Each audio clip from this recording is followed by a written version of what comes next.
Hello and welcome. Good afternoon, everybody tuning in. We're here, the 43rd edition of the Resisprint International meeting. It's a World Athletics Continental Tour bronze meeting at Chaux-de-Fonds, 2nd of July. And what an afternoon we have for us today. A couple highlights last year, we should probably speak about that. It is, of course, a sprint meeting, it's in the name.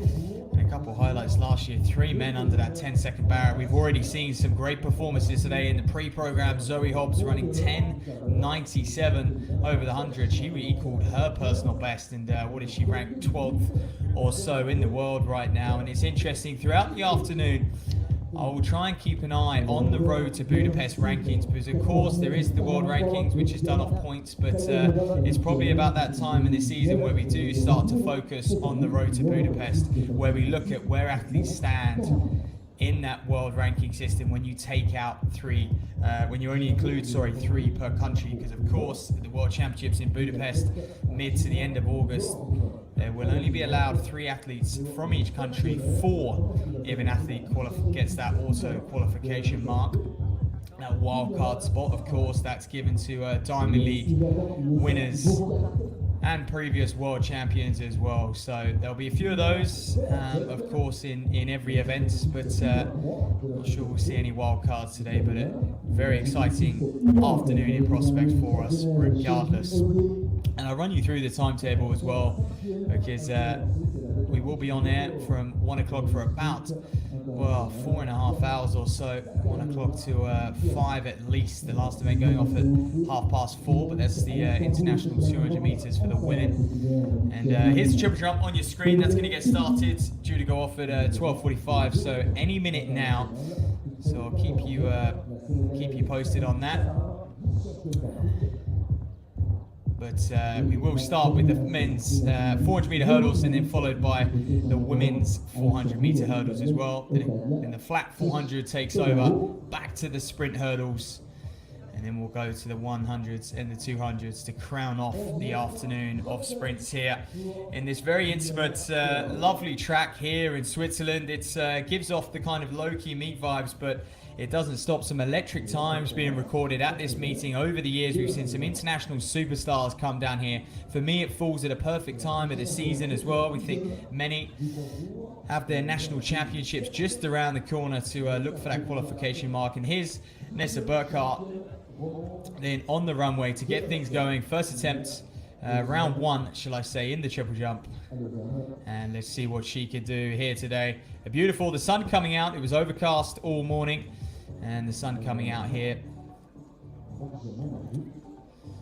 So into the pitch, you'll wait to see if that's a red or white flag. And there will be live results on the event website, so do keep an eye on that as well. And I'll run you through. Juliana Suarez has already jumped, recording 11:37, so probably a little bit disappointing for her, but Nessa Burkhardt will go. Just an absolute youngster, born in 2007, so just 16 or so years old was Burkhardt, so just learning the event still, going through the age group championships at the moment. Next on the runway, Nina Reichek, also a Swiss athlete, and only 21 herself as well, so just waiting to get the all clear and get things going here. Like I was saying, the sun coming out. They've got a cool 16 or so degrees, so one would say perhaps for distance running it's perfect conditions. I think for sprints you'd probably want it just a little bit warmer, and it is a blustery old breeze out there. On the pre-program, I was watching and just paying attention to that wind reading. We had a following wind of 2 meters per second, but then we had a headwind of sort of 1.5 meters a second as well. So it's blustery. It's always swirling at the moment. So hopefully that eases throughout the afternoon, especially when we look ahead to those 1s and 2s. We're going to get this meeting started. The first track event will be the men's 400 hurdles off at 1:05. So what are we, 15 minutes away or so from that? But Nina Reichek then, 11:92 personal best on the runway, waiting to get things underway.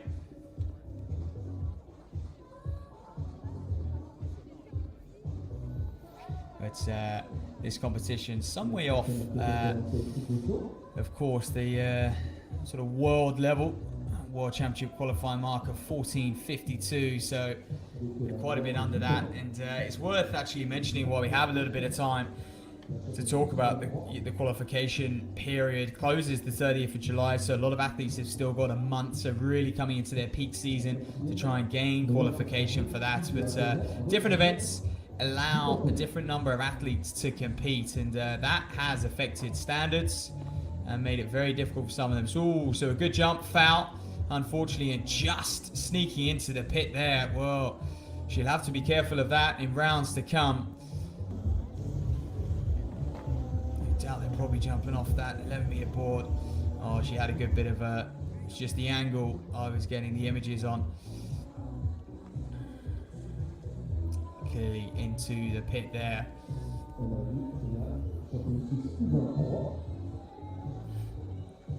So Nina right check, foul for her then. It's a Burkhardt as well. Next up, Shelby Odier. Again, just 19 years of age is Odier. So a real young competition today. Many of them at the start of their career. So putting down some good marks considering their age as well. Anytime you're under 20, quite a technical event, the triple jump, and I think for a lot of athletes, it's if you can stay injury-free as well. It's an awfully demanding event on the limbs. Oh, and you can see Odier didn't like that. She never really got going. Talking of injuries, she didn't look very smooth in the runway, did she, as she approached the board. But almost wasn't quite aggressive enough to really get that spring bounce on stage one. There you go, just didn't, yeah. Muscles almost aren't firing, so perhaps she'll go away. A little bit more warming up or so from Shelby Odier, the Geneva Athletic Club. But here we are then, Diana Zaganova, the Lithuanian. Now she is someone who is a little bit more experienced here, the 26-year-old.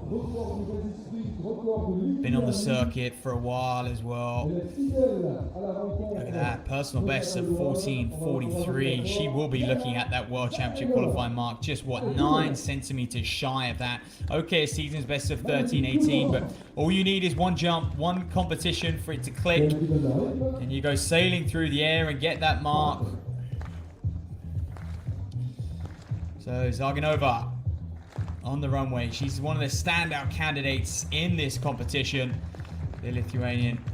What can she do? First attempt. It's a foul on the board as well. So straight up with the flag. Seems to be no questions there at all.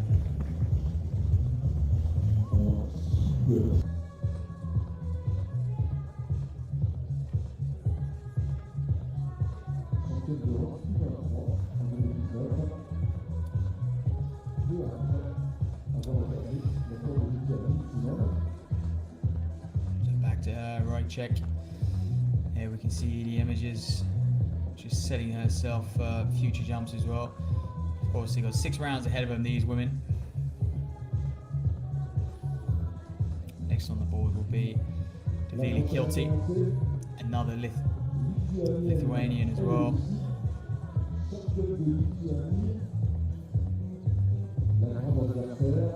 14:28 personal best for her. Can Kilty get things moving? Can we see a clean mark? We've seen a lot of fouls at the moment so far. 4 to be precise. Only Juliana Suarez actually has a mark on the board, 11:37. So will we get a mark on the board in this women's triple jump? And I think this is probably credit to the conditions. It's awfully hard for them to judge their run up. And another foul. No one seems to be getting it right at the moment. And this is quite a shocking story in this women's triple jump. We've seen 5 fouls already, but that looked big enough for Kilty, so she just needs to go away, adjust that run up. But the reason I say it's hard, because one minute they got a following breeze, the next they've got a headwind. It's so hard. These athletes rely on their stride pattern, their stride length, and they're able to extend that stride a little bit more. You can see a minus 2.3, so they're into a headwind, which I think is maybe just making it a little bit difficult, perhaps getting an extra stride in or so. So the Italian, Ottavia Castanaro, at the top of the runway, 14.22, a little way off that form at the moment this year. Look at that, just a 13.14 or so. Gets the crowd going. Like I said, there is a good bandstand on the home straight. And a good knowledgeable crowd here in Switzerland. They enjoy the technical events. They enjoy the sprints events as well. This is the good. It's another foul. Well, this is very frustrating. One from the crowd's perspective and two from the athletes. Very unusual. We see this many fouls in round one. Usually their coaches will just say, get a mark on the board and build into it. But I think this is it. It's that stage in the season where athletes, they're not too fussed about getting a mark on the board. It's not a championship event. They come here, they want to perform, they want to throw up a PB or a season's best and really, you know, bump themselves up the rankings as well. So I think it's all or nothing mentality for most of these athletes out here. Here we are in Juliana Suarez, the 19-year-old, just preparing.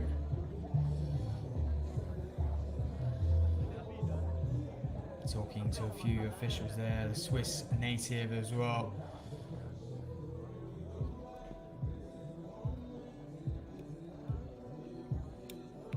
And Swiss athletics, may I add, really coming along. They've got some real superstars at the 4 as well. So that was the season's best for Suarez in the first round, 11.37. Personal best of 11.75. As you can see, so what can she do here? Can she? Well, at the moment she's leading the way. It'd be an awful shock if she was to lead and win the whole competition. That's a white flag. And as you can see, lighter winds, lighter headwinds, almost nothing for her. So she'll enjoy that. Perhaps she's got luck on her side here today. Very, very good on the board. Just 19, but not showing it whatsoever. And a good jump from her. So will that better her first round jump of 11.37? Nessa Burkhardt now to go. Fouled out, just 16 years of age. So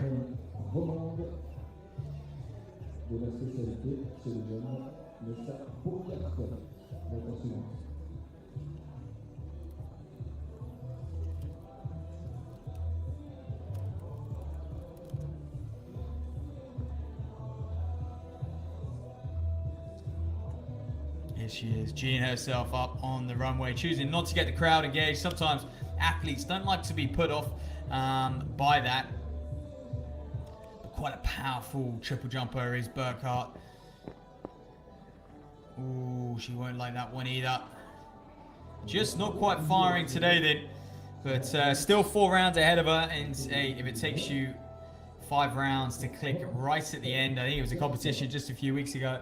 I was watching that women's triple jump and it took 5 attempts, but then a huge 6th round jump won the competition. So that's all it takes is one jump here. Choosing to go old school as well with the measurements. So often we see the electronic measurements now.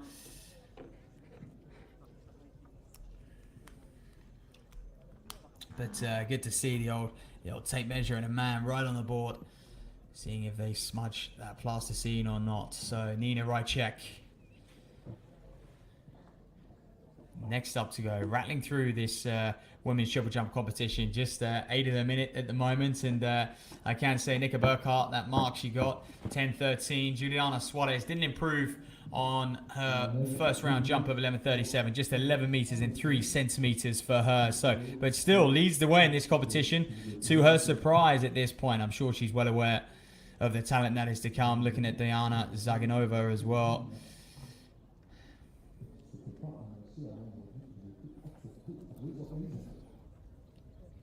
So here goes Rychek. Fouled out on a first attempt, 21 years of age.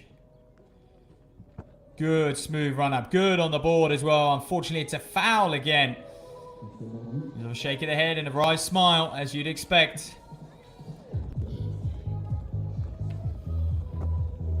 It looks close on the board, doesn't it? But again, just about getting in that pit. It's close, and that could be a little bit intimidating for some of these women. I mean, especially the ones jumping first. I'm sure they jump off a closer board normally, but with the talents of some of the athletes in here, it's quite a contrast in ability. There's what, three meters between some athletes on the triple jump, and that is quite vast. But one of the perks of field events is you just need a competition, really. You don't necessarily, it does add to the occasion when you are being pushed all the way, when you're going back and forth. We've seen some brilliant competitions over the years, haven't we, at World Championships and Olympic Games, where athletes are going back and forth, chop and change in the wind. But Shelby Odier then to take off, and that's better from her. That'll be a white flag. She's got a mark on the board. Well done. Just 19 years of age. And a good smile, looks back in the pit. We'll wait for that mark to be officially recorded. But that was better. She's sorted herself out from round 1, where she pretty much just ran through the pit. And interesting, athletes will go back. They will go back and check the board and just see, where did I take off? Do I need to adjust my run up at all? Do I need to adjust the speed of my run up? And to make sure they get ever so close as that board, because obviously vital centimeters gained on the board. So Shelby Odier will go into the lead, 11.90. Great jump from her. So put 60 centimeters or so on that second place mark of 11.37. So here we go then. The Lithuanian prepping herself. Deuxième essai de la médaille du record du meeting, Diana Zaganova, Lituanie. C'était parfait tout à l'heure. On va mettre un peu plus de gaz encore. Le vent légèrement favorable. C'est du possible. Vous applaudissez en même temps qu'elle et écran. On the runway then. The talented Diana Zaganova, 26 years of age, experience now coming into her prime. She's a national champion of Lithuania. She's a European under-23 champion as well. 4 times indoor champion. Currently ranked 58th in the world, so it's a tough ranking system. Every point counts, and of course it depends what meeting you go to. We're at a bronze tour here today, but of course there's World Athletics silver tours and gold tours, and then of course diamond leagues, and it works its way up all the way up to World Championships, Olympic Games. That's better from Zaganova. Good to see her. That finally clicked. We'll wait to see the flag.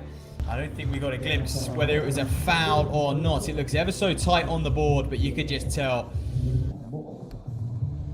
how experienced she is, the world-class talent of her. So perhaps hasn't quite progressed into the senior ranks like we thought she would, given that under-23 medal from a few years ago. But the men's 400 hurdles in on the start line.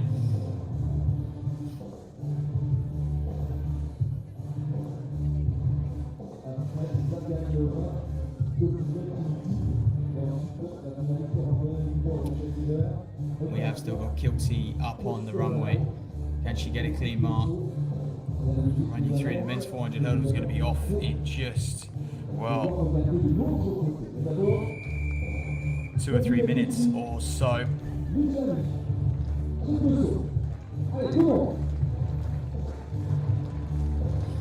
So there's Kilty on the runway though. I'm sure we'll get this done and we'll move to that hurdle. That's better from her as well, and that could be a clean mark. They bring the tape measure out, looking to measure it. So there we go.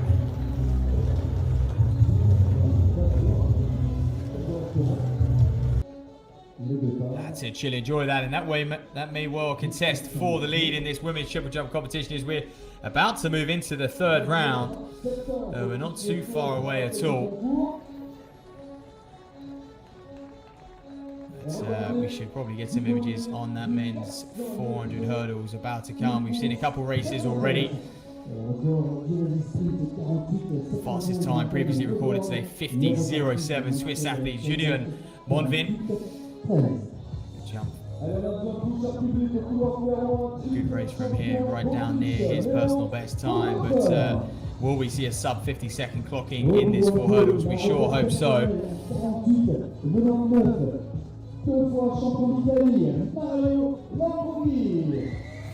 But here we are then.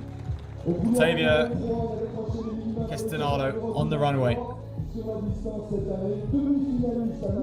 The Italian. Can she get a mark on the board? So I can say Zaganova fouled out. Ilicek also fouled out, but Deville, Kilty takes the lead at the moment, 13.70 with that second round attempt. So that's a very strong mark. Anything over 14 meters is pretty good jumping. And, well, Continental may well be around that.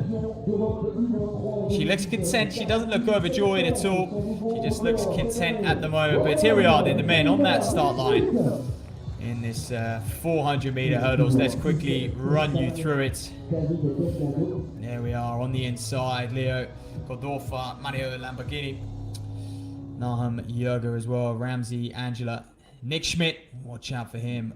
For a European junior medalist in his time as well, often on the Dutch 4x14. Dutch athletics absolutely thriving right now. European athletics in general thriving on the world scene. There was a period of time where we were potentially playing catch up to the Americans and, of course, you know, sprint nations like Jamaica as well, and the Caribbean islands.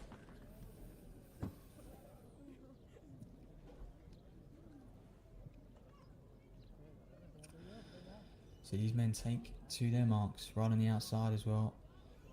David Delgado of Spain. So away they go then, and we're looking in lane 5. Nick Schmidt, really the man to watch. 48.70, his personal best. He's 26 years old, and you can see him now already attacking that first barrier. Well, he would have taken one look at the start list here today, fancied himself to win, but just by how much exactly? This is a very aggressive first 200 or so from Schmidt. He's going to be happy with that as he starts to change his stride pattern, of course. Expect them to switch legs around about hurdle 8 or 9. Some alternate each hurdle. We've seen that on the world stage from the very best. But Schmidt just shopping there. You can see alternating his hurdle leg. Coming into hurdle 10 then. What can he do? Clean over. Here's Schmidt. Is he going to break 50 seconds here today? It's a little blustery out here. Can he get a personal best as well? 48.37. It will be a personal best indeed. He'll be delighted with that, ladies and gentlemen. And well, what a way to kickstart this meeting here in Switzerland today. It's World Athletics Bronze Tour. And Schmidt, well, he did all the work himself. Sometimes it's better not to be challenged on the home straight. You can sight the barriers, you don't tense up. You're just focused on your race out there. That's exactly what he did, and he is inside that world qualification mark of 48.70. That is why he can't believe it. He's so happy as well. And it's almost relief, isn't it, for these athletes? They spend all year, all winter attacking, you know, preparing to attack those marks, and they come to the summer and they just need that chance to perform. And it all clicked for Schmidt today. Congratulations to him. Over to Suarez then in the triple jump, the youngster. Good jump from her. Very impressive. A foul though, unfortunately. And like I said, these triple jumpers still battling the conditions. But, whoa, Schmidt, 48.70, well, 48.37, sorry. That will put him near enough in the top 12 in the world. So that was a huge time. And he kind of reminded me of the way Warholm runs, isn't it? Just so aggressive. He kind of muscles his way around the track. A very powerful stride as well. A long, lengthy stride. To get his least strides in between each hurdle. It's a great race from Schmidt out there. That was race 1 of 3. The other 2 races did happen earlier on today.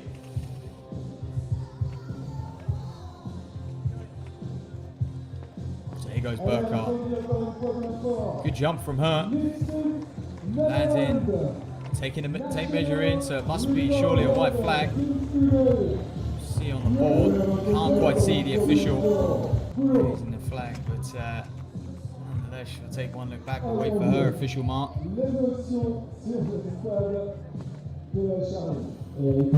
Ike checked in here as well, prepping herself, but I'll try and bring you the results of that men's 400 hurdles, because what a race it was indeed. I mean, the women are going to be off next.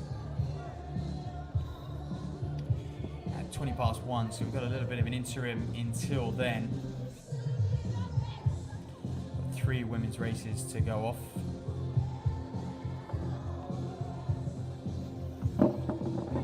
It's a great choose here, really cheering these athletes up, I must add.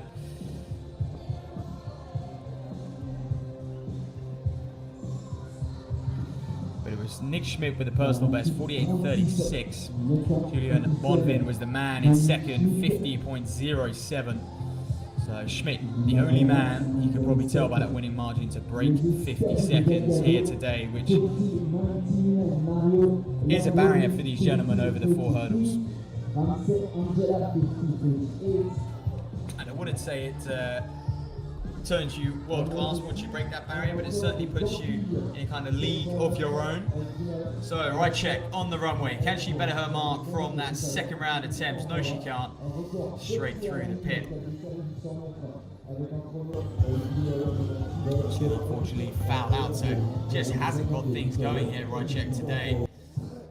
That's round 3. I can say it. Ottavia Cestinato, the Italian, is leading the way. 13.97. Someone who could challenge that on the runway right now. Diana Zaganova, Lithuanian, former under 23 European medalist as well. Just adjusting her spikes. Needs to get a jump on the board. We're starting to challenge for that 14-meter mark here in this competition. So athletes warming up into it. And as you can see, personal best of well over that 14-meter mark. But it would have to take a season's best to win this one here today. Like I said, Cestinato leads the way, 13.97 already. Kilty in second as well, 13.70. And in third, Shelby Odier, 11.90. So can she pull it out the bag here? You can stay calm enough now, but I suspect if she fouls out on this one, she's just got 3 attempts, and there will be a little bit of frustration in her. Pressure starts to be applied as well. Other athletes will look around and just expect her to kind of get a mark on the board. But she can jump big when she wants to, and that looks better. Oh, just didn't. That last jump, just didn't enjoy it. Just not clicking for her today, but it looked better on the board. It was definitely going to be a white flag. But that mark will get recorded, to be fair, so it will at least be a mark on the board. So the lady who currently sits in second place at the top of the runway now, and you can see how far these triple jumpers really do go to attack the board. He's out onto the track, and the hurdles being adjusted in the meantime for that women's 400 hurdles to come.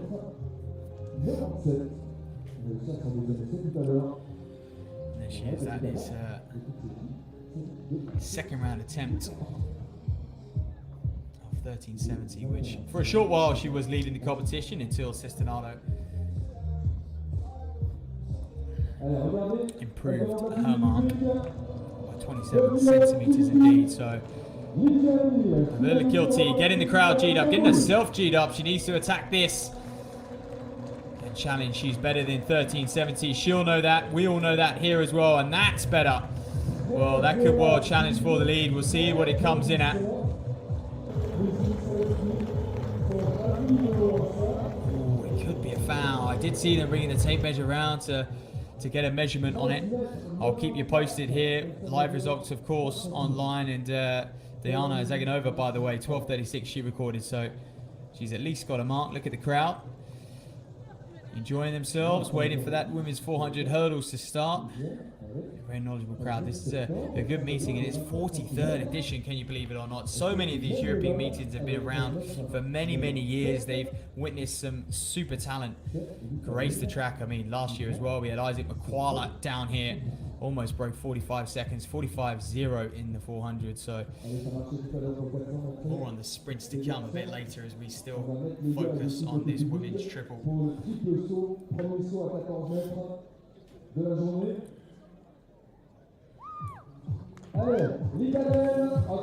Cestinato then using this crowd to her advantage.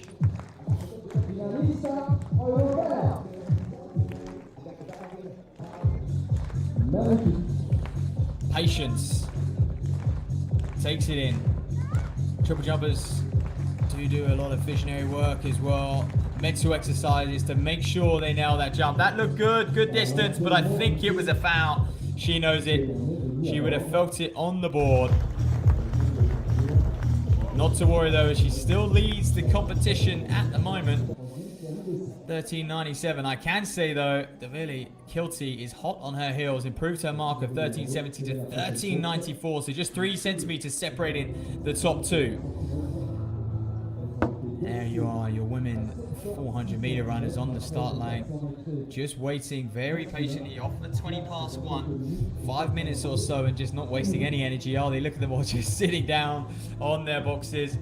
Sometimes nerves can take over. You stand around on your feet, you're constantly shaking your legs out, you're doing stride after stride after stride, and experience just showing with these women, they back themselves to go. And this is all part and parcel. This is what you get at a major championship as well. Yeah, you get the cool room, you know, where athletes will do a vigorous warm-up and then have to go into a cool room for 15-20 minutes or so, and then obviously be walked out to the track. So you have to get used to kind of hanging around waiting to compete. Of course, at a major championships, there's lots to consider. Athlete introductions, they have to make sure they fit to a TV schedule as well. And I'm sure the athletes would just want to warm up and then go straight to the track and compete. But it just adds to the tension, adds to the nerves, and yeah, it is something that they do need to learn to adapt with.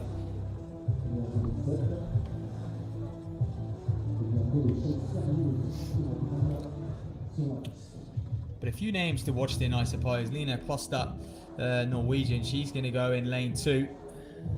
Look out for her. You can see her in the 19.55.87 is her personal best.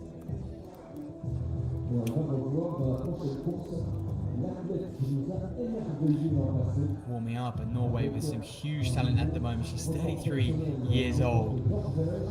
She did come off the back of a European Team Champs win just a little while ago. 10 times national champion and 8 times national indoor champion. So as far as she's concerned in Norway, she is the woman dominating the 400 hurdles. Very little to challenge her.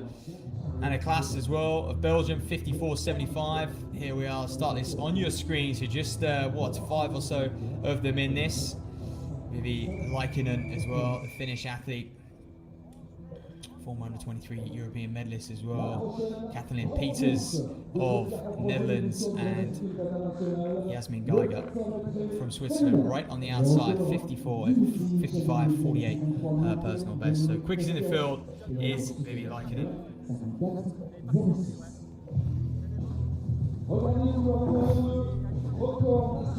European under-18 champion and European under-20 bronze medalist is Likinen. But there it is, Lena Kloster being introduced to the crowd then.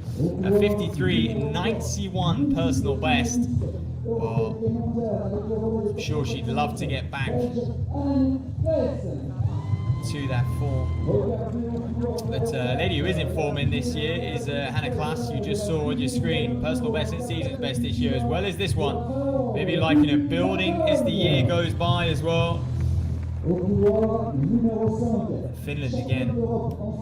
Some huge talent coming through from there. The Scandinavians really have upped their game when it comes to track and field on a world stage. There we are, Kathleen Peters of Netherlands. She could well challenge Likinen. They'll know each other well, very similar ages. Peters just a few years older. And the lady on her inside. And there we are then, Yasmin Geiger. Home country favourite right on the outside here. Women's 400 hurdles, the way it's going to run. This is heat 1. We have 2 more races after this, but the races do get slower. So treat this as like an A final for those of you watching at home. We'll have the B and C race to come shortly after this one. But who's going to take this? Kloster, Klaas, Likinen, Peters and Geiger.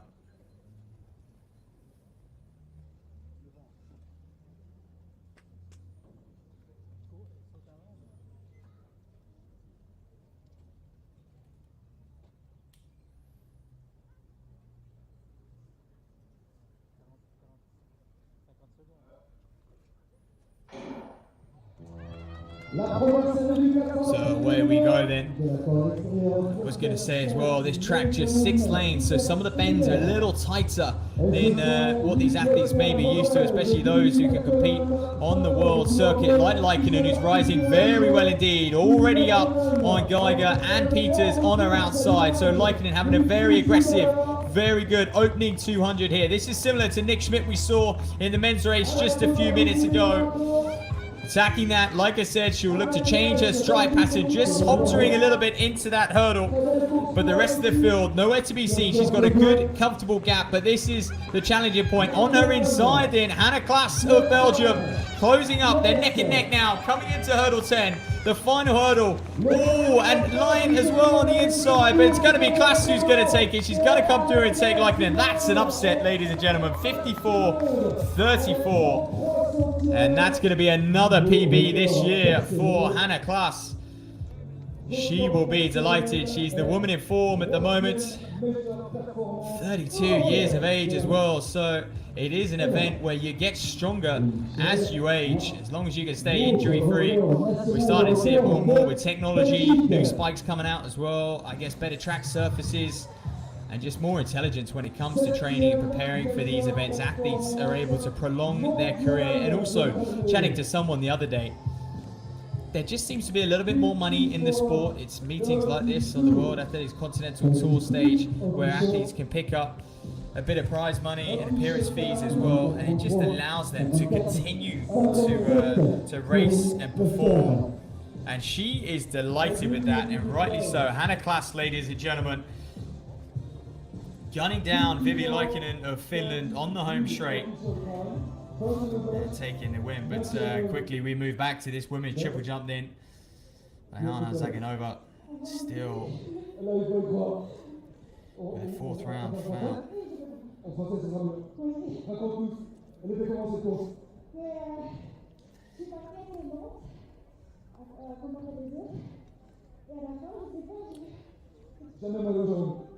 Just prepping herself, and here she goes in. It's a foul again. It's a foul again, and she must be starting to get a little frustrated. Here's Zaganova of Lithuania. She's well off her best here today, and she can't seem to get her run up right either. I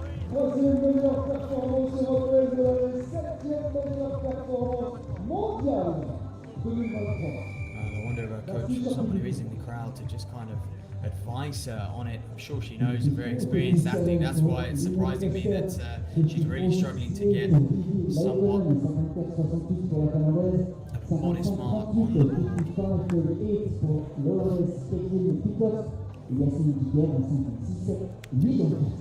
So here goes Kilty, second place at the moment. Can she challenge for the win? She's just 3 centimeters off the lead with that 13.94. Deuxième course. On retrouve au couloir numéro 2, l'Italienne Linda Oliveri.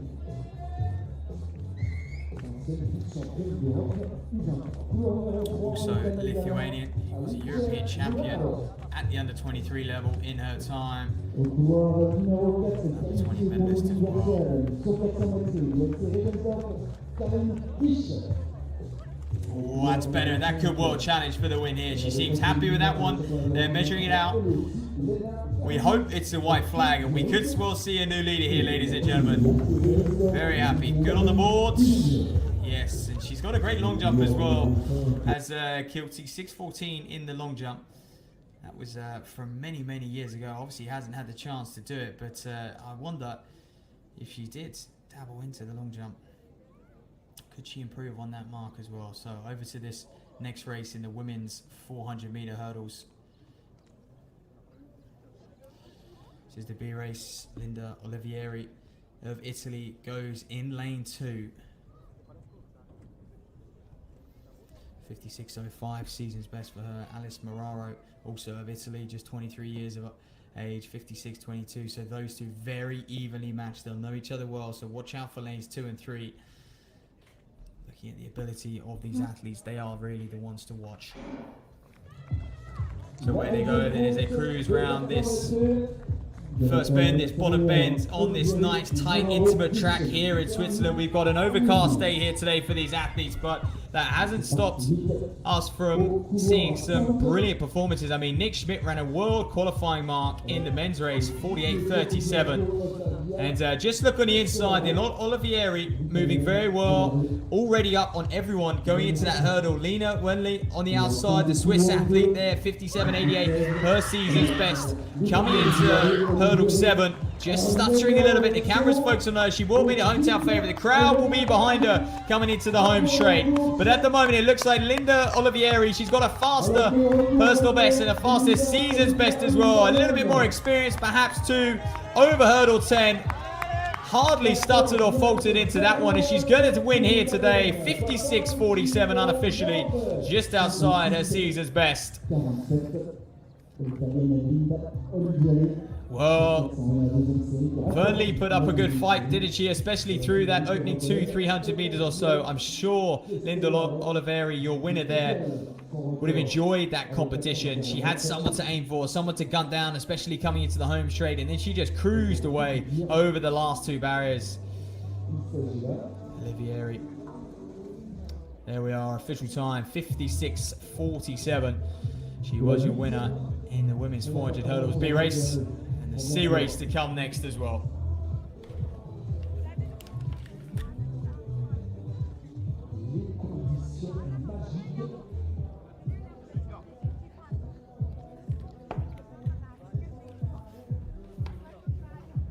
And there's Alice Moraro.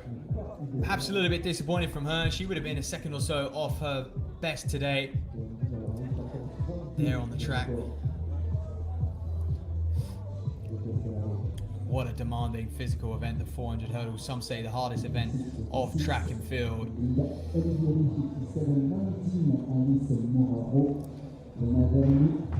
There we are, Juliana Suarez in the youngster. Fouled out in the 3rd and 4th round. We're into the 5th round in this women's triple jump.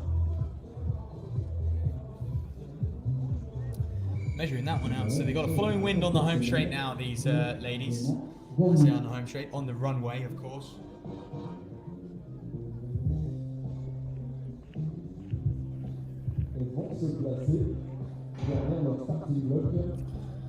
So in this Burkhardt, 11.33. One of the few women in this competition who has actually got 3 marks recorded, 10.13, 11 meters, 11.33. So steadily improving each round is Burkhardt. She's got a good card of jumps at the moment. Can she improve on that 11.33, challenge that 12 meter mark? And if you're just joining us, I said it before as well, 16 years of age, so very, very young to be competing. Brilliant for her though, getting a taste of international competition, what it's like on the circuit. That one was a foul. That's a shame because that looked like a much bigger jump. But we see how much of a foul it was. Oh, that must have been tight on the board, but that looked like it was going to soar way above that 12 meter mark.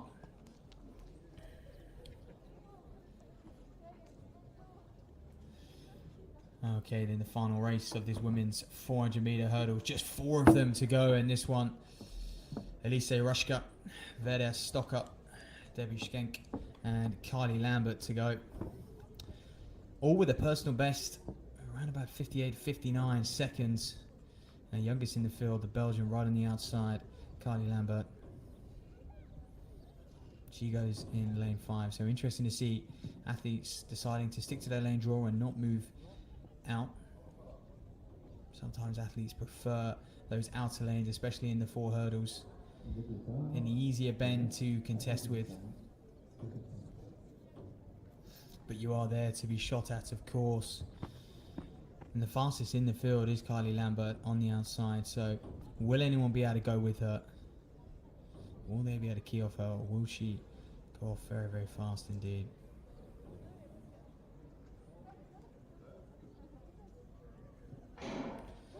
So where we go is Rushka, Stocker, Schenk, and Lambert. Those are your 4 in this one. Who's first to rise? As we expect, it looks like it is Lambert, but Stalking her very closely is Skenk, and Lambert just leaning back after that hurdle. It looks like she didn't enjoy it. Debbie Skenk of Switzerland is actually up on her now. She's going to be leading this race alongside Vera Stocker. Time will tell as the stagger unwinds into the home straight as well, but Debbie Skenk looking very, very strong at the moment. She could be due a big lifetime best if she could keep this pace going round this top bend. She's in the lead at the moment. How strong is she though? And also, how good are they at jumping off that weaker leg, if you like? I know 400 hurdlers never like to admit they have a weaker leg than the other, but moving through, Vera Stocker into the home straight, showing her strength, attacking it. It's a little bit messy at the moment. They won't mind. Over hurdle 10 is Stocker. She's going to race, almost falling. Oh, and Debbie Skenk is going to take it on the line. 59.37. It's a personal best for Skenk. Oh, how unfortunate for that was Stocker there, just landing off hurdle 10. Her legs almost giving way. Managed to recover, managed to finish the race off. And one has to wonder, what would she have run had she not had that stumble and stutter off that 10th barrier? Because a 59-second lifetime best, she may have threatened that. But there you are, Debbie Skenk. She won't mind. She's won that one. It's a nice win to her name here at the World Athletics Continental Tour bronze meeting. We've seen some great international races, but also some great domestic races as well. And there you are, signing autographs. That's what it's about for these athletes, getting a taste of the limelight, getting a taste of world-class competition as well. Moving up the ranks. You are. Keep an eye on that wind reading. Just to left of picture there. Plus 2.6 meters a second, which is a very, very strong following wind for these triple jumpers.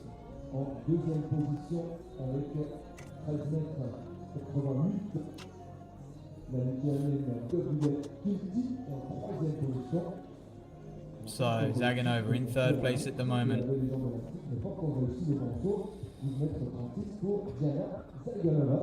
We're now into the fifth round here. This could well be a replay of a fourth round jump. Triple jumpers, much like tennis players, they have a routine.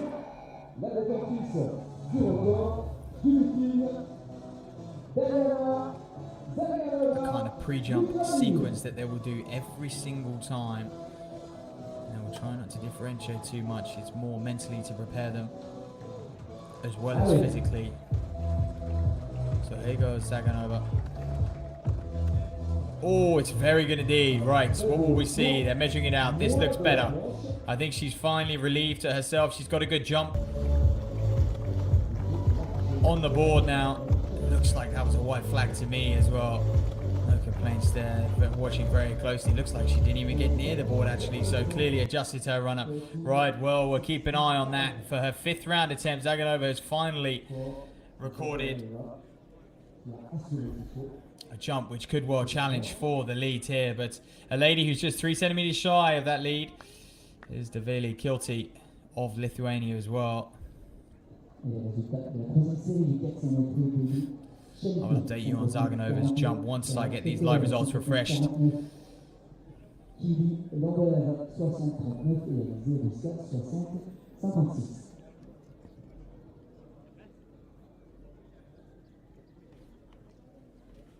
So Develi Kilti, a slightly longer jump than those who have gone before her in this competition. She starts back on the track. Inches forward, as you can see, they've just got a little bit of a lip there. You have to be very careful running out of track, these triple jumpers. But here goes Kilti then. Building speed down the runway. Can she get a clean jump on the board? It looks like that may well be a foul. We'll have to wait and see. And she checks back into the board. And we'll keep an eye if it was a foul or not. I think the way she's walked off, it could well have been.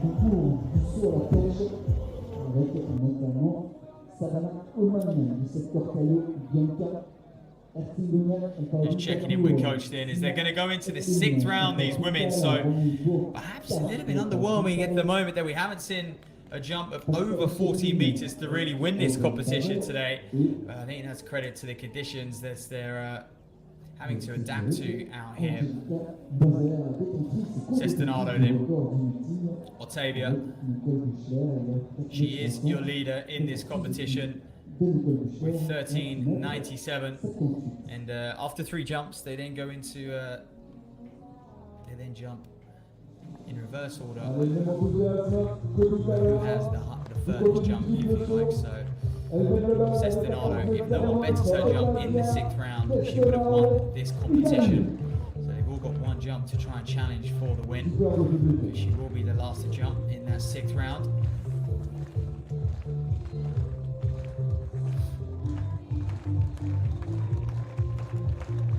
So here goes the Italian, good on the board, I believe, and that one soars out. Will she challenge that 14-meter mark? She's ever so close already. She's going to hang around to wait and see, but that could have well won her the competition.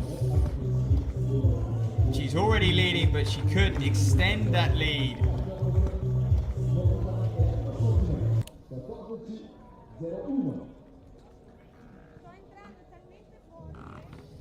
Again, checking in with her coach. So we're going to move into the 6th and final.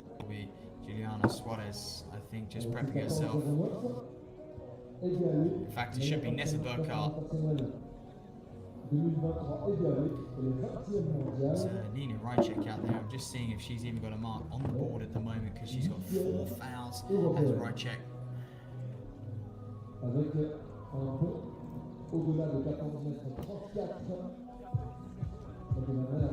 There it is, Suarez warming up. Prepping herself to finish her series here today, this afternoon.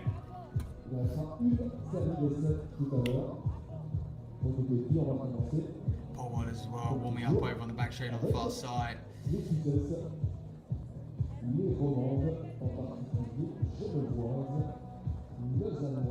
So Nina Suarez, that's Shelby Aldier that she's talking to. They know each other very well. Always friendly field eventers and jumpers especially. I think they respect each other, just like all athletes at this level, to be honest with you. There's an underlying respect. They all appreciate how hard it is to make it to the top, how much training you have to put in just to be here competing at this level. So there's Suarez, 11:37. You see her best mark, and then she's fouled out twice.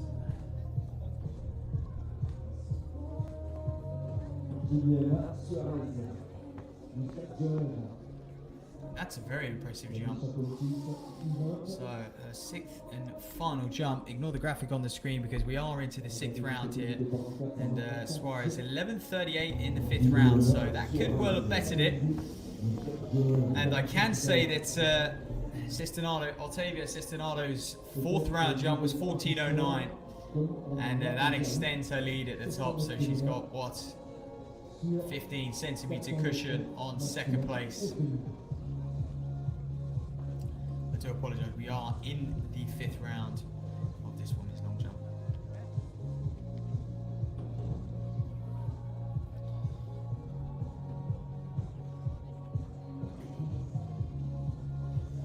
So Nessa Burkhardt then. Oh, and that's better. Much better from her. Enjoy that one. 16 years of age, 11:33, but that will could be over 12 meters. It certainly looks it.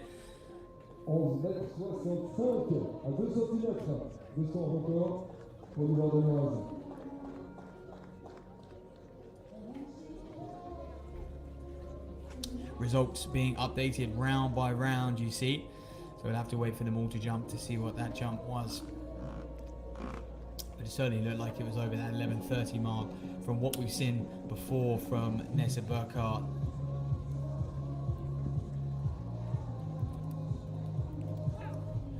So then here's Rychek.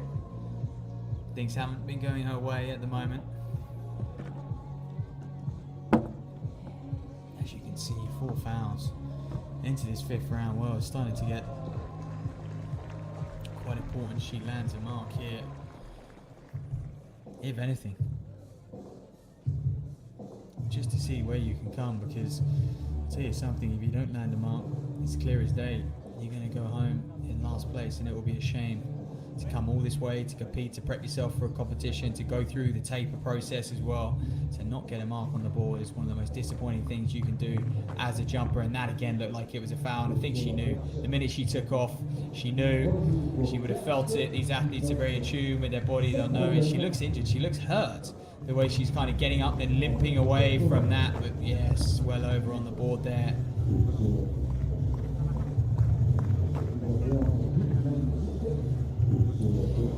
Quite a heavy landing, so not her day, but she does look to be limping, so maybe a bit of internal injury going on there that we don't know about. Like I've said before, it is just a heavily demanding event, the triple jump. The impact on these athletes' bodies, I mean, they put 3 times their body weight through each kind of hop, skip and jump. Could you imagine that? Shattering through their bones and muscles as they land, and then attempt to spring off again. So Shelby Odier into this 5th round. 11.90 in round 2 is her best at the moment. She backed that up with 11.82 in round 4. She's getting the crowd going. This is the one you want to attack. Put yourself in a good position going into that 6th and final round. She's in fourth place at the moment. She could well creep into 3rd if she really nails this one, because Diana Zaganova, what a scalp that would be to take. Oh, it's tight on the board. She sails in. I'm not sure that's going to better her 11.90 mark. We'll see. And it doesn't look the warmest of days, does it? I think that's something we must note. I've got it around 16 degrees, but it's quite a blustery wind out there as well. So I think you can see the crowd all in jackets, and look at that, 4.4 meters a second following breeze. And well, it's a shame she couldn't capitalize on that, but of course it wouldn't have been legal. They need a 2 meter per second following wind 4 jumps to be legally counted. But nonetheless, you can have a wind-aided personal best, that's for sure. Okay then, over to the woman that we kind of looked at today and expected to really feature and win this one quite comfortably, Diana Zaganova, the Lithuanian, once again. Well, just very, very slightly adjusting her run-up point. Like I said in the previous round, they tend to go through a series of kind of pre-jump preparations. Same every time, not too dissimilar from Rafa Nadal going through his routine before he takes a serve in tennis. Athletes do the same in the field events to really kind of make sure their body is ready to perform. Just about sneaking onto the track, but she has to start her run up. I'd be interested to see if athletes have had to adjust their run up according to the track length. Story, but this one looks better. We've seen great range from her all competition. She just hasn't had a clear mark. There she is, waves to the crowd, hands up in the air, because she knows that one's gonna count and bows, and she'll know it's a long one as well. Well, you can just tell the way she kind of goes through the mid phase on the jump that she's a world-class talent, and finally she's put a good jump together, and we're gonna be able to report on what that is once this 5th round is over and done with. But Davili Kilty,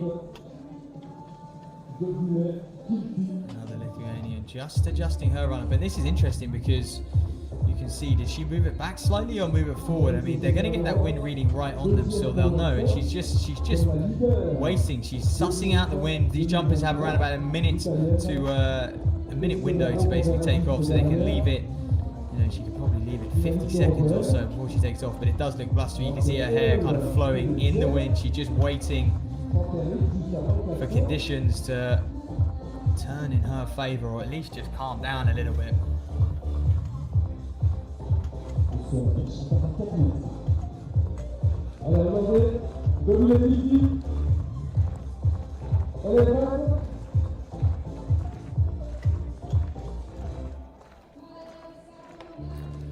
So here goes Kilty down the runway for the 5th time in this competition. She's going to have one more jump to go after this, of course. Whoa, that looks better. And we could see a very interesting 6th round. These ladies just getting to grips with the conditions here. Things hotting up. They all seem to be coming near their best form at the right time, and it's important they don't panic, and they'll know that. The experience they've got, they don't panic when they get a foul early round. I mean, some of them, it took them 2-3 attempts to get a mark on the board of, well, a decent mark at least. Here we are then, your leader in this competition, Ottavio Sestinato.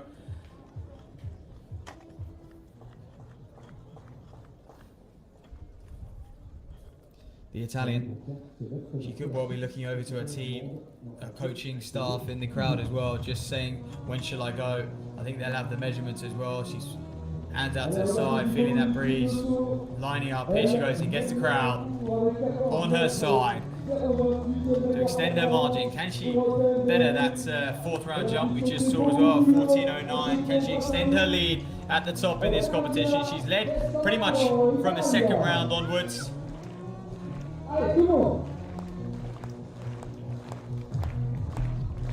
No one really challenged her yet.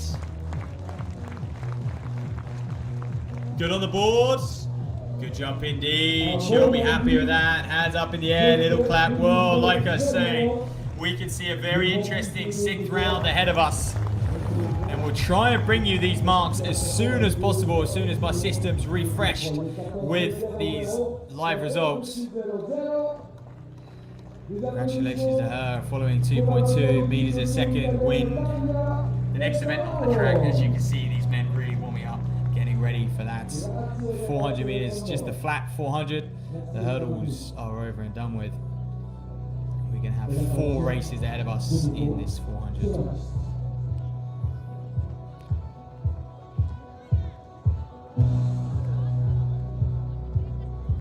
Seeing as we're down here, track side. Have a look. And again, the way it operates, we seem to get the fastest heat off first, and then so the A race, and then we'll go B, C, and D. So the races will get just slightly slower through rounds. But this time last year, Isaac McQuarrie took to this meeting. He won it convincingly at 45.0. Will we see a time of that caliber today?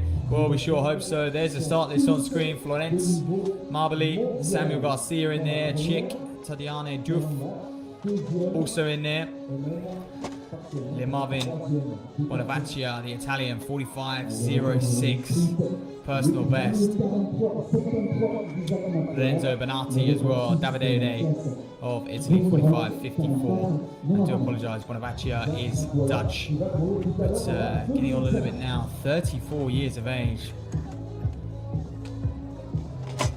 So Mobile on the inside, 46.22 man, at his best as well.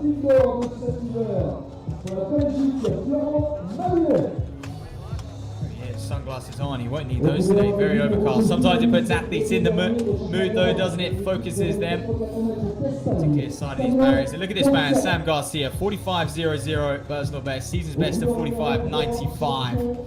He's someone who can do some damage. Well, I saw this gentleman compete just a couple of weeks ago or so. Diouf, very talented, very good technically as well. Has an awesome style and physique, built for 400 meter running, tall, rangy stride. And here, look, Bonavaccia, 44.48. Bit of a showman, of course.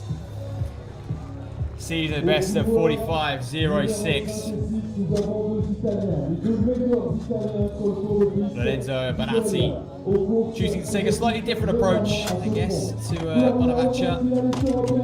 Really got his head in the game. I must say, the World Athletics entry standard is 45.00. Now, they only presume that sort of 25 men, 26 men will get that mark. And someone who has got that potential is Davide Ray here as well. He's going to go on the outside. But, and of course, 48 men can go to the World Championships in the 400, the heat semis and finals. So they can go back on countdown, a lot of these men.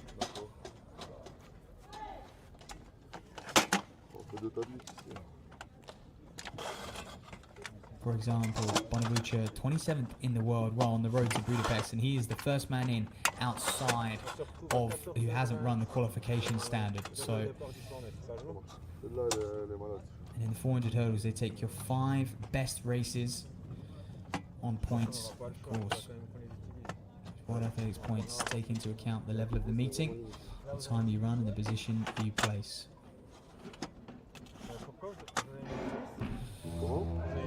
So off they go in, these 6 men. Bill Garcia, Diouf, Bonavacia, the fastest man in the field, the Dutch athlete. You can see him already up on Lorenzo Bonatti, the Italian.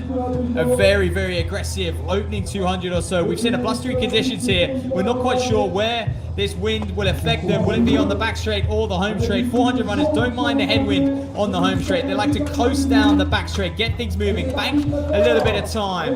Off the top bend here, Bonavacia is going to be under pressure coming into this home straight. I mentioned him before, Diouf, this man from Senegal in the white, mid-pitcher there. He's going to challenge the Dutchman, but Diouf is streaking away from this one. The tall range is stride. He's going to take it 45.49. Very impressive time. Maybe a season's best for him for sure, the 27-year-old. I saw him just a week or so ago, look very impressive. He's clearly in form. And just building nicely ahead of Budapest. Two-time national champion.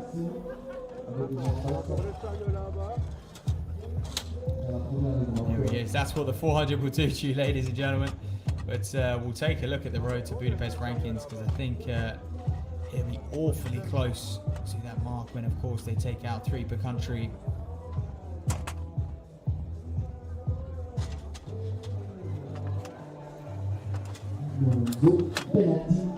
Well, he took a good scalp there, actually.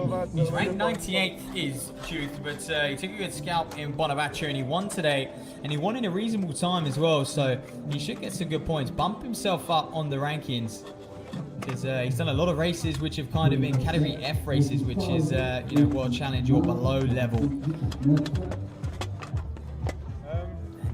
Just getting in the right races for these athletes, and that will help with his points average, because he's got a few races in there which are sort of 47 seconds or so. And this is the important thing about sprinters, is they'll take your 5 best races in the last 12 months for the world ranking system. So you really do have to have consistent seasons. Gone are the days where you could just pop a quick time.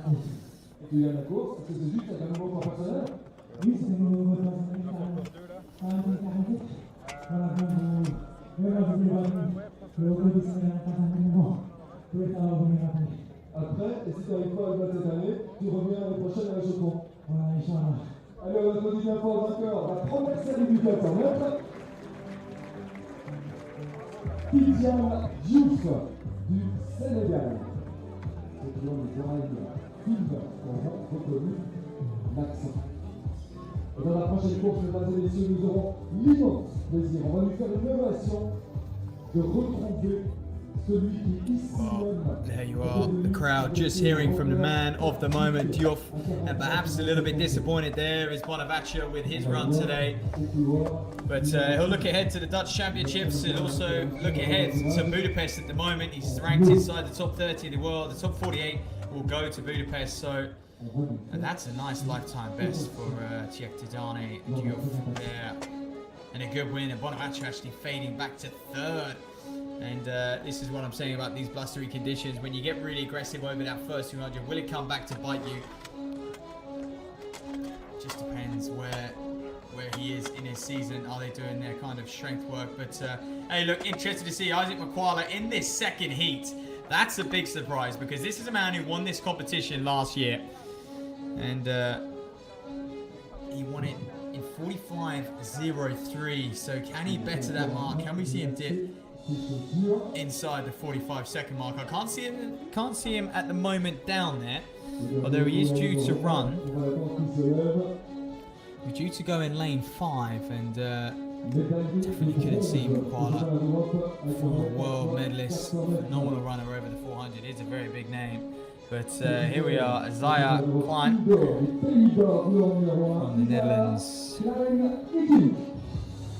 Klein Ikink. The Dutchman, 20 years of age, building into his season nicely. Isaiah Bowles as well, 45.58 lifetime best. Look at him also from Dutch Athletics.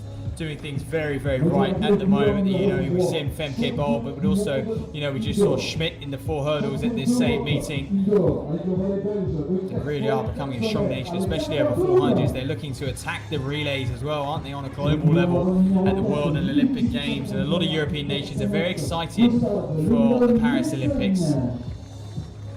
Gustav Nielsen in lane 4 as well. So this is the man that we were looking for. We couldn't spot, but there he is, Isaac Makwala, famously wearing that one arm sleeve as he so often does. Look at that lifetime best. Whoa, can he challenge the 45-second mark? Strange to see him in this B race, if you like, in Heat 2, but I'm sure he won't mind. These 400 runners get out there and they just compete to the best of their ability. They almost ignore and block out the competition as well. So the crowd quieting down as we await this 400. He is the star of the show, the winner just 12 months ago, Makwala.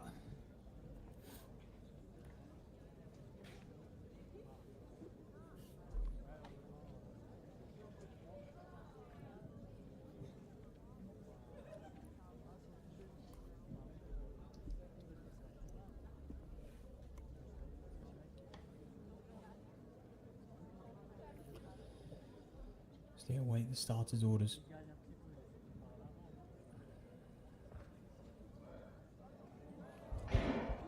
So from outside in is Makwala, Nielsen, Doom, Balls, and Klein Kink right on the inside in lane 1. So there's Makwala heading into the back straight now. You can see it looks like they've got a bit of a headwind on that back straight as they try to attack it. And this is where we saw Bonavaccia fall apart on the home straight. It was perhaps because he attacked that back straight so much, just like Makwala's doing, I must say. Klein King, just a 20-year-old on the inside, also having a very strong opening 200, eating up on Makwala on the inside. The stagger's going to unwind here, ladies and gentlemen. This could be a big upset. We were surprised to see him in Heat 2, perhaps not in the shape he was 12 months ago or even a few years ago, but it's right on the inside. Sire Balls, the Dutchman, is going to take this one. 45-43. That's going to be a lifetime best for him as well. There we are. The hairstyle was worth it for Boas. 45-43. Congratulations to him, and he timed it to perfection. I was keeping an eye on the back straight as the cameras focused in on Makwala, and it was all changed, wasn't it? Coming off that top bend, he was there to be shot at, was Makwala. And this is strong running from these gentlemen. I mean, that was good enough to be in that air race that we just saw as well. In fact, I think it was a quicker winning time. Let's hear from him now. The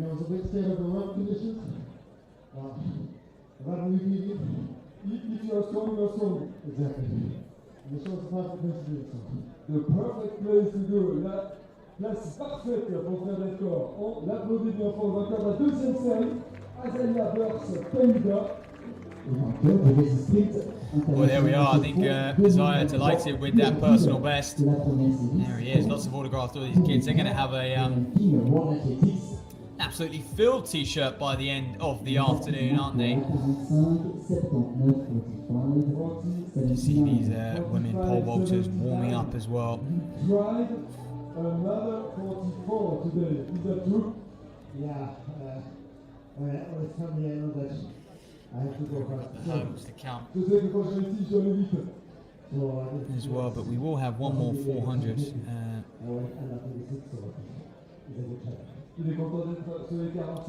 Two more 400 races, in fact. That's the women pole vaulters, the athletes all warming up on the runway.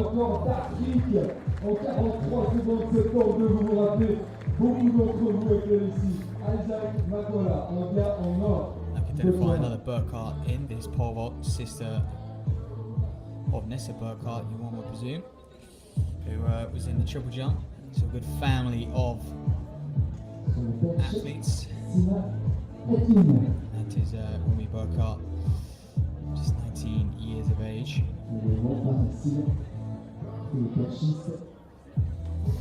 So of course we'll try and get you some information of what the bar is currently at and where these women will come in at. Best in the field is Angelique Moser. 461, so it'd be brilliant to see a 460 in that women's bubble, because that is really starting to get near the business end of, I guess, the business heights in the pole vault. If you're up near 460, then you can produce that when it counts at like a World Championships or Olympic Games. There you are, then there's the results, 45-42. What a win from Isaiah Byers. And Makwala had to settle for third there. Well, he got after it, didn't he, in that first 200? And I think a lot of those athletes will be looking, look, better conditions on the right day. I could attack that 45-second qualification mark. And I tell you what, there's not too many men who have done that this year over the 400. It's only I think it's around about 25 or so who have done it, and they're going to take 48 to the World Championships. So, and that's the way it was always designed. It was designed that if you do run the qualification mark, you pretty much guarantee a spot at the World Championships. And they had to lower the marks because they wanted to be able to control how many they have per event on the world stage.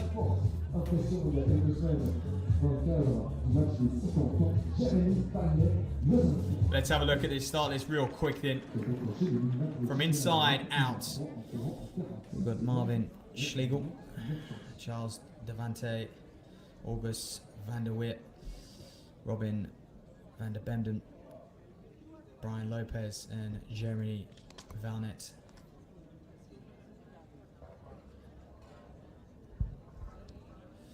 So let's see, in quite a few races we've seen, lane 2 has been the lane, hasn't it? They've come through on the inside, coming off that final bend and taking the win, and those on the outside have tended to really attack and go off hard. So will we see a replay of race 2?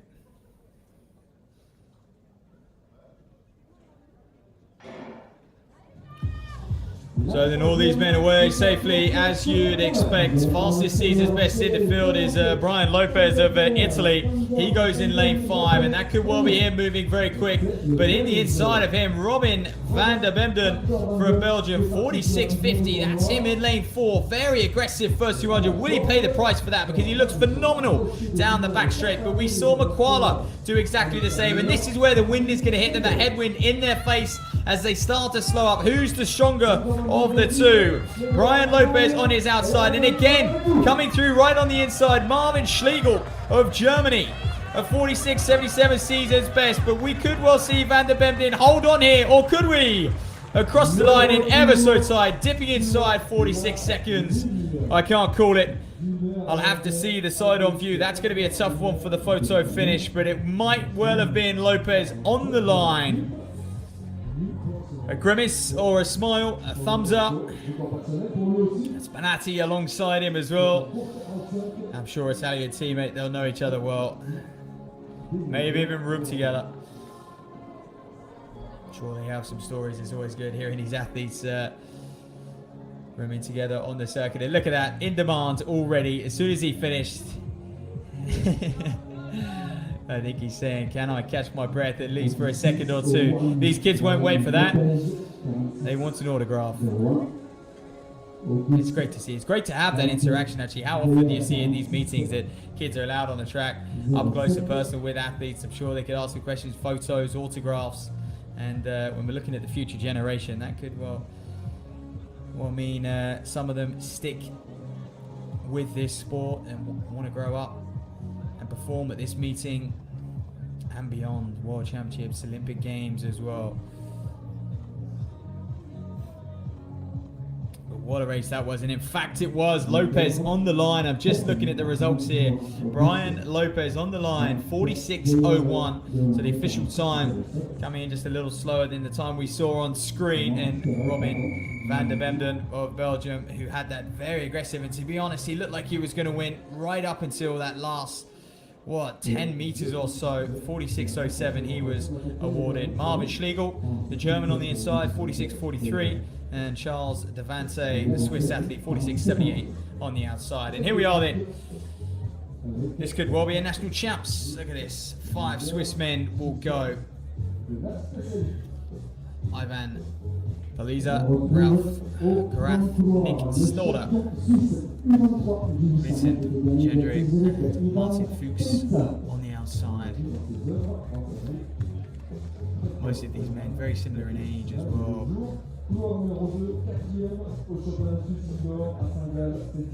So Belisa, Karath, there we are, 47.35, PB and season's best this year. He's in good form as he comes into this one. Even personal best is Nick Stolder. Vincent Gendry next in line as well, 47.61. He goes in lane 4. These men will be fighting for bragging rights, moving themselves up those Swiss rankings as well. I'm sure they're going to meet in the Swiss National Championships. And Martin Fuchs, 47.50. And it's so often the case, isn't it, when a country holds a tour event, you get a large cluster of athletes. This is a real sprint-specific meeting here today. We've got 1s, 2s, 4s, and of course the sprint hurdles as well, 4 hurdles and 110-meter hurdles. A few field events. We saw the women's triple jump. We'll try and bring you the official final results of that competition. I believe it was Ottavio Cestinato of Italy who won that. But race 4 of 4 in the men's 400 hurdles.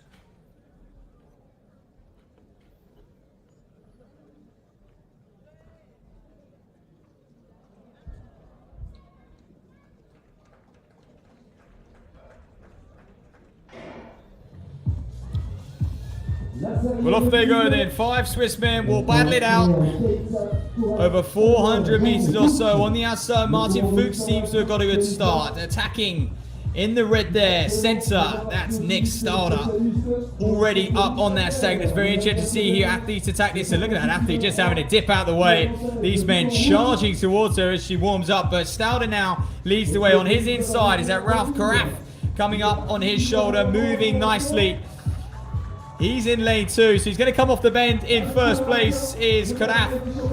And he's going to take this one. He's going from strength to strength down the home straight, ladies and gentlemen. He's still pumping his knees up. He doesn't look like he's going to slow down anytime soon. Could he get a lifetime best here? He's on course for it.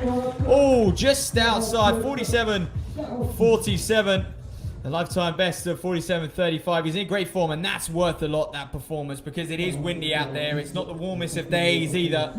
You wouldn't say it's conducive to personal best running or really fast sprinting, shall I say, but it's the win that counts. And he should take a lot of confidence that going into the rest of the season as we kind of near this. Is the kind of peak phase for a lot of these athletes. May, June time is very much open up, get a few races under your belt, and then really attack. They'll have an A goal to pick out, I'm sure. But there he is. Nice win from him. 27-year-old.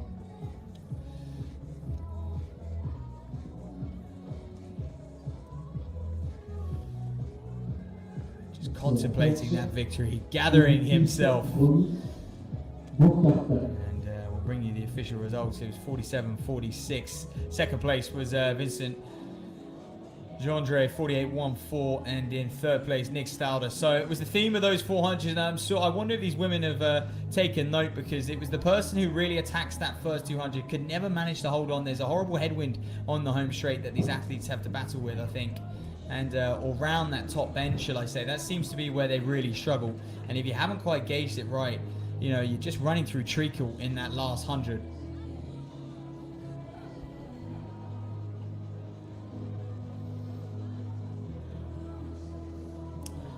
So, just like in the men's, we're going to have a series of races over the 400. We've actually got 5 400s here, all going off sort of 3-4 minutes apart. And race 1 will be the quicker of the 5, and we'll work our way down just like we did in the men's just then. But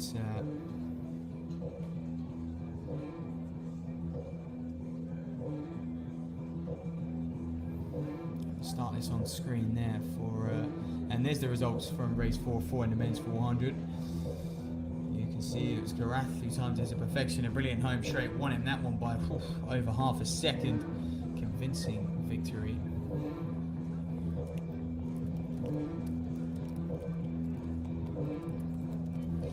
And it's over to these women then. As you can see. Watch out for Klaver. AK Klaver, just 24 years of age. She's a World Championship silver medalist in the 4x4, 2 times top 8 at the Olympic Games as well. She's a European champion. She really is a special talent. She's currently ranked 7th in the world as well. But there's Camille Laus of Belgium on the inside.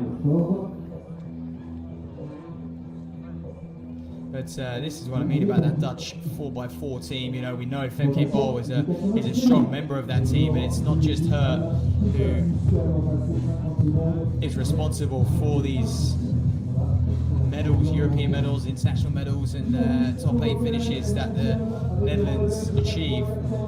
It's also Klaver as a key runner of that quartet, and she was 4th in the World Championships last year was Klaver. But Martin Oville of Chile, 51.34, she goes in lane 3. On the outside of her, Anna Kilmasinska. Welcome back from Poland, Anna Kilmasinska. 50.28, so a little way off her lifetime best at the moment. But, well, here she is then, the woman of the hour, Klaver. Look at that lifetime best. Well, if you're anywhere near 50 seconds, if you break that mark, you really are international royalty over the 400. Just gives a slight wave. Let's see where this fits into her season. Building nicely at the moment. A few good results coming into this one. Competing over the 100 and stuff as well this year, 200. Really trying to work on that top end speed. It's 50.32 from a couple weeks back. Yeah. Paris Diamond League there.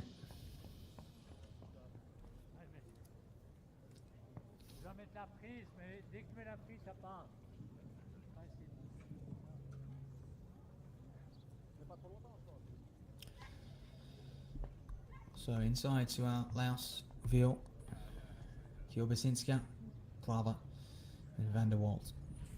South African there in shot.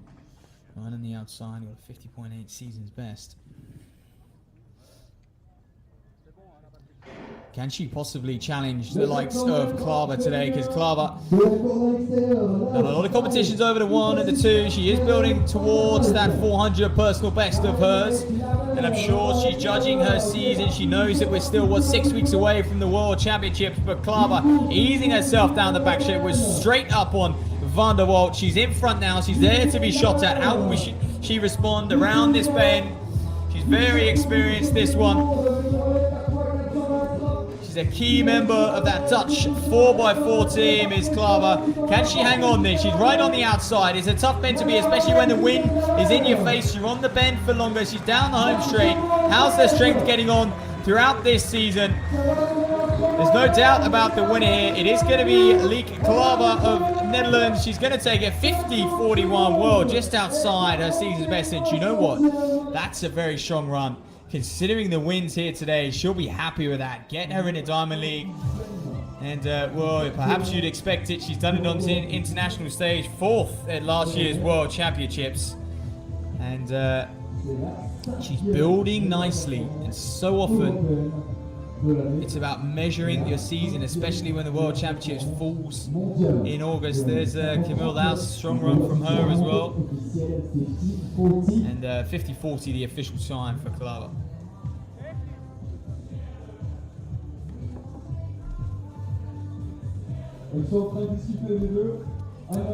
She's going to be speaking to those in the stadium now as the announcer crouches down. What a fast race. Tell us. Yeah, it was a tough one, actually. C'était une course très dure, dit-elle. In the end, the 400 is awful. Always, no? Always, yeah, but we seem to love the pain for a while. Alors, la fin du 400 mètres est toujours horrible, mais il semblerait qu'on aime ça. Are you happy with that time? Yeah. Yeah. Well, it's okay. When comes the first time below 50? Quand est-ce que le premier temps sous les 50? Maybe this year we will go for it. It's your dream. Yeah, sure. La copine de club, non de club, oui, le groupe d'entraînement des Pays-Bas, de celle qui a ultra dominé le 400 mètres à Athlétisme Femke Bol, Lieke Klaver, mesdames et messieurs. Well, there she is being interviewed. I think she was being asked when will she break 50 seconds over the 400. It's, if she was happy with the time. Okay, athletes always modest. They always want more to athletes. A nice PB there from Martina Will in 51.29, personal best in second. And Zane van der Waal, who had the tough job right on the outside when Klaver came steaming by.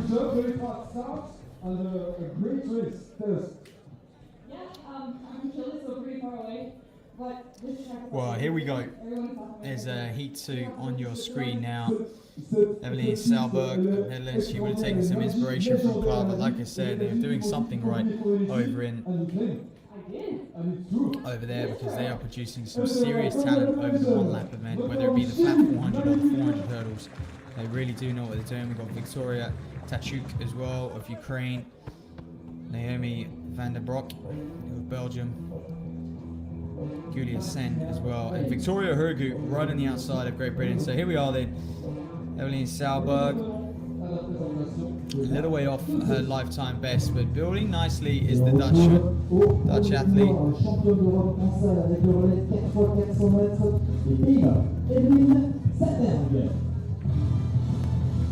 She too was a member of that World Championship silver medalist team over the 4x4 in Eugene. She's also UAE champion over the 4x4 as well. So there we are, Victoria Tachuk.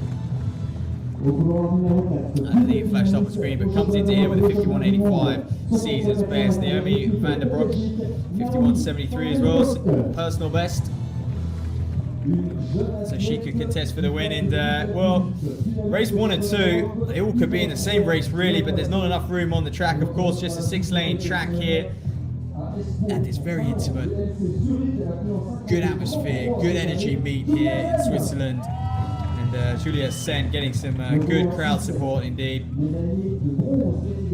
And right on the outside, Victoria Hurgu, now coached by her sister, of course, Christine, former world champion, so she's in very good hands.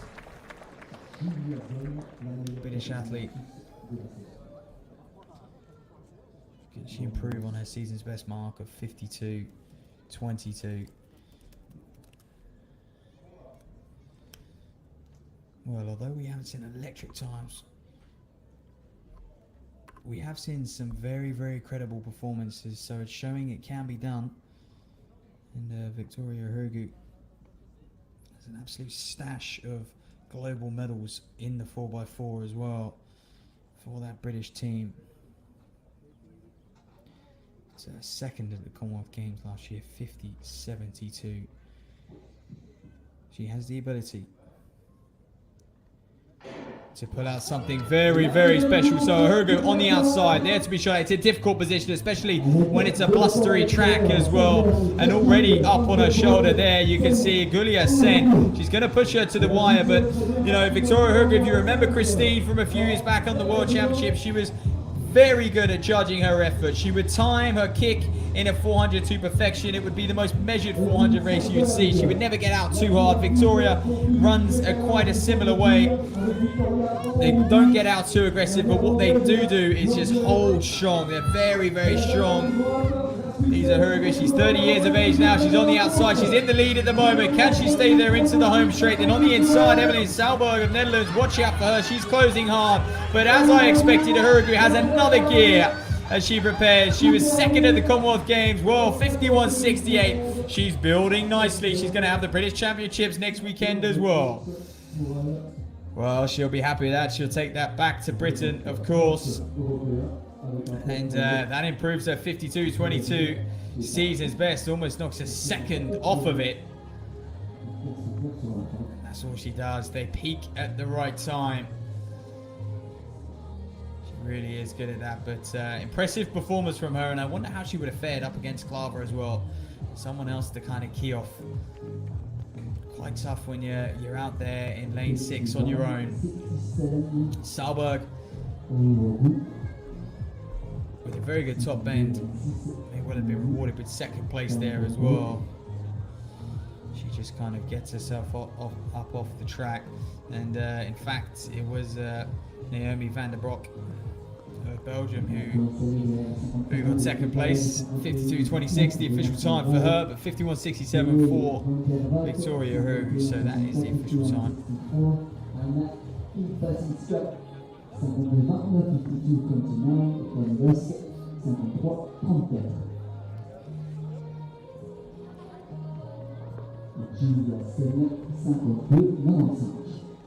So we'll have heat 3 on the track next. This is that was 2 out of 5, so we've got 3 more of the women's 400 to go.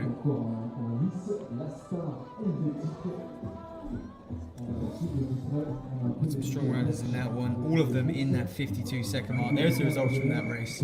As you can see on screen, Evelyn Salberg just fading back to 3rd place there. Julia Sen, the hometown favourite, 52.95, and Victoria the Duke, 53.37. But no doubt about the winner, no questions there. And from a British perspective, quite exciting to see what she can do over the rest of her season.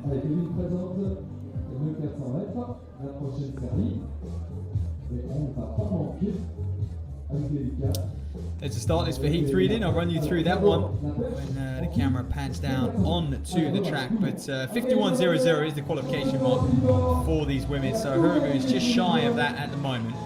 We'll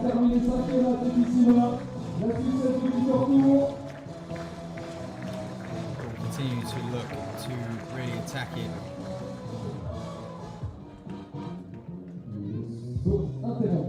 Et on retrouve au couloir numéro 12, 3e série du 400 mètres féminin, la 2e du championnat d'Europe en salle.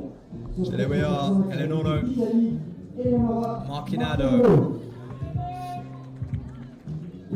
She goes in lane 2, and representing the old Barcelona Athletic Club, joint with the football club, or kind of a spin-off to the football club as well. She'll go in lane 3. Zoe Sedney. More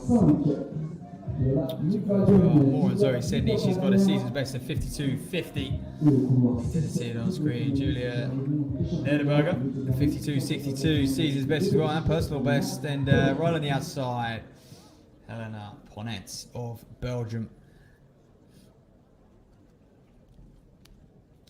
who's a huge talent. So a young field, just 22, 23 years of age, most of them in this race. Especially Zoe Sedney, Dutch athlete. She goes in 4, 52.50. But the Belgian on the outside there in picture, she's the fastest, comes in with the fastest season's best. Be interesting to see how she executes it. The only one I've seen on the outside who's managed to get it right today was Victoria Hurugu, timed a closing finish to perfection.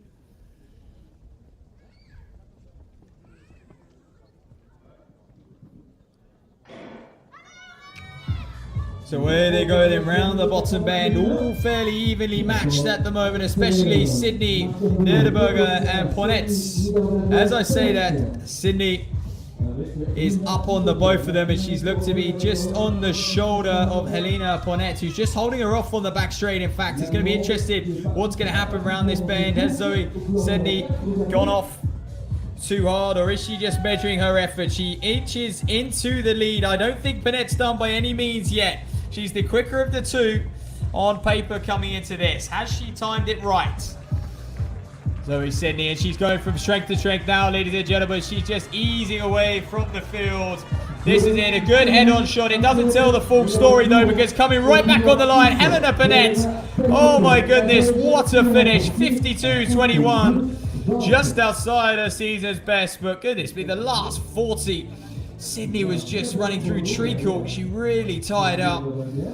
She almost thought I think she thought she had it won, to be honest with you. She came off the bend and then accelerated again at the 80-meter mark, but then just faded so badly. And I actually think the hometown favourite, Julia Nederberger, came through for second place as well. We'll have to keep an eye on the results.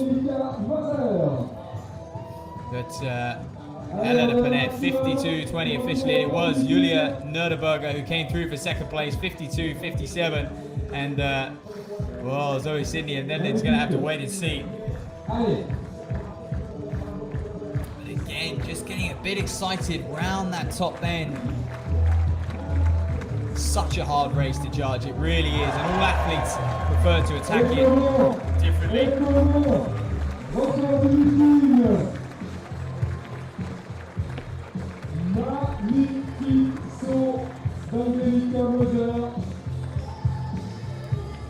And I can confirm Sydney third place, 52.62. It was all change in the last 10 meters of that one.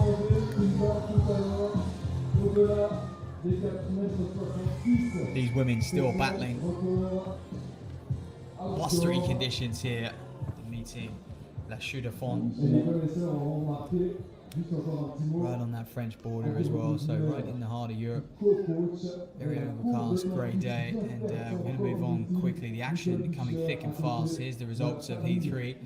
Helena Bonet's with a perfectly timed last 20 metres or so, 52.20. Julia Nerdenberg, that's a lifetime best. Congratulations to her, because there's more to come in these conditions, although she did have the crowd on her side. Here's Heat 4 then.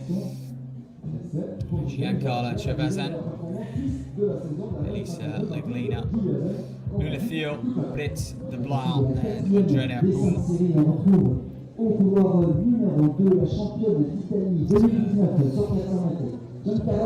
These athletes to come as we see their official introductions, if you like. There we are on the inside, 42, 52, 46. Outside of Elisa Leglina.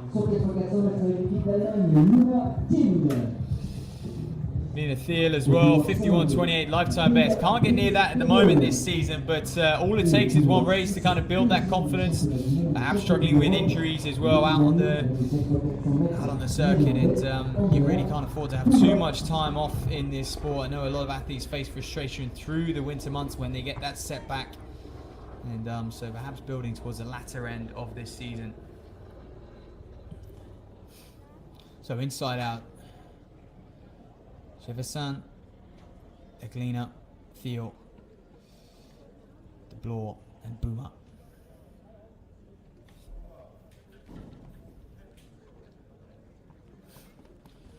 De Bloor and Boomer, part of the same club.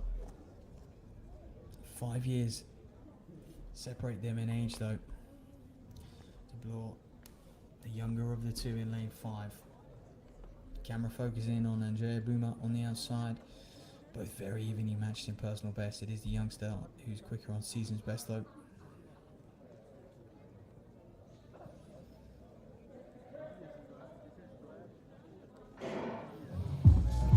So off they go then. We've got a bit of a club champs happening in here, because Leglina and Thiel, the two Germans, the same age, are both from the same club as well. And on the outside of them, De Bloor and Boomer, the two Dutch athletes, also from the same club. So can Chevazan, the Italian on the inside, cause a bit of an upset, get amongst these athletes who will know each other very, very well, will train with each other, and of course race against each other.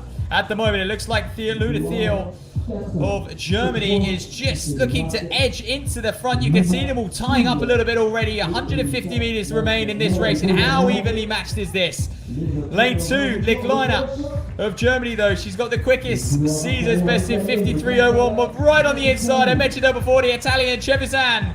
Can she come home with the victory here in Switzerland? She's going to do just that, I think. A very strong last 20 or so meters, 52.80. Wow, it's a big season's best for her. And in fact, the whole field ran very well. They must all be very close to their season's best. What a race, evenly matched. I think it carried them all to a fast time. Chevazan, Giancarlo, well done. A great victory from lane 2 as well. There's more there in the tank. It really is.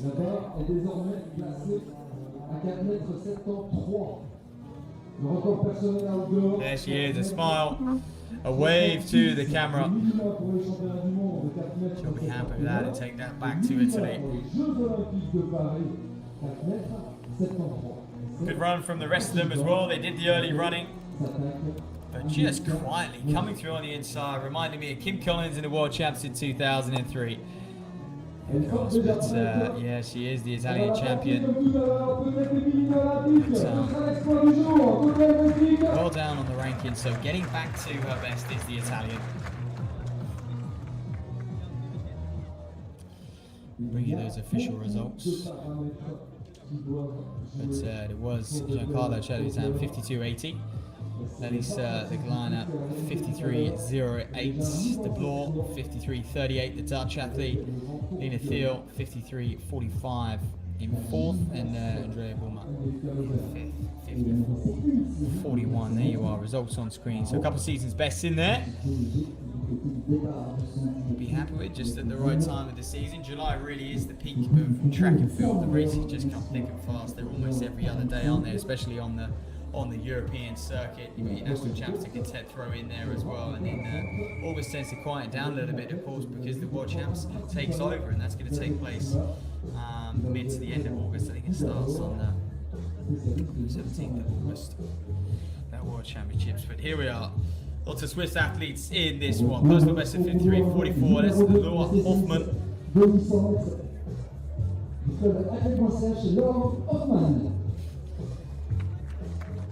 She goes in lane 2.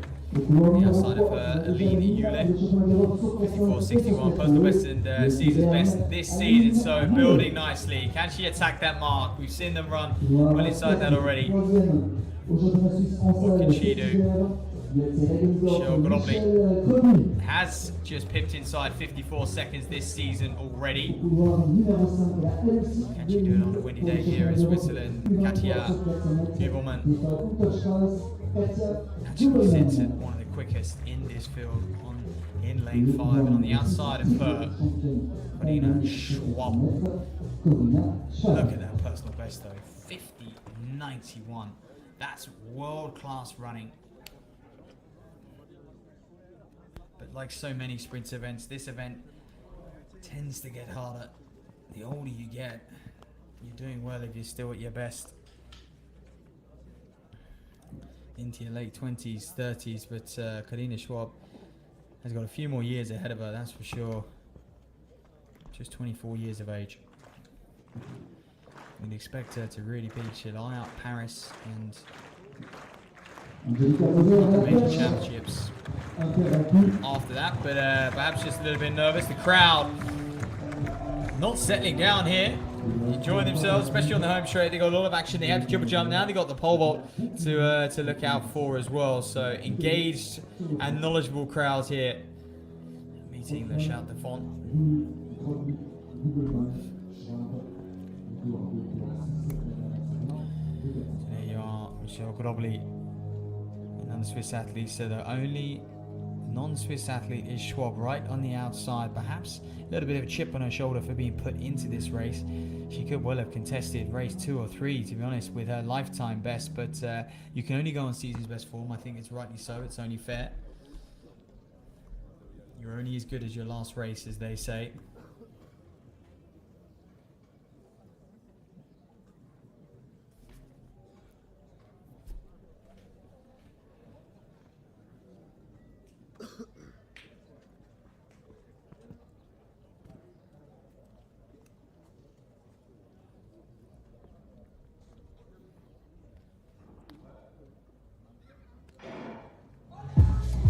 So Schwab right on the outside, the one to watch, gets out very, very hard indeed. Katia Gubelman judging her race set for a little bit more. All looks very even at the moment. Into a back straight where they're going to have the wind on their back more often than not. We've seen so far in this one, in this meeting today. So a quiet back straight. It's the home straight where the crowd lie. But Karina Schwab, their lifetime best of inside 51 seconds. She's taking this race to the other athletes here. Katia Gubelman still has her in her sights though, the 22-year-old. So does Michelle Grubli on the inside of her. So these two, when the stagger unwinds, who's going to be leading? I think Schwab's going to be leading, but will it remain that way into the home straight? They're going to have the wind in their face now.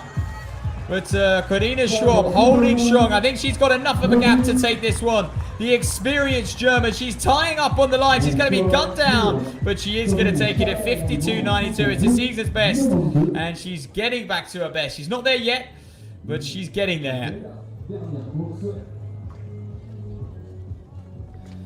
Congratulated by her teammate. Like I said, she's 52.92. She could have well gone in one of the quickest seeded races. I expected she'd have a bit of a chip on her shoulder being seeded in race 5. But hey, you've got to win.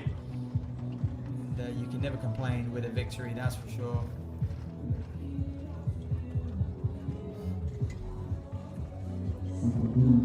So that wraps up the 400-meter action here today. The one-lap event. The next event on the track we're going to have is the men's 110-meter hurdles. We're running a little bit behind here because that was actually due off at 2:40. So actually, we should be okay. 6 minutes or so.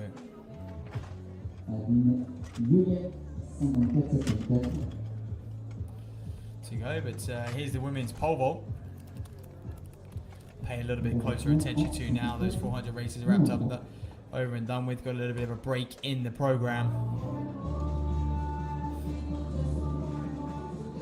Du côté du sur la perche, oui, la troisième tentative. Angelica Moser, allez tout le monde. Well, Angelica Moser, she is the class of this field. A 461 season's best. Oh, not quite there on that one. She's got great support on that back straight. Claps, bows out of this one. It'll be her third attempt.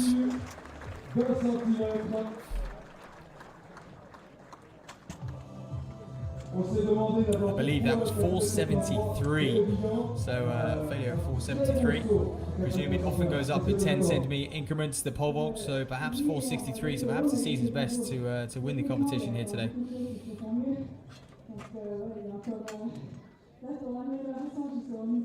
Ce qui est très bon aussi, donc en août, c'est le championnat du monde à Budapest. S'il y a beaucoup de choses qui peuvent être mieux, There she is, there's the replay. Just failing that one. Just catching her with her feet on the way up. But pretty much had the hind, but just failing there. Lucky knocking off with her shins early. vendredi avec ici là.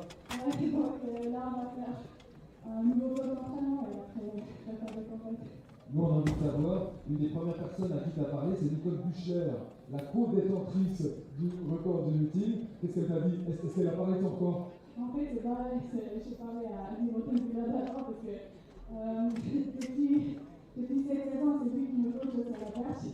Et c'est Nicole qui lui donne des conseils sur la besoin, mais là, en ce moment, c'est un peu un patchwork, mais ça marche pas.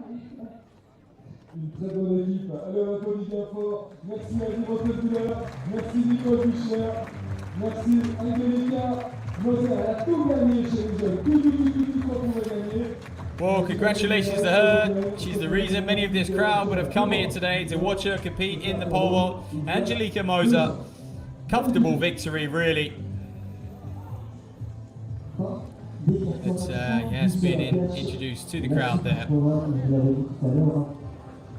And winning jump of 461.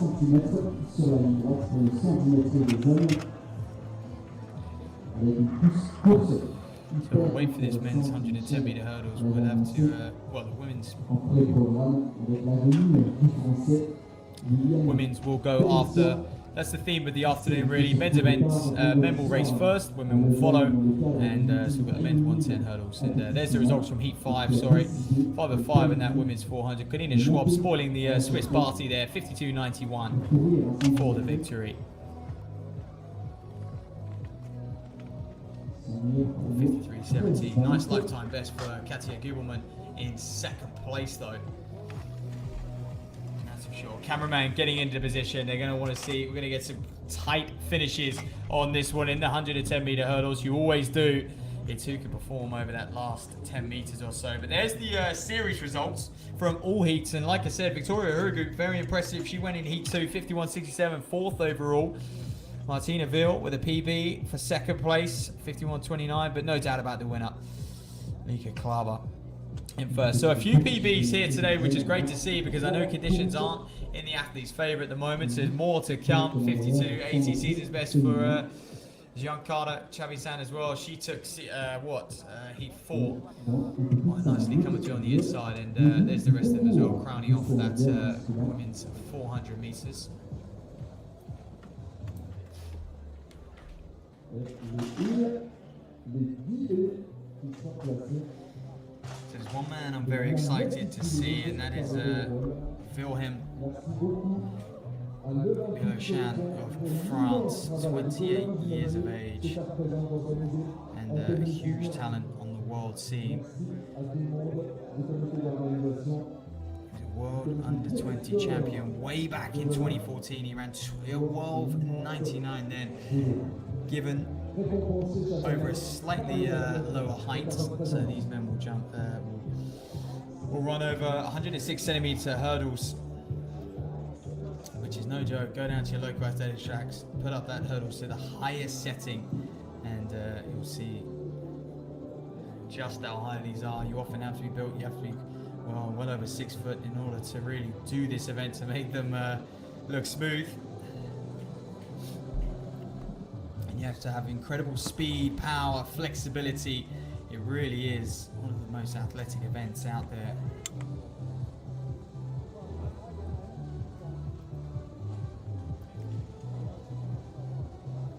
Willem as well, 2016, bronze at the European Championships. But looking to get back to that form. Season's best of 13:20.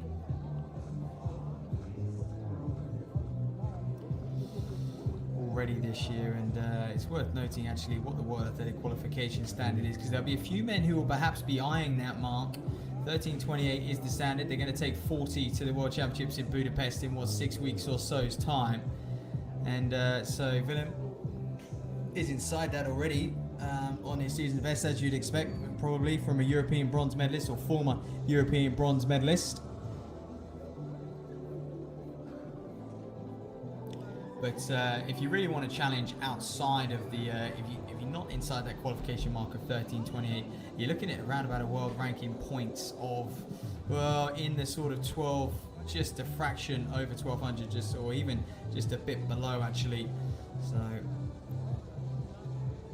1184 points will get you in. That's the last man at the moment. Laura Brudesse in that position of Mauritius. But just like I mentioned in the 400, they'll take your 5 best runouts. So it's important to have a consistent season, and the reason they did this, I think, it encourages athletes to race each other. It encourages us to get athletes at the head-to-heads and racing, because of course the higher the label of event, so we're a bronze tour here, but the higher the label, silver, gold, and of course diamond leagues, and beyond the Olympic Games, World Championships, the higher the label event, the more points you get. So the good athletes really do, if they want to keep a high world ranking, they have to compete on the Diamond League circuit, like they would anyway, but they do have to go head to head. It matters if they kind of come second or third in a race as well. So the person who has the most consistent season, more often than not, will top the kind of the rankings at the end of the year. But there is obviously weighted points towards that World Championship. Grant Holloway, you're a defending world champion over the hurdles, and the Americans in general over the hurdles are just phenomenal. I mean, they have, when you look at the top 10 in the world, they've got 5 of them in there. More, in fact, 7 of the top 10 in the world are American. The coaching setup, the collegiate setup they have, just so conducive to running fast over the 110 hurdles. But here's your start listing, ladies and gentlemen. Man, Willem Chan in lane 4, who I mentioned, but Jacob McCory, Lorenzo Simonelli as well, Luis Mendy, Finley Gao, Max Herder as well on the outside of him, and Ronan Greff from France, who goes in lane 7.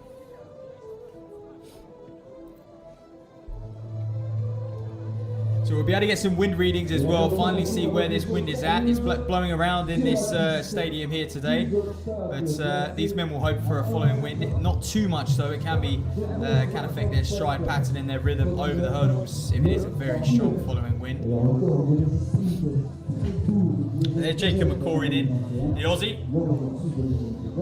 Over here will base himself in Europe throughout the season. Obviously very hard to travel from Australia back and forth to compete so often. Australian athletes will come over to Central European countries so they can compete on the Diamond League circuit.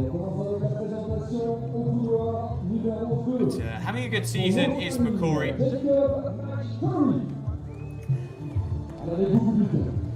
He is being introduced to the crowd and some athletes. Look how relaxed Simonelli is, still pinning his number on. 1340, lifetime best.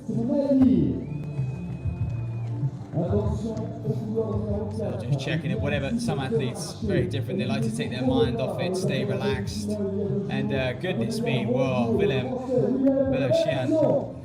Velocian, sorry, 13:15 lifetime best. Can he get anywhere near that 13-minute mark this year? Watch out for Lewis Mendy, 13:33. He's a special talent. He really is raw, isn't he? And before Billy Gow as well, 13:46 lifetime best. A little off that this season. Swiss athlete, they're going to enjoy watching him. Swedish man, Max Helena.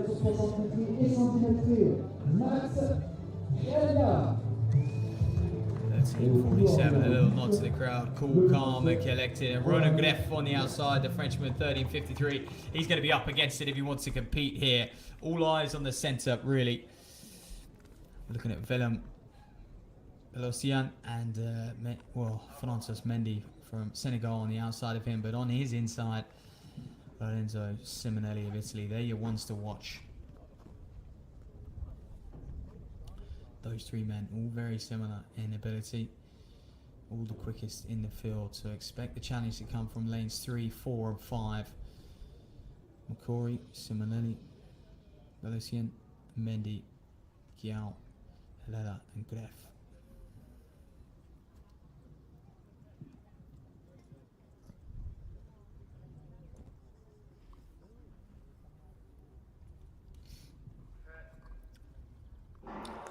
Up and away, then in a very good start from Simonelli, the Italian. He was leading into that first hurdle, but Velocian, the experienced Frenchman, is going to take it, and he's absolutely streaking away from the field, going into the last hurdle. Velocian, 13:08, ladies and gentlemen. That's more like it. That's going to be a lifetime best for him as well. Oh, he's building nicely. Well, he's playing it cool at the moment. He'll know what he's just run. Well, an exciting time for him. A personal best of 13:15. That's not the time he just ran. 13:08, we think, unofficially. Oh, well, former European bronze medalist is building very, very nicely. Coming into the World Championship Budapest, the business end of the season, his official time, 13:07. A former World Junior champion as well. Well, we're going to be fortunate enough to hear from him on the infield then. Aujourd'hui, c'est vraiment le boulot. C'est vraiment rebondir en fait à partir du départ. De ne pas rester en fait sur cela. Il y a le bloc de compétition et tout le travail. Les jeunes sont là. Tout le travail. On peut dire que tu rebondis de manière exemplaire. C'est sûr, je rebondis. Mais exemplaire après, il y a alors tout ça. Et ça, il va passer tout ça. Allez, bravo à toi. C'est une série, on va voir tout à l'heure. Nouvelle collection, record du team, meilleure performance européenne de l'année.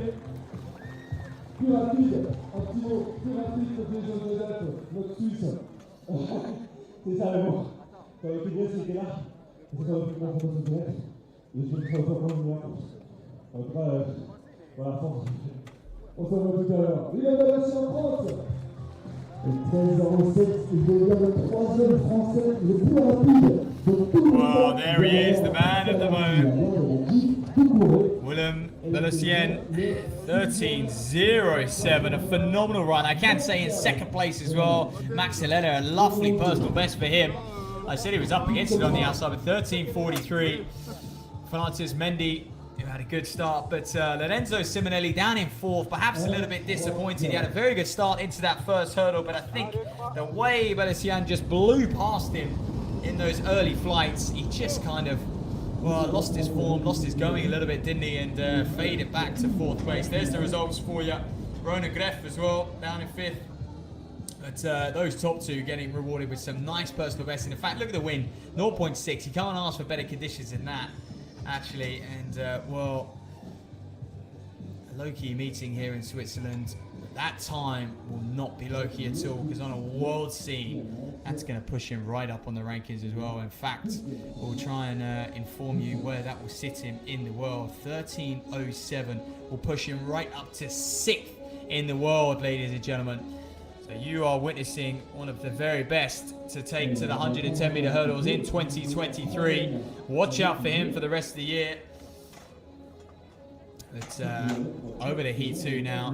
It's just prepping yourself, just making sure all these hurdles are back in position. Of course, some men just clipping them slightly on their way over. It's Heat 2 on the line then. I'll run you through that lineup in just a moment. But perhaps the one to watch, Joel Bengtsson, Swedish athlete. He's going to go dead in centre, lane 4. If Williams lanes anything to go by, we'll have a little bit of luck attached to it.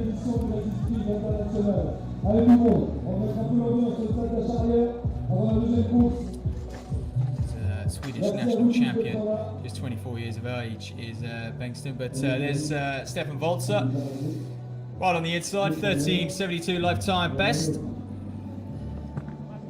Well, these athletes can't complain of the conditions. We've already seen some electric times. Actually, probably very good for hurdling. And they've got a great atmosphere here on the home straight. They've got the main stand stretched along this 100 meters straight. They had the pole vault going as well. The crowd are engaging.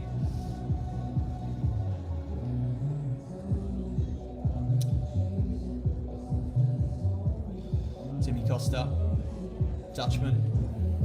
21 years of age. Good to see him now competing on the international circuit. There he is then, fastest in the field on lifetime best, Joel Bengtsson, the Swedish athlete, Swedish national champion, shall I add, and Mark Hayden. Also, lots of men in that 13.6 range. It's going to be fascinating to see, isn't it? Koen Schmidt next up. Running for the Pace Basque athletic team. We've seen a lot of athletes compete for their very popular club over in Holland. Matthew Jacks, 13.48, so he's got a cracking personal best. Can he get near it today and win this one?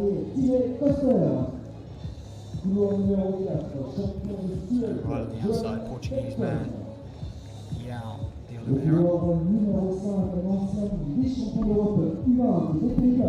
Jacks, Swiss international in 7, in the bright orange, you can't miss him. On his day, he can contest with these men. Cause an upset, can he win on his home track? So I think they're still undergoing some introductions from the announcer in the stadium as well. These athletes getting ready to get going. You can see the crowd, some of them right up on the rail, watching this one firsthand. It's a lovely small stadium here. I think the athletes will enjoy the fact it's just, well, of course we've got 8 lanes on this home shape, but just a 6-lane track. It makes it feel a little bit smaller, a little bit more intimate. The atmosphere travels better as well. So Waltzer, Costa, Bengtsson, Hayden, Schmidt, and Jacks, and right on the outside in the picture there in the red, Oliveira.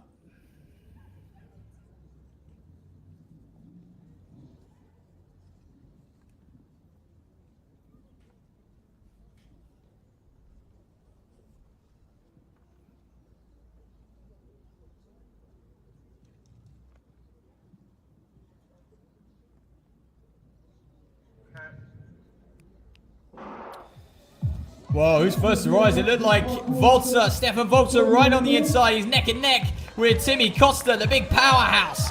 The man from Holland. Timmy Costa is leading, but right on the outside, the Oliveira, I can't call it. 13.55. There's going to be a few seasons best in there. Looking at Costa's reaction, he won. He's absolutely pumped up, and rightly so. That's a big win on the international circuit. And absolute powerhouse. He was eating those hurdles up, wasn't he? And well over them. I did say before, these hurdles will be probably well over 6 foot. These hurdles are over 1 meter high. 10 of them. And, well, I'm sure we'll get a quick replay. But the Oliveira right on the outside. Closed hard as well through hurdles 7, 8, and 9. Perhaps just didn't quite get that last one right. He was under pressure. But Timmy Costa, no doubt about your winner then, confirmed.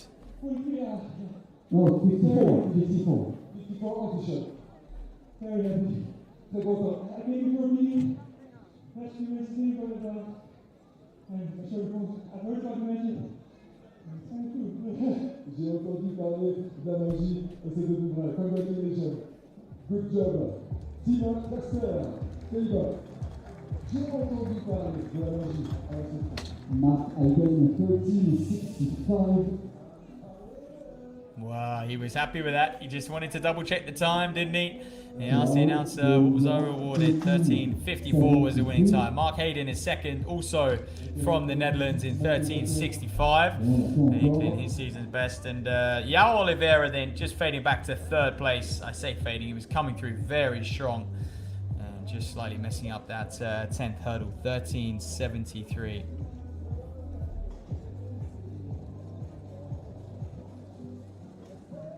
Les conditions qui sont de mieux en mieux. C'est vrai qu'il y a des vite pour tout le monde. Avec des nuages gris foncé derrière la tribune principale. Mais généralement, ça vient pas de ce côté-là. We're starting to see the men's long jump as well take place on the infield. And that's actually underway, so I can report Leif Bernard of Switzerland is leading the way, 6:85 in that, and Sandra Graf also of Switzerland, 6:51. We've got a massive field of 15 or so athletes in that one. Here's your start list for Heat 3 though.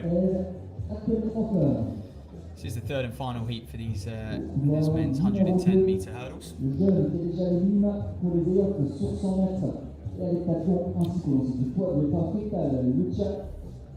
There he is then on the inside, Nathan Alberti, only 15:08 this season. Obviously a much quicker per lifetime best, but he's going to want to dip below 15 seconds. And he's on the inside. Next to him is going to be Fabio Cobel. The camera focusing on Alberti. Perhaps a little premature with the introductions. Like I said, clearly isn't in the form he's capable of, and just building into the season. You never know what's happened to these athletes. Are they just coming back from injury? The inside story is often just kept inside their close friends and family in their camp. Really, normal competitors knowing how their winter training going and what the reason is, getting any sort of confidence from their injuries. But sometimes it's always better to justify those performances. But he'll go into Fabio Cobel as well in 3, also a Swiss athlete. This a full Swiss field we so often see in these latter heats. But, good chance for them to be amongst the stars. Is that Backman waiting to go in the long jump as well? I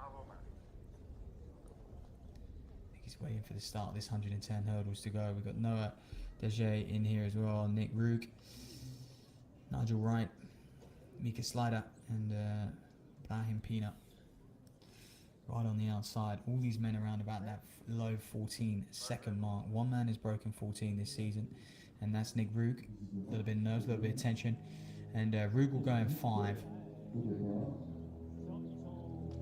So he's the man walking back. Do the start in the all black strip. Black vest, black shorts.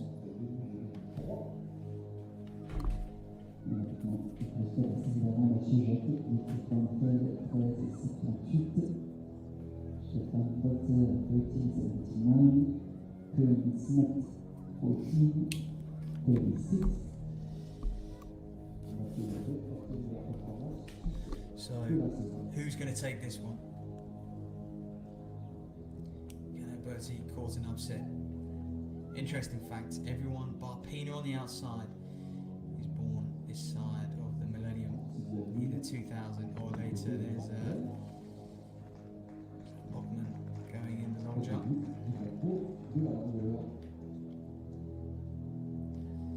The Belgian.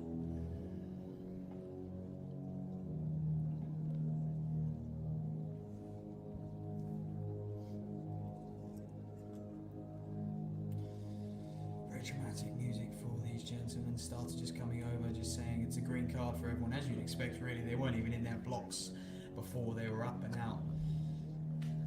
So whenever that happens, it's usually well, more often than not, it's an issue with the starter's gun or the starter's equipment rather than the athletes. And as you can see, they've all got kind of speakers just right by where the blocks are, and that's to kind of just hear starters' orders a little bit clearer.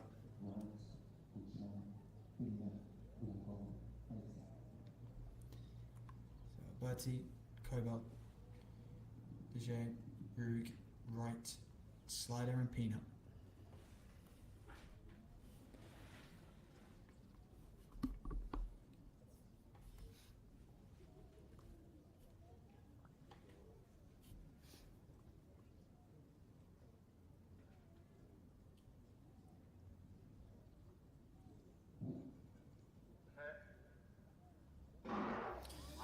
So off they go, then a clean start this time around, and look out for Rug on the in lane 5 in the all black. He's just edging himself into the lead at the moment. He's going to be up against it. That's Cobalt on his shoulder, but Rug is going to take it. Fastest man on paper wins this one, 13:10. Is that time correct? Because if it is, that is phenomenal. Whoa, Nick Rug, I don't think he realizes what he's run yet. We'd have to double check it, but 13:10, when you've got 13:92 as your lifetime best, he's obliterated that. Not only that, he's just gone and got himself a world qualification mark. So Nick Rug, well, from what was almost a Swiss national champs, he was the victor here today.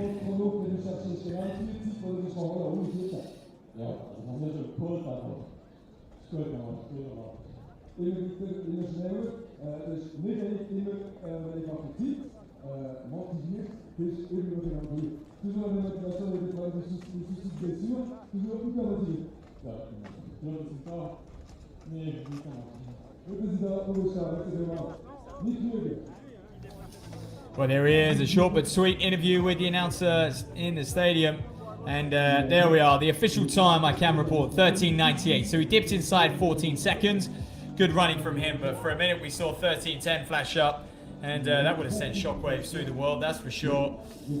But 13:98, second place, Fabio Cobalt, 14:19, and Raheem Peanut right on the outside, 14:39. So they were your top three.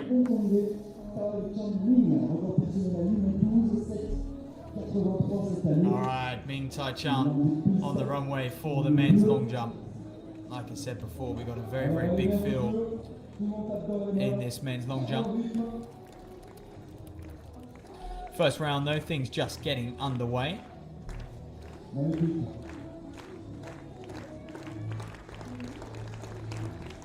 Here he goes, the man from Hong Kong. Good jump.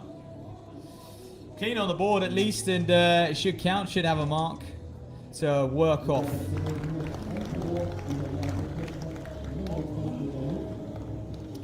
Throughout this competition, he is a two-time Hong Kong national champion. His last championship title, though, coming back in 2021, the mark is 770. He's got a lifetime best of 812, which is the national record for Hong Kong. Can he get back to those sorts of performances? Because if he can, that really does compete on the world stage. And you can see these athletes having to mark out their runway. They're going to have to go over that little gap in the track. So that's something to contend with, something to think about. They've got the umbrella there, the starter's pen as well for the hurdles. Got a lot to contend with, these long jumpers. I'm not sure how they feel about it. Hardly ideal. He's going to have to either make sure he's got one big stride or just chop his stride going over the little lip in the track there. And when you've got a personal best of 823, that's probably not quite what you expect when you rock up to when you promised a competition in Europe. There we are. So he just walks up, then starts off the orange, coming off the marker that he's got down on the track. What can this man do? Oh, it's big. It's not going to be 8 meters big though. He's not going to be near his lifetime best, but that's Hibiki Tosawa, sorry. So this competition just getting underway. I can say Raphael Huber of Switzerland is leading away with a jump of 7 meters.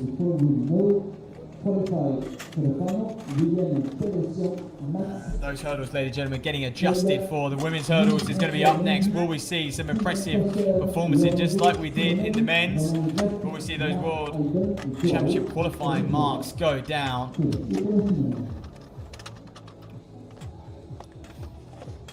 The women's mark is, again, 40 athletes to be allowed into the World Championships. Let's just summarising that Heat 3, though.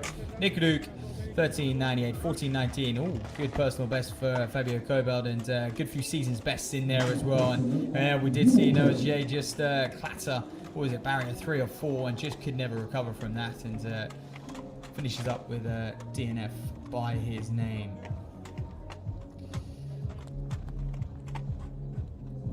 And there you are then. These men got a little queue by their name, so we expect potentially see them later on, actually. 4:20, their final, and I don't know if it was really heats as such, because there was definitely a difference in class between each race, but they will get another chance to run, and so Willem will enjoy bouncing back later at 4:20, and these women will actually follow the same format. So although we will have a series of races, fastest race first, and just look at Butrevsky in the long jump. Again, 8:21. These long jumpers, you know, on the world scene, I just find them sort of awfully inconsistent. They've got the talent to really stretch out far, but more often than not, you see them this side of 8 meters.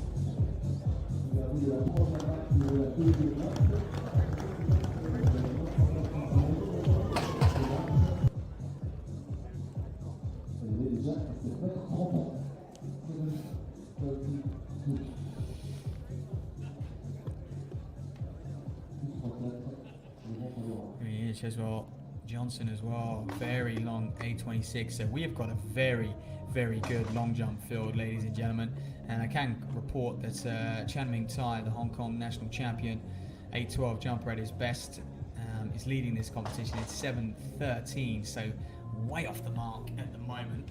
So what we expected to see, I'm sure the crowd were hoping for some jumps 8 meters plus. I'm sure they might get it. If it's anything to go by, the women's triple jump just got better and better every round that went by, and we hope the men in this long jump competition can do the same.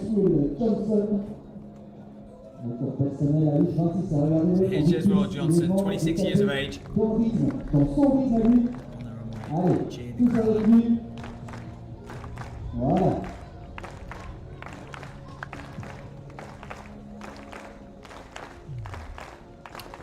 Slightly different theme to the clap that they're doing.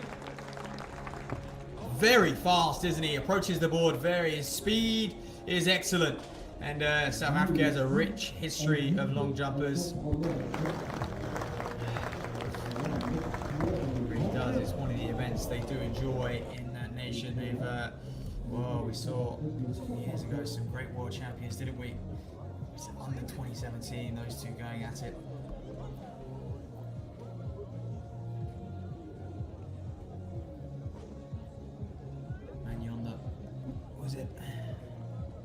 If my memory serves me right, so 3:15, the women's hurdles to go off, so we've still got 10 minutes or so.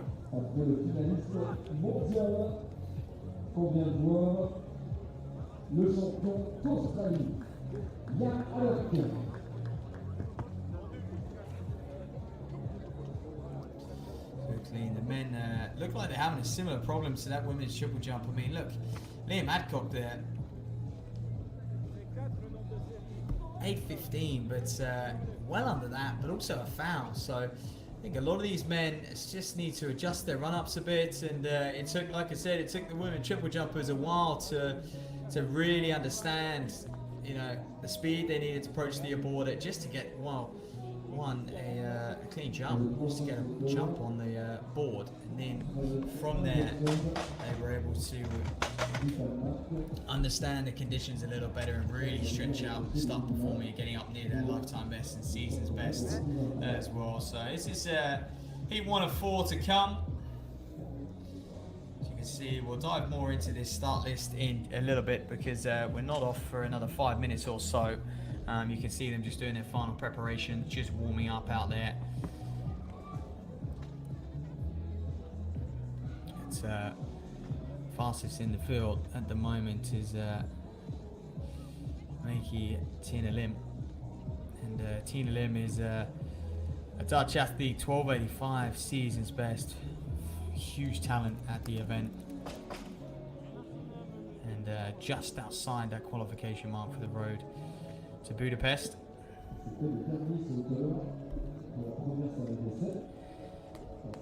25 years of age, you'd expect to see her around at some major championships over the next few years. She's currently ranked 49th in the world, so, and this is where a win is really important for this athlete, because when I had a little look at you know, her races that gives her that score. See a few races in there where she's kind of further down the field, so if she can boost herself up, get a win here today, it's going to be more points. More points obviously means a higher world ranking.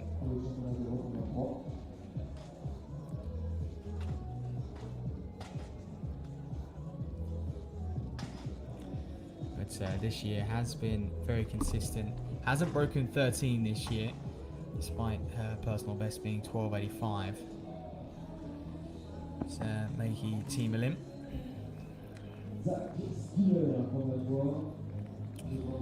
But these women just chilling out, keeping warm because it is a little bit chilly here in the arena, I must confess.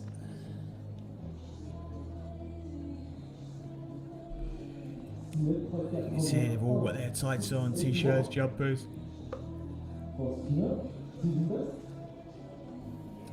Just running through their last few strides, and athletes will often do a one last hard effort, one last hard start, and over the first couple of barriers, and then they'll just chill out. They'll save it for the race. They won't want to do too much, and as you can see,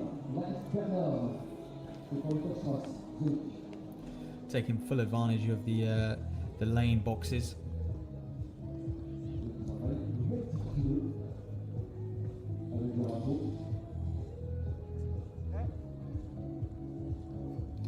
There we are, then back over to this men's long jump. Looks like we've had a few fouls in there as well. So we are Leif Bernard. Back to him. So we're into the second round, and pretty disappointing 6:85 first round jump for him. But as he improved on that, I hope so.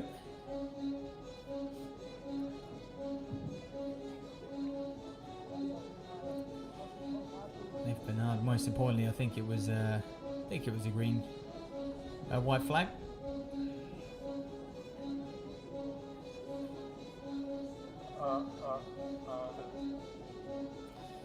So here we are, the dramatic music starting. It must mean we're moments away from this women's 100-meter hurdles.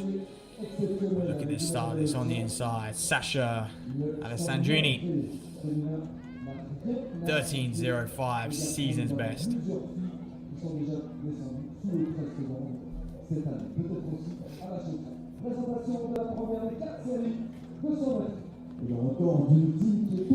There she is, her season's best. So happens to be her lifetime best as well. Sasha Alessandrini, and sub 13, you start to really talk about competing on the international circuit, you know, in a silver or gold tour even. I know the world record is outrageously fast. 12:12 by the Nigerian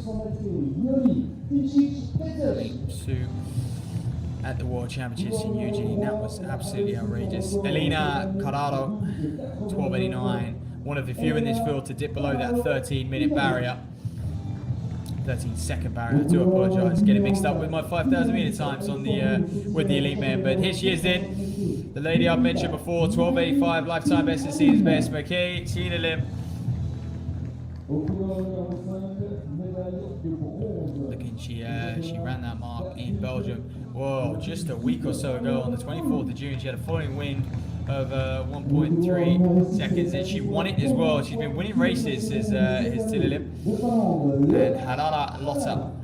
There we are, Lotta Harara, 12.99 as well. She's also inside that 13-second mark. L'Italienne qui a commencé à 0,8 déjà cette saison, Giada Camasi.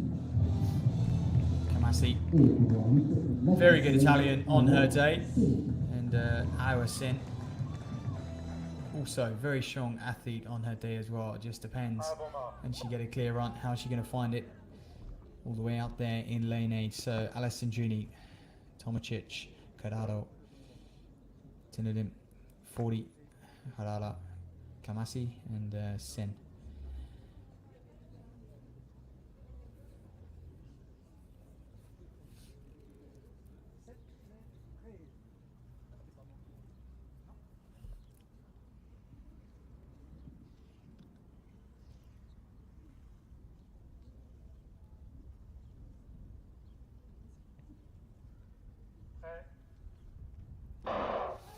Oh, the way they go then. Who's going to be first to rise? It looks like Alessandrini right on the inside. The French lady, but coming through very strong. That's Halala. Whoa, what a run from her. She's going to dominate this one today. 12.56. Well, that is absolutely phenomenal. Goodness me. What a run. She has obliterated her lifetime best. Marion 40. South Africa, 12.86 coming in, 12.56. That's inside that World Championship qualifying mark of 12.78. And that's going to bump her right up the rankings. In fact, I can tell you that time is just outside the top 10. It's 11th in the world on the road to Budapest, that is. So that's taking out the 3 per nation. So, of course, there's several Americans inside that top 10 as well. But she is delighted, and rightly so. Wow, welcome to Switzerland. You can take that home to South Africa. You can start preparing for the World Championships. Marion.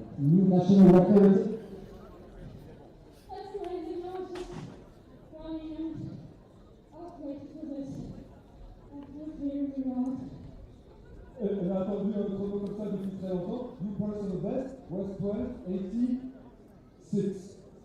Now 12.55. Elle est pleine d'émotion, elle applaudit bien fort.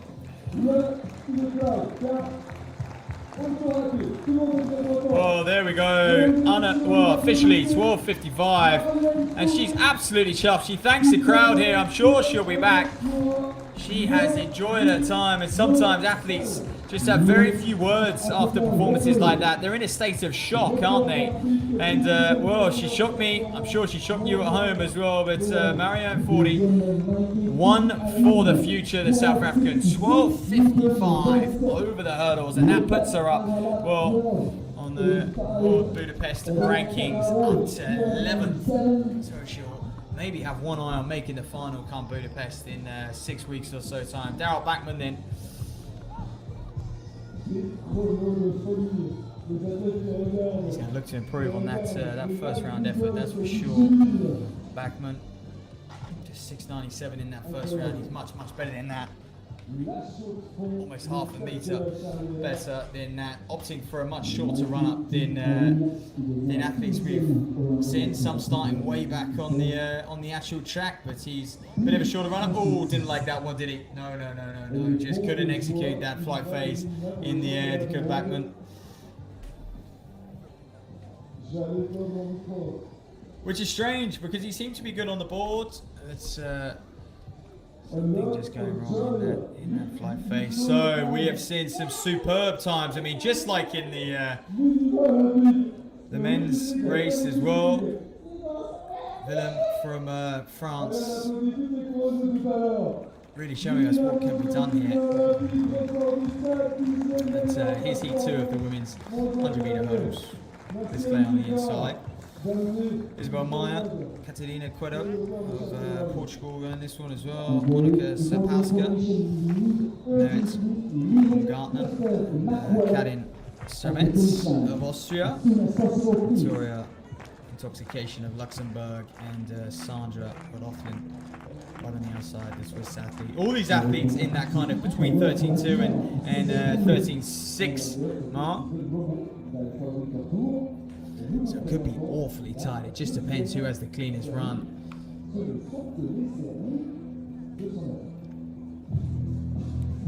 Et on retrouve au premier couloir 2 fois championne d'Australie, Lise Clay.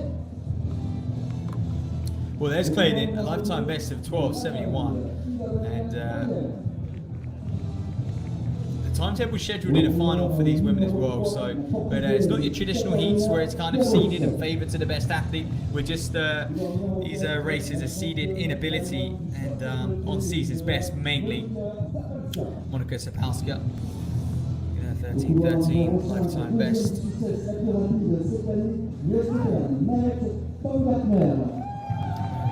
Gartner as well, Austria there, strong contender, good Austrian. Alongside her is another good Austrian she'll know very well, Karin Stamets. Victoria Rausch of Luxembourg, 13.21. Sandra Lothlin right on the outside, 13.62 lifetime best. Well, she's awfully close to that this season, and she break it here. But like I was saying, these races are seeded from race to race. The trend should get slower, if you like. The quickest race to go first. So don't expect to see a 12.55. We may do though. Don't write it off. But if any of these ladies can run a good time, they may well qualify as the fastest loser for the final, which is to come a little bit later on in the afternoon, about an hour or so's time actually. Just means the final 2 hours of coverage.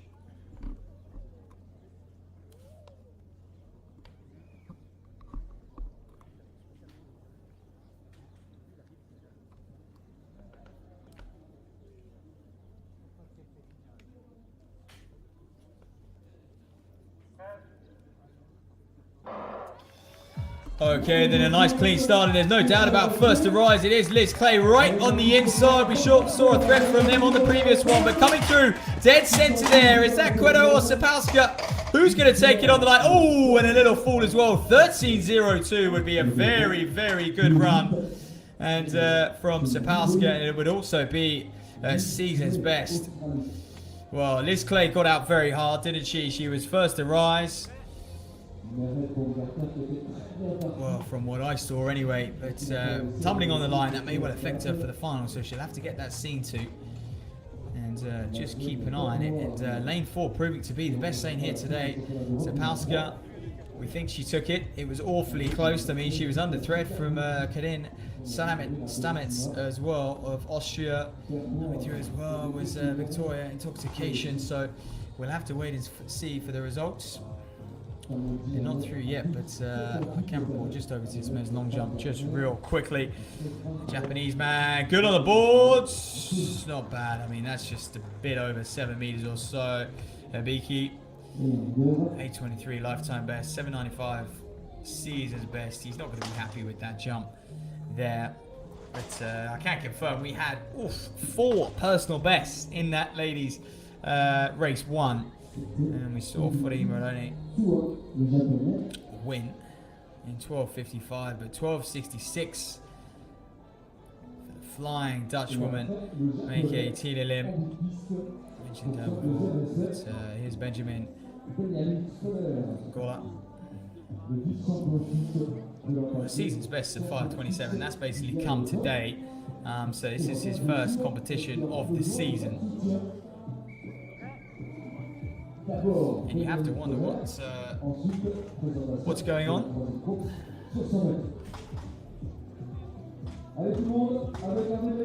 Instead of all these men just adjusting to the weather conditions here, let's see what Bengola can do then.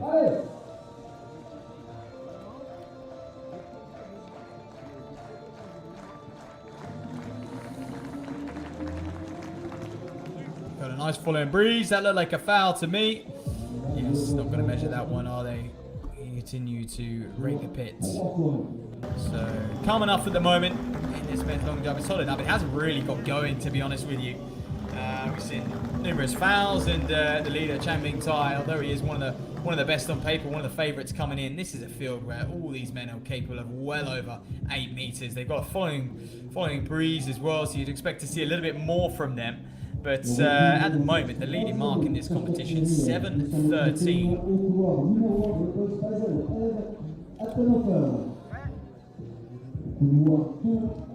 Well,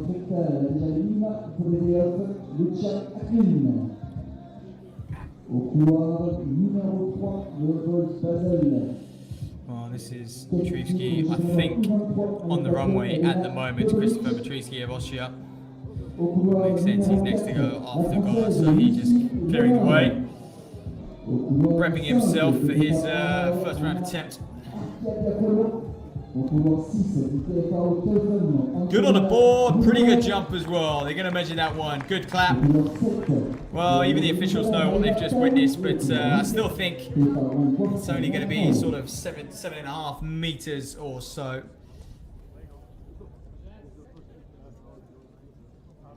So Petruski, 7.96 lifetime best, but over to heat 3 of this women's 100-meter hurdles. There are actually going to be 4 heats. So heat 3, Adenhofer, Acklin, De Belek, Lenoja, Archdeacon, Gimunda, Tahu, and Free on the outside. Lenoja, French athlete.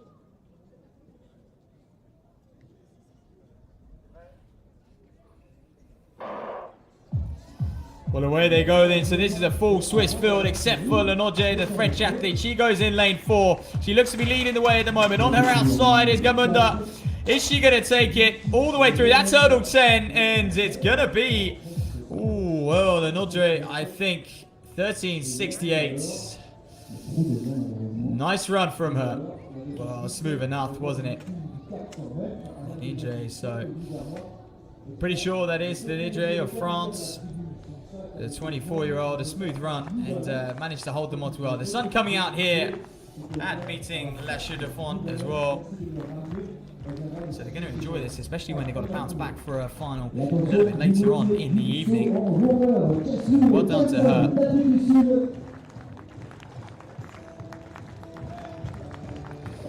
13.75, that's the season's best, I believe, if that gets confirmed. We're waiting to see the results, and yes, it was her indeed, 13.68. So a nice season's best. There's Johnson in the long jump. He's going to check his mark, checks the board, shakes his head as well. Not what he wanted. But 8.05 for Johnson. I'm just taking that off the stadium announcer, and I believe the results not quite refreshing for me, but if that is the case, there we are. 8.05 confirmed. Round 2 in the long jump. That's an absolute brilliant jump from the South African. That's going to take him well into the lead and really get things rolling over that 8-meter mark then. This men's long jump finally hotting up. I say finally, we're still only in the second round. We've got 4 rounds ahead of us. And Liam Adcock, then the Australian, also with a lifetime best of over 8 meters. Really getting going now. Look at this. What a difference a bit of sun makes for these gentlemen. The sun comes out and they start soaring through the air. Liam Adcock. What can he do? Ooh, good on the board. It's going to be awfully tight. I think that's just below 8 meters. Shakes his head. And we'll have to see if it's a foul or not. We'll get this information to you as quick as possible.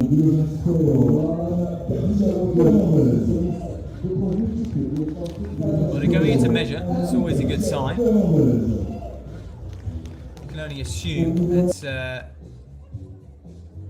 key jump. Here we are, 7. Oh, is that 7.93? Just a little glimpse on the on your screen there, 7.93. So that should take him into second place. These gentlemen getting back near their best, what they're really worth, isn't it?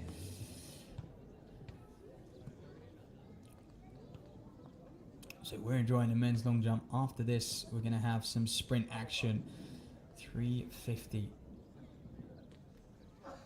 So we've got a good little bit of time before that. That's fourth hurdle race on the track then. Race 4 for Kibibi, Garcia, Fernandez,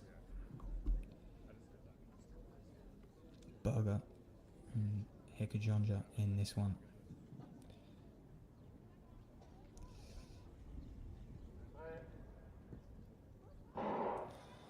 All the way, there you go. Then first to rise is dead center. Lane 4 has been an absolute winner so far. That's Wakurska of Poland, a 14.22 season's best. She's on course to smash that if she can keep it smooth. 13.86 into a slight headwind as well, easing down. Ooh, she's going to have one eye on the clock and think that might be enough to make it back for the final later on, you know. Absolutely streaks ahead of the field. What a clean run as well from Wakurska. The Polish athlete knocks 0.4 off of her season's best. Well done to her. She's very happy. She's all smiles. Just like we at home. We enjoyed that one indeed. There we are. 13.30 lifetime best. So she's capable. She's very much capable to perform. But she'll take that sometimes when you have an up and down in the winter, or you know you're not at your best. You take what you can, and you know, you're only as good as your last race, of course. But that crowns off the women's 100-meter hurdle action, and we'll bring you the qualification for that final to come in an hour or so's time. But we'll wrap that up. Just see if we can get some confirmation on that time as well. So, but there was no doubt about the winner, Kershko. There's Skinner on the runway, the British athlete.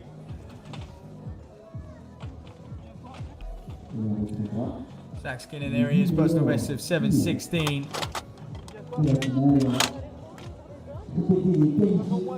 Season's best of 680 though. He should really be looking to punch way above that 7-meter mark. Should Skinner. He really wants to develop in this event.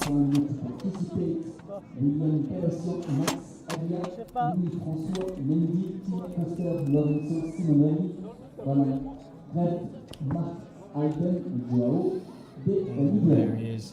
It might be a fraction over 7 meters if he's lucky.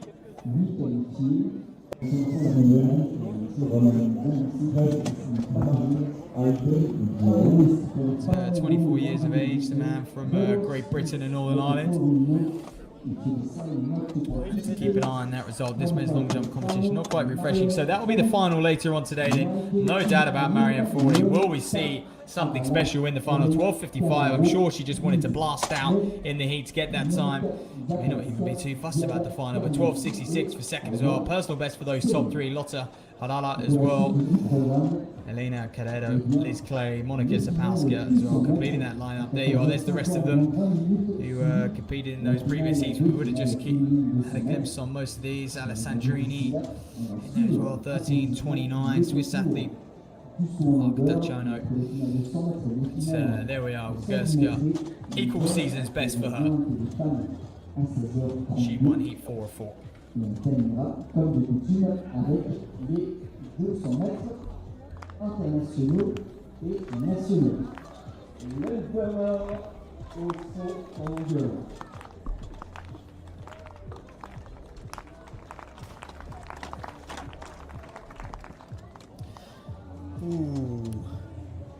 Le spécialiste multiple est au fond en longueur. Didn't look to be amazing for Bernard. We're into the third round now. Looked a bit flat to me. Not much height to that one. Or speed, really. But still quite a few centimetres on the board. You can see he didn't even hit the wood. Right marker did he? So Leith Bernard, 685 already, but 656 in round 2.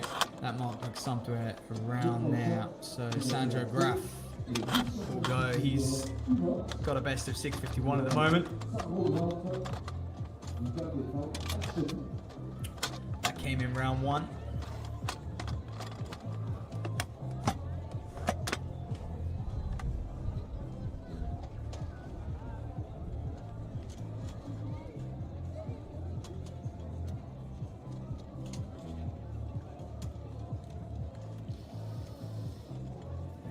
The Swissman,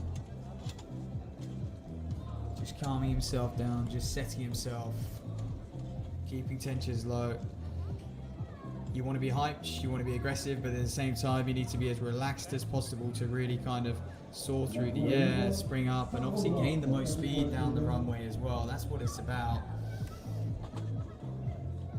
The long jumpers can come at it from a a few different ways. They can either be very rangy and kind of be very good in the air, or they can just have terrific speed to the board graph. Bit of a mixture between the two. Good on the boards. Ooh, is it a foul? They're measuring it. I'll be happy with that. He's currently sitting in 9th place with 651. He's going to want to improve, at least kind of tip into that top 8.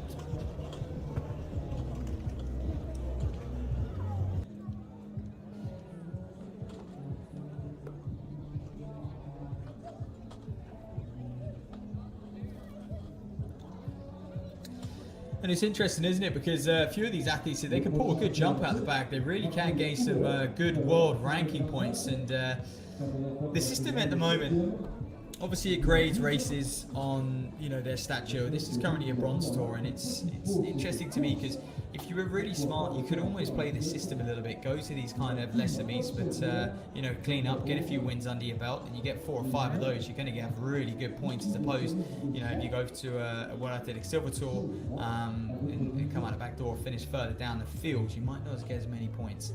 But it does take into you know, into play quite a few marks. You know, how far you jump, who you beat, where you place, and of course the label of the event. But Raphael Huber then operating right around his personal best this year.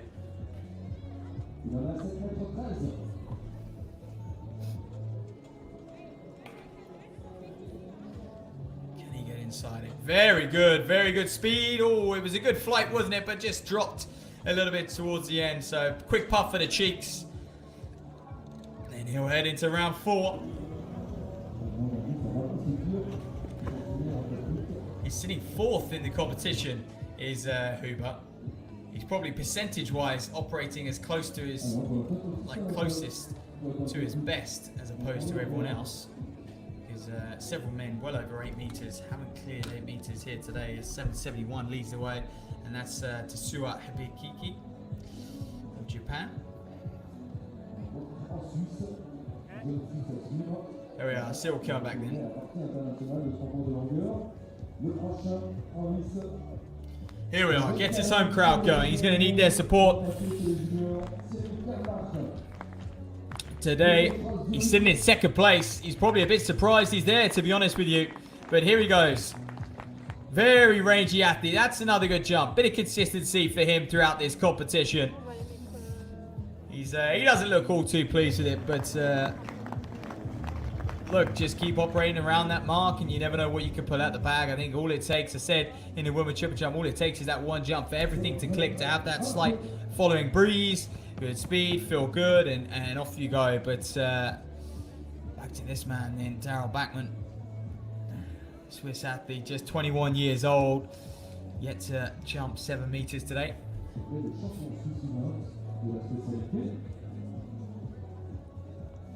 I must say, this men's long jump competition, the results not really refreshing for me, so I do apologize. There may be a slight delay on reporting the big jumps and updating you on the positions the athletes are in. There is live results. Yeah, head over to the meeting page, the Resisprint meeting page. We're at the 43rd edition now. 43 years this competition has gone ahead. We've seen some fine performances, been backed up again today. And it's a strange one, isn't it? Because it's just here, right on that French border in a little local town in Switzerland, and it just delivers time and time again. And this is why big names keep coming back.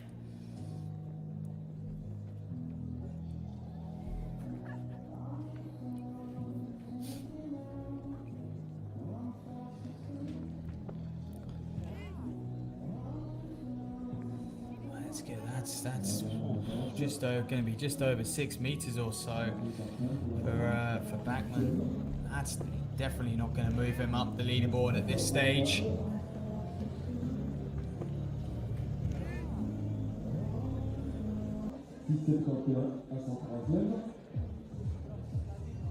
Kicks off his shoes, clears the sand out. Believe it or not, some long jumpers hate sand, and but I'm sure they'll know how to get rid of it. And sometimes it's a personal preference as well. If you want a clean shoe every time you jump. But Stephen Momo then, Swiss athlete, right on personal best territory. 7-meter jumper at his best.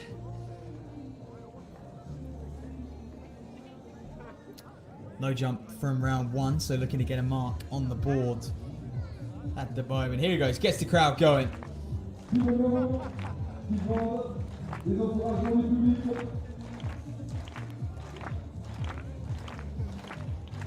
A slight lean back, the traditional approach to the long jump, isn't it? That lean back on the lead leg and then roll yourself forward. Hey, that's good from Momo.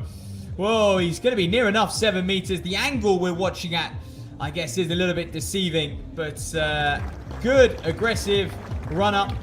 Good on the board as well. Soared through the air. And he'll enjoy that. Okay then, what can this man do? Chang Ming Tai, A12 jumper at his best. The two-time Hong Kong national champion. PB dates back. It is a national record. Dates back to 2016, believe it or not. So he's been in this game an awfully long time at the twilight of his career. Very powerful. Look at him there. Springing along.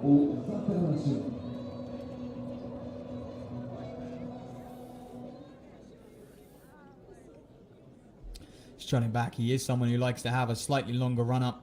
As we've seen before, he's going to start way back on the track and he'll just gradually drift himself over the drainage system there on the inside of lane 1.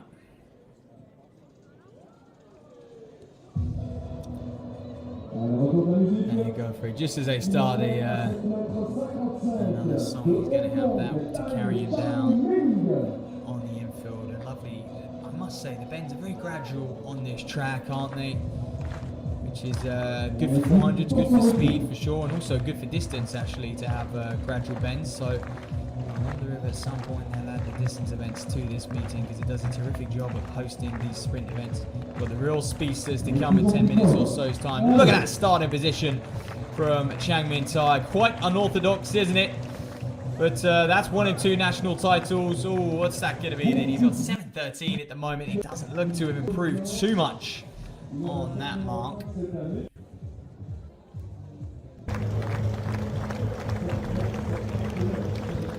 At least he was good on the ball though, so clear jump for him. A clean jump, shall I say. So he's got 2 jumps on the board, round 2. Done and dusted for him.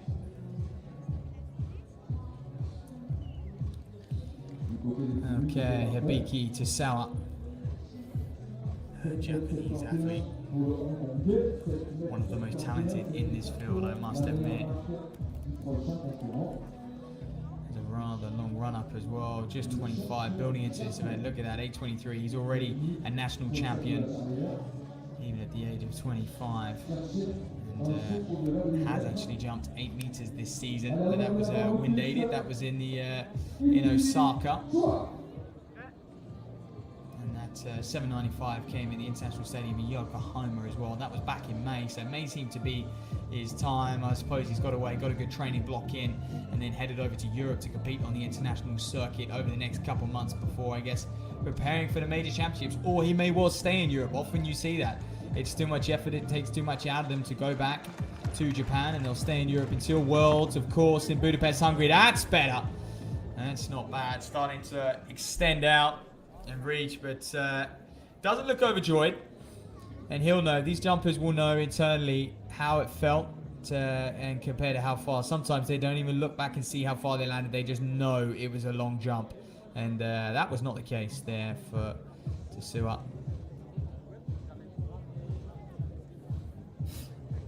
Doesn't often compete outside of Japan, Tosawa, to be honest with you. He's got 10 competitions under his belt this year, 8 of them from Japan. Did compete in Oslo on Wednesday night though, where he jumped 7:45, which quite a way off his best, so not quite clicking for him this season.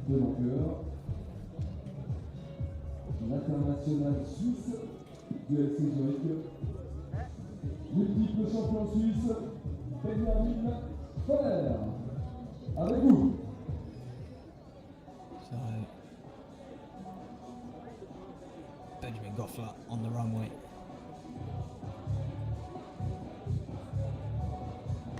Fouled out in round 1. He's another one. Look at that. Look at that season best compared to lifetime best. He's going to need to correct that for sure. He's going to use today as the opportunity. Not much speed in his run-up, but that looked like a clean jump.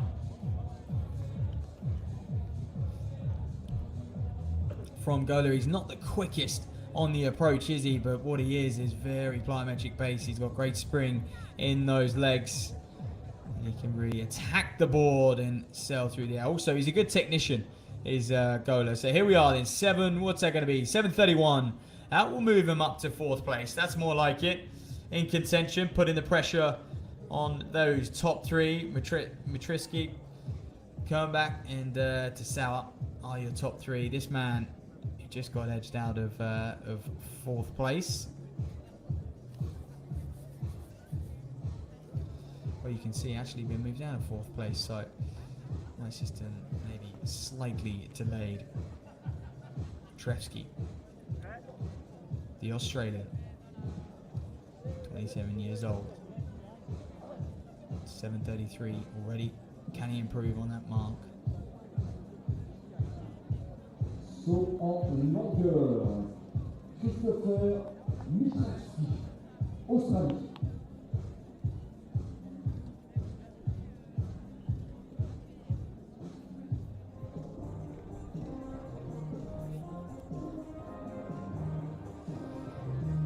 Maciejewski then on the runway. 12 jumper at his best. What can he do? Extends. Oh, that's good. That's better. That's better.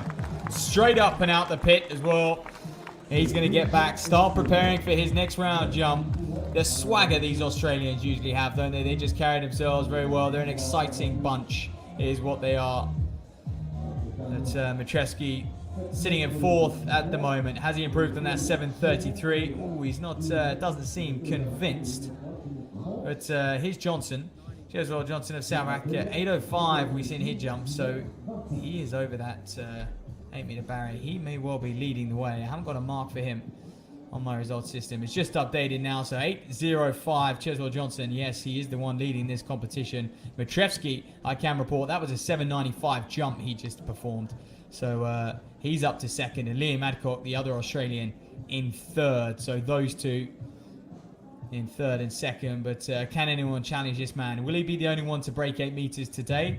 Will he extend his lead at the top? All to jump for, and all to come in the final few rounds. A few people putting on their jackets, getting a little bit chilly, a little bit breezy out there. And the athletes you can see behind Johnson are warming up for the 100s. We've got the speedsters to come.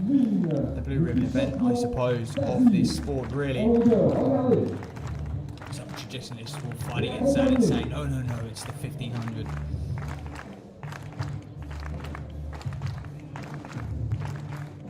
Here goes Cheswell Johnson, nice and relaxed into his approach. He then switches a complete change. Look at the speed he carries into the board. Oh, just a little bit flat, and I think he couldn't help it because he's so fast, is this man.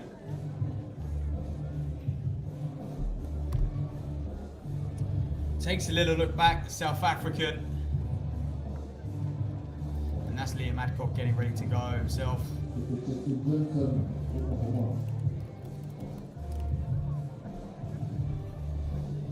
There they are, just trying to judge that breeze again. Liam Adcock, Australie, avec le premier avant qu'on passe sur les grands tunnels 200 mètres. Et vu que ça fait parfois, il est venu vers moi pour me demander est-ce que tu peux demander au public. Here he goes, let's go, he says. I mentioned before, terrific characters they are. They'll come on over to Europe, they'll spend all summer here. They'll just fight for their chance. They'll want to try and book their place at the World Championships.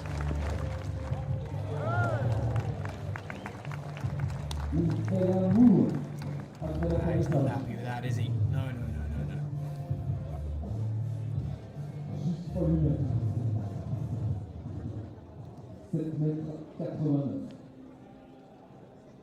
7:89.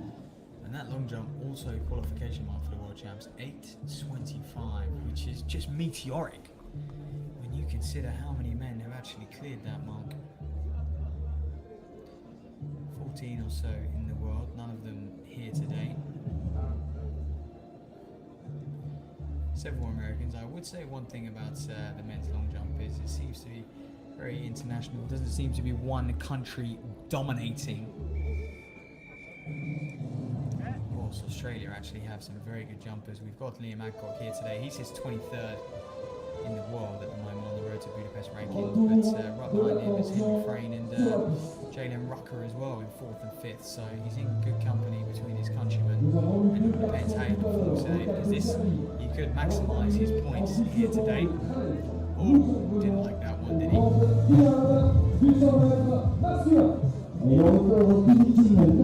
Didn't like that one. That's Anderson, Frederick Anderson, 66, season's best. Straight through the pit, so he's just taking his time. There we are then, the men's 100 on the start line. Let's get it ready to go. We've got 3 races ahead of us, so just like the hurdles, an A final, a B final, and a C final. Ibrahima Kamara from Gambia goes in lane 1. Rohan Browning, another Australian. Yannick Wolf, look at him, very charismatic, the big German, 10:25. Esme, or Esme, Emmanuel Esme. Loading up. And Raina Mina from Cuba, 10:13. We did see a sub 10-second clocking here last year. That came from an unexpected sort of surprise source, shall I say. Gracious Ryan Zeze, the Frenchman as well, 10:21. Well, he's a hot talent. I know they're quite excited about him in France. Wait for him to get down on that low 10-second barrier. Right on the outside, Tien Walton of New Zealand. So that was their qualifying mark. So no one really near that 10-second mark. Will anyone challenge it? We know they're going to have a following wind. They've had that in pretty much every race we've seen to date down the home straight.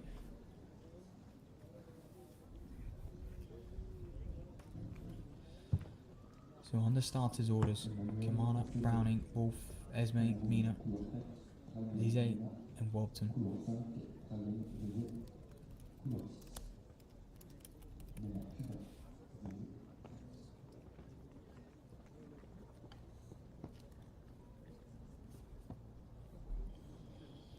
Watch out for Rohan Browning in lane 2. He's an absolute beast of a man. He's current Oceanian record holder. A lifetime best of 10.01. Wind assisted 996. Not often you see an Australian break that 10-second barrier. Actually ran his personal best at the Tokyo Olympic Games. It was a good score for him. It currently sits 20th in the world rankings.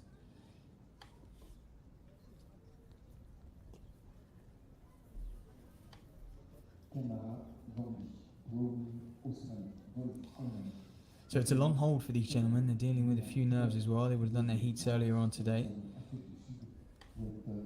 Esme, dead centre, lane 4. Lane 4's been the lucky lane, especially when you look at the hurdlers.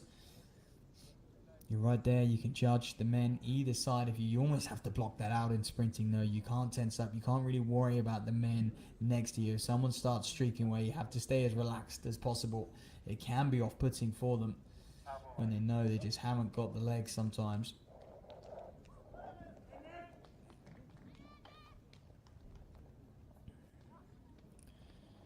But who's going to take this one? This is the A final. Kamara, Browning, Wolf, Esme, Mina, Zeze, and Walton. They've gone from lanes 1 to 8.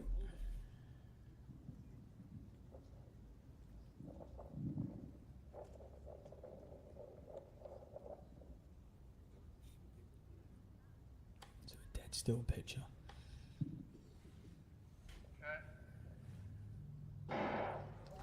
So a clean start from these men. First to rise, it looks like Rohan Browning, the Australian's had a very good start. He's got one of the fastest personal bests in the field. Coming through right in the centre there is Emmanuel Esme.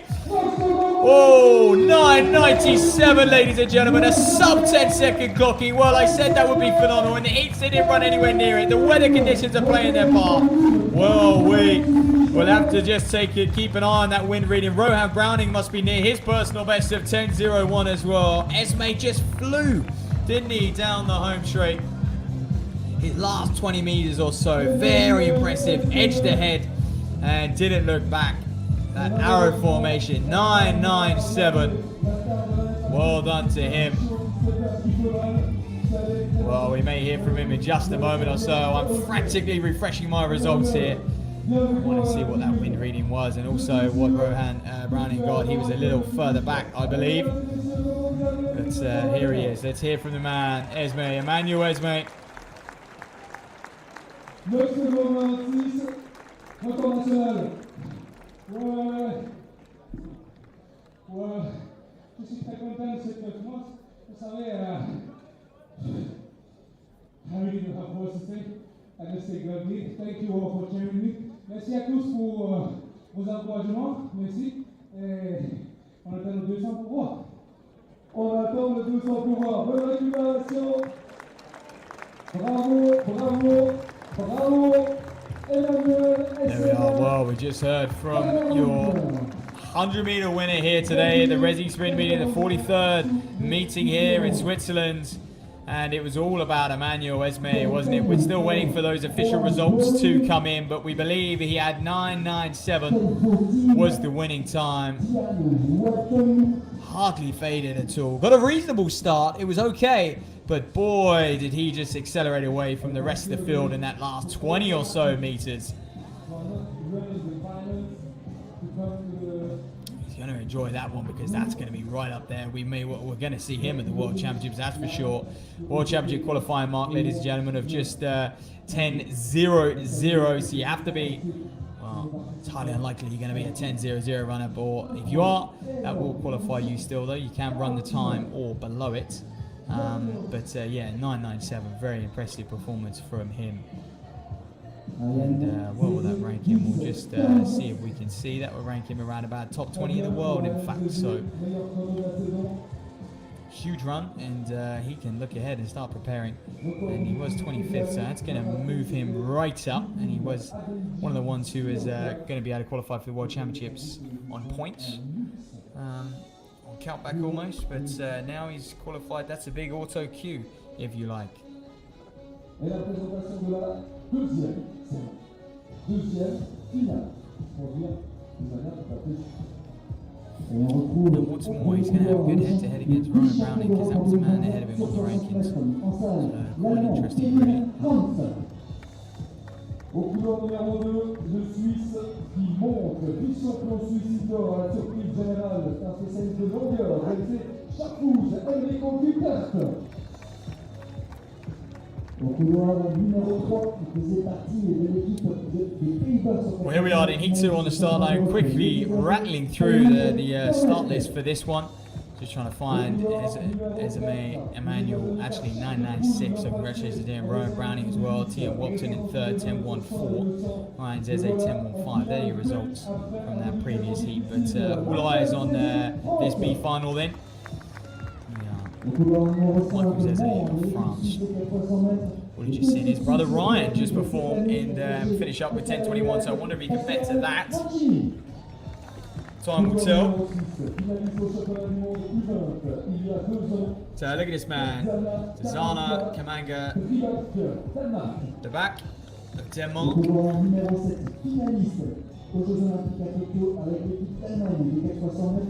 that Pepra from Germany as well, 10.41 to qualify, and these times are nothing to go by because we were seeing similar qualification marks from the men in that A final, and they absolutely obliterated that. So will these men do the same, or were they a lot more near their maximum? So here we go: Reith, Günther, Bernard, Zeze, Mancini, Kamanga, Ansa Pepra, and Samuelson on the outside from Finland.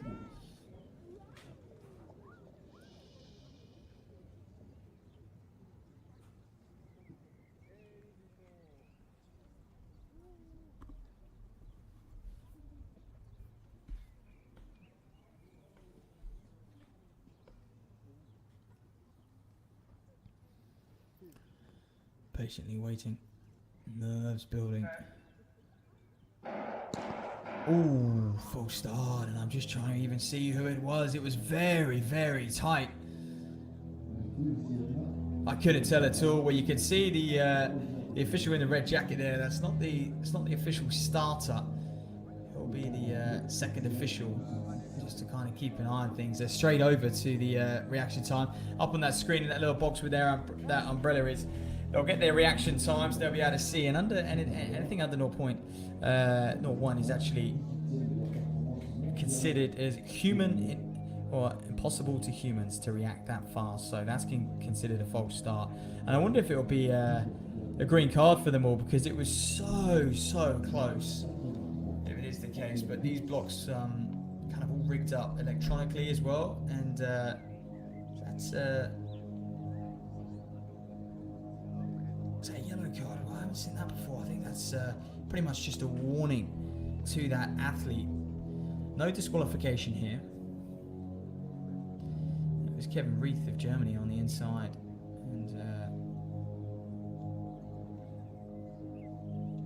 And yeah, just a warning for him. Everyone's still in this race then. So Reith, Günther, Bernert, Zeze, Mancini, Kamanga, Ansa Pepra and Samuelson.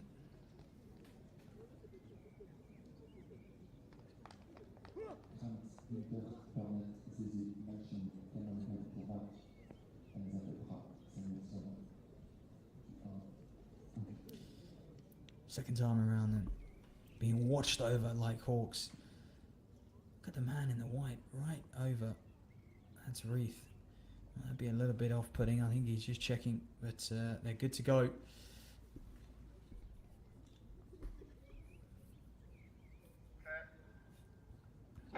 Well, so far the leaders always come from those central lanes, 4 and 5. But look at Kevin Reith right on the inside. This is Kim Collins-esque. Is he going to take it on the line, right on the outside as well? Samuelson, I can't call it. 10-1-8. Plus 1.2 following wind as well. Oh, well, Reith got an absolute flyer. And no wonder he had a bit of a warning. He's clearly very, very good at starting as Kevin Reith. But it looks like Samueli Samuelson, the flying Finn, is going to take that one just by his body language after the race. We've got the camera focusing on him as well. You can only presume the angle we see this finish line at makes it very difficult to kind of report who the winner is. But Samuelson, well, he's grabbing his stuff and he wants to get out of it. But what a run. 10-1-8 from him. That's PB territory. Ooh, over to this men's long jump. That's Huber there.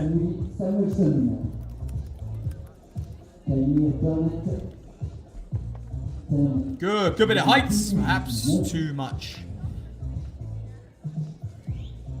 We'll see what that is, but Samuelson is actually a European under 23 bronze medalist, but that did come in the 4x1 relay way back in 2017, but he is adapting to the senior ranks. Lifetime best of 10-1-2. So he's just outside that. In fact, that was set from about a week ago, pretty much 2 weeks ago, in fact, in June. But that was in his home country of Finland, so he's done well to travel outside. But good run and good win nonetheless for Samuelson, as he inches closer to that 10-second barrier. Still a little way to go, but I'm sure that is a dream. It's a dream for all sprinters to really say you're in the 9 seconds, you've broken that 10-second mark. Oh, then got up, back on the runway. It must be into round 4 even. And down in 7th now, so things have moved along in this men's long jump competition. 7:31 in the 3rd round, only good enough for 7th. At one point, that had you in the top 3 almost. And so the Swiss man needs to improve on that. He is a +8 meter jumper, but he hasn't looked to be at his best by any stretch of the imagination so far this competition.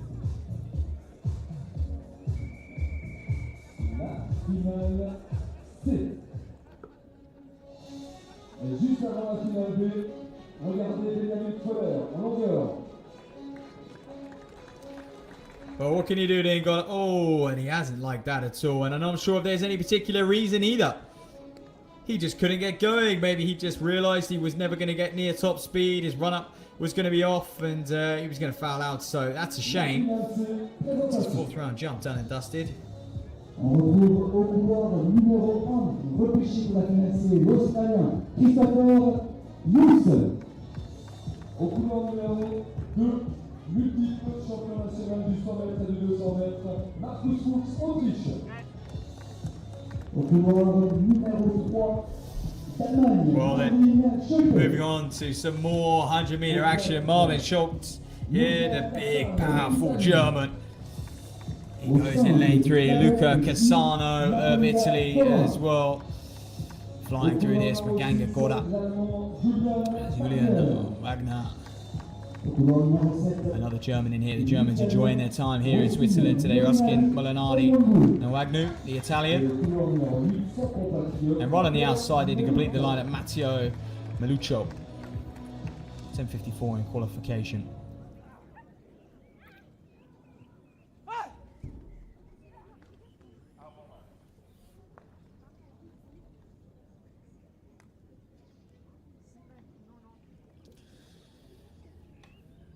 So Fox, School, Cassano, Ganga, Wagner, Molinari and Meluccio.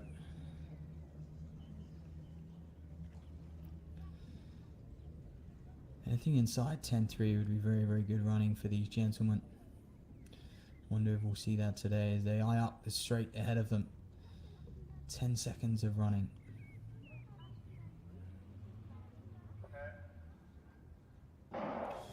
Well, away they would go then. Look at the small figure in the centre. Cassano, look at Cassano, watch out for him. But look at Marcus Fox, the Austrian, absolutely obliterating the field. Is he going to hang on or is he going to tie up? 10:35 and a slight headwind. Oh, did Julian Wagner come through for that one? The start from Marcus Fox was outrageous, but I think it was Wagner on the line. Certainly looks like it. He doesn't know. He's got no idea at the moment, I don't think. They're going to have to wait for the photo finish. Cassano, the small figure, had a flyer as well at the start. But once Wagner got going, goodness me, did he get going. Extending that stride, hunting down Marcus Fox, who just, he had the leg turnover. He just couldn't keep that top speed, could he? He was the first to get there, but he just couldn't hold it. Well, Biki Chisawa.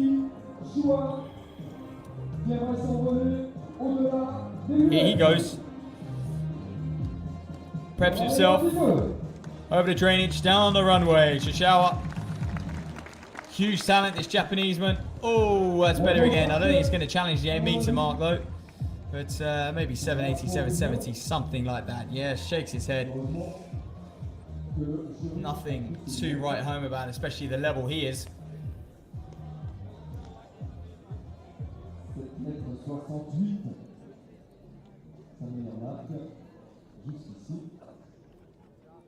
Well, we'll try and bring you some results as well.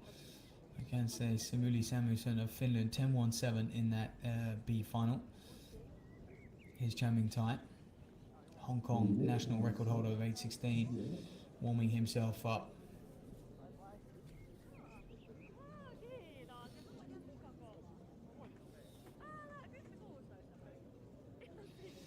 He's keeping himself warm by the looks of things. Even blowing his nose. Perhaps a little bit of hay fever down there. I'm sure a lot of people can relate to that, hay fever. Well, it probably doesn't affect him too much, but certainly in the distance races and possibly even the sprints as well. It makes it very, very hard to breathe if you do have allergies.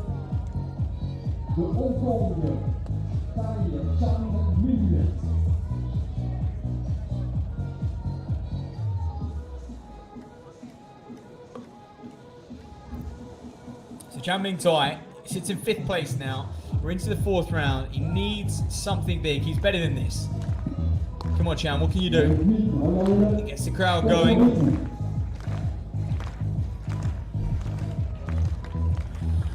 Ready to rock and roll. Calms himself. Tells him to get louder. I'm sure they're watching on saying, give us something to cheer about, Chan. Give us something to admire. Very knowledgeable crowd that await and watch this man on the runway, at the top of the runway then. the Hong Kong national record holder, two-time champion as well. At his best several years ago, back in 2016. But he's still going strong. He's been on the circuit for a number of years now. Oh, just lent to the left, didn't he? Fell early. And a foul as well. So, not even going to count that one. Well, women, we've got 4 races to look forward to over the 100 meters. Jamili Samuel, right on the inside. Was very impressive in qualification, I'll give her that. But all eyes on Zoe Hobbs, man. 10.97, she's to come. She's going to run in lane 5. But yeah, there's Jamili Samuel. 11.44 in qualification. So did well to make this final, actually. I just did it on a pure time principle, which is fair enough. Those heats happened just before we came on air, so around about 12, half past 12, those heats were taking place. There she is, being introduced to the crowd on the outside of her, Alexandra Burkhardt of Germany. Slightly quicker in qualification for her, 11.35. Very serious. A slight smile. Watch out for this lady, Nikita Sino. On her day, can be a huge threat, just 20 years old. A Dutch athlete, like I said, Dutch sprinting in a really, really good place at the moment. Really is. Sino is a former bronze medalist at the World Championships. Under 20 World Championships last year. Gina Bass as well. Gambia. Zoe Hobbs, look out for her. 10.96 in qualification. That was a personal best. She is ranked inside the top 15 in the world. The athlete from New Zealand. It's rare you see a New Zealand sprinter for one, but one of this caliber is just brilliant to see. Here we are, Van der Werken as well. Mustn't forget about her, the athlete from Luxembourg. Swiss athlete Melissa Gerschmidt.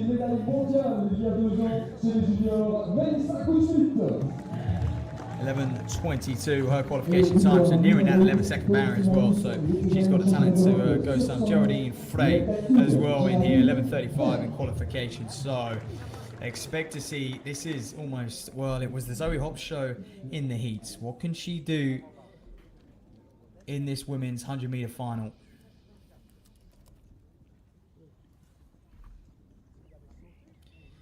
As they prep themselves, the crowd falls silent. So often that's Frey on the outside here.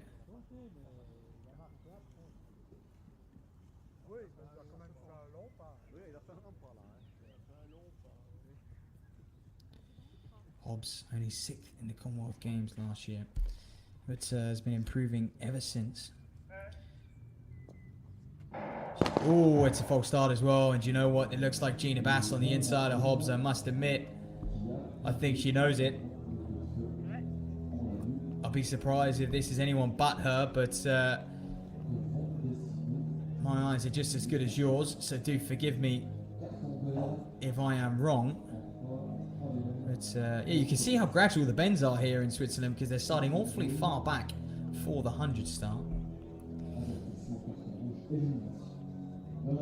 Huber looks like he's going to take this opportunity to get going in the long jump. He's waiting around on the runway. In fact, it's Chiswell Johnson, the long-time leader in this long jump, 8.05. He is actually at the top of the runway, and he is the man who's going to get going.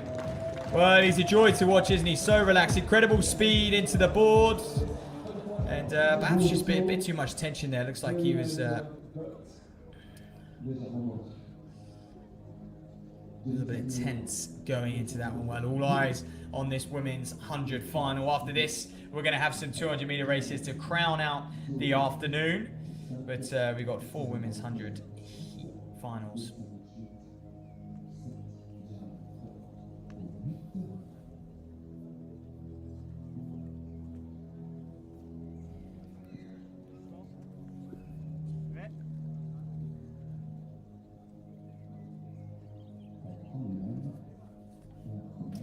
Ahead of us, and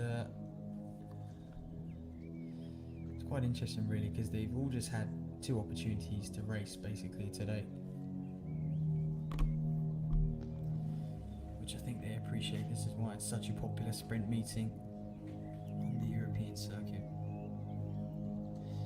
Samuel, Burkhardt, Cedo, Bass, Hobbs, Van der Roken, Guschmidt, Frey.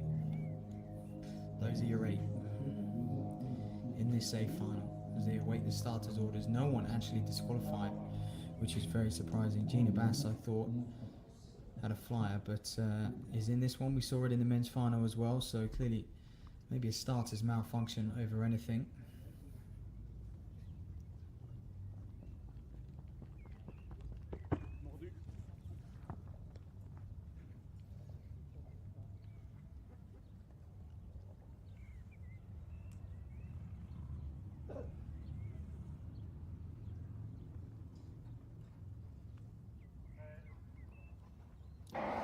Well, what can Hobbs do here? She had a terrific race earlier on in the day. 10.96 to qualify for this. But look at Gina Bass. She's contesting both of them neck and neck. It's going to be Zoe Hobbs who's going to outmuscle her in the finish. 11.14. Oh, perhaps a little bit underwhelming considering the heats. But to bounce back this afternoon, 2 races a day, it's very good preparation for championship racing. So often they have the semi-final and final on the same evening, don't they, at the world stage. Zoe Hobbs, 11.14. It's a big win to her name. Gina Bass as well is 2nd place, fighting hard all the way. But the real show came in the heats, I suppose, with that sub 11-second clocking. But we enjoyed a good race nonetheless. You're happy for the first race, and the second was not as important as the first. Is that true? Est-ce que c'est vrai que la deuxième course était moins importante que la première course? Yeah, that's true. That's what we started to do that first time. This was just a bonus run and another practice.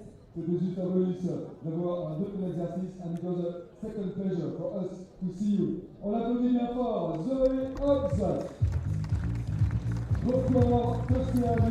Well, there you go. Hobbs just admitting that that final was just a bonus run really for her. She really gunned that that first round performance, that 10.96 performance. That was the one she was focusing on, and this one, just a bonus, a good bit of training, but a good battle as well. She still had to fight hard for the win, and yes, I'm sure she'll be signing a few more of those autographs to come, especially in future years. She will be inspiring a lot of people back home in New Zealand as well, because it's not often they get to see a talent like Hobbs dominate.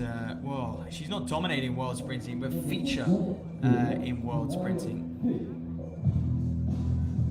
Au premier tour, la Française Hélène Parisot.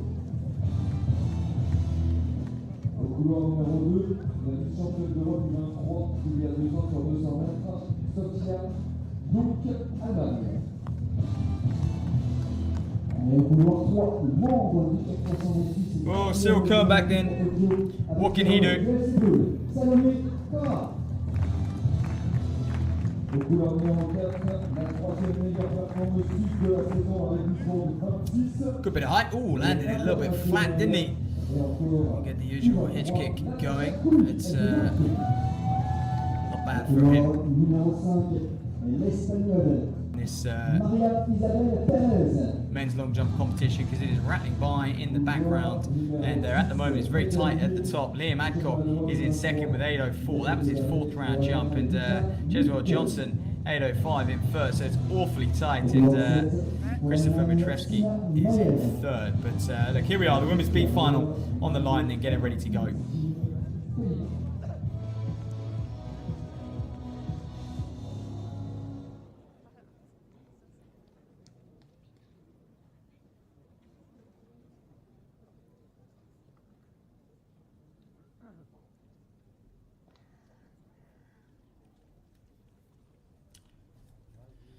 As they await their starters' orders, they've got a little bit of time. I didn't want to talk over the starter, but Helen Patasot, Sophia Junk, Salam Korda, Natasha Cooney, Isabel Perez, Lisa Nipkin, Sina Meyer, and Mary van Hoenstein from Netherlands, right on the outside.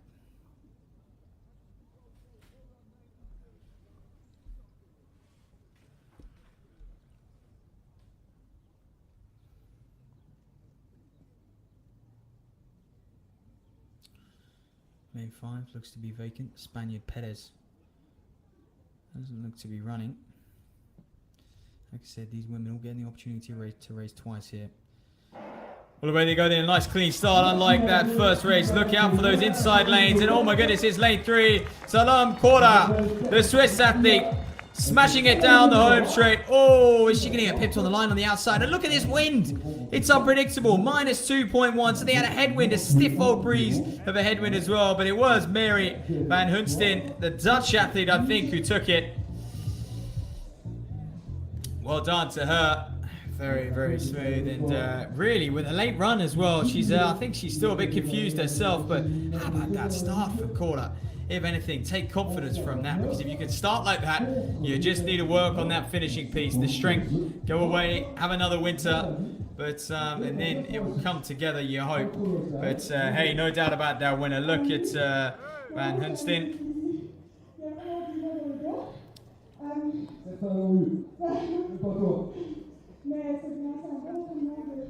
And I apologise, it was awarded to who made quarter? 11.50 then.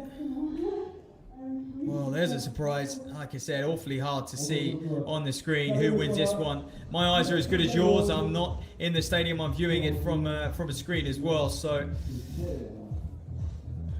can only report on what I see. But strong run from her. She'll enjoy that. We'll chorus. So we got one more 100-meter race to come. That's going to be the final. Then 2 hurdle finals, 110 hurdle final and 100-meter hurdle final for the women, of course. And then we're going to move to the 200-meter races to crown off this afternoon. Let's have a look who we got in this. Fabienne Heinke of Switzerland goes in this as well. Johannes Herrera. Amelia Leather in here as well. Tamiris Deliz. There it is, cool. Doing lots and lots of autographs. Well, she won't be calling down anytime soon. She is in demand. The Swiss athlete, hometown favourite. There's Cynthia Renali in here as well. Magdalena Lindner of Austria. Lena Weitz and Lisa Hanhart on the outside. There you are. There's your start list. Just been through them. Good couple of Swiss athletes on the outside, but watch out for Tamaris Deliz, the Brazilian, and of course it was that Emily Lidera who had a very, very good run in the heats. And Cynthia Rainley actually won her heat, I believe, beating pretty much all the same opposition here. So she goes in lane 5. So watch out for Riley.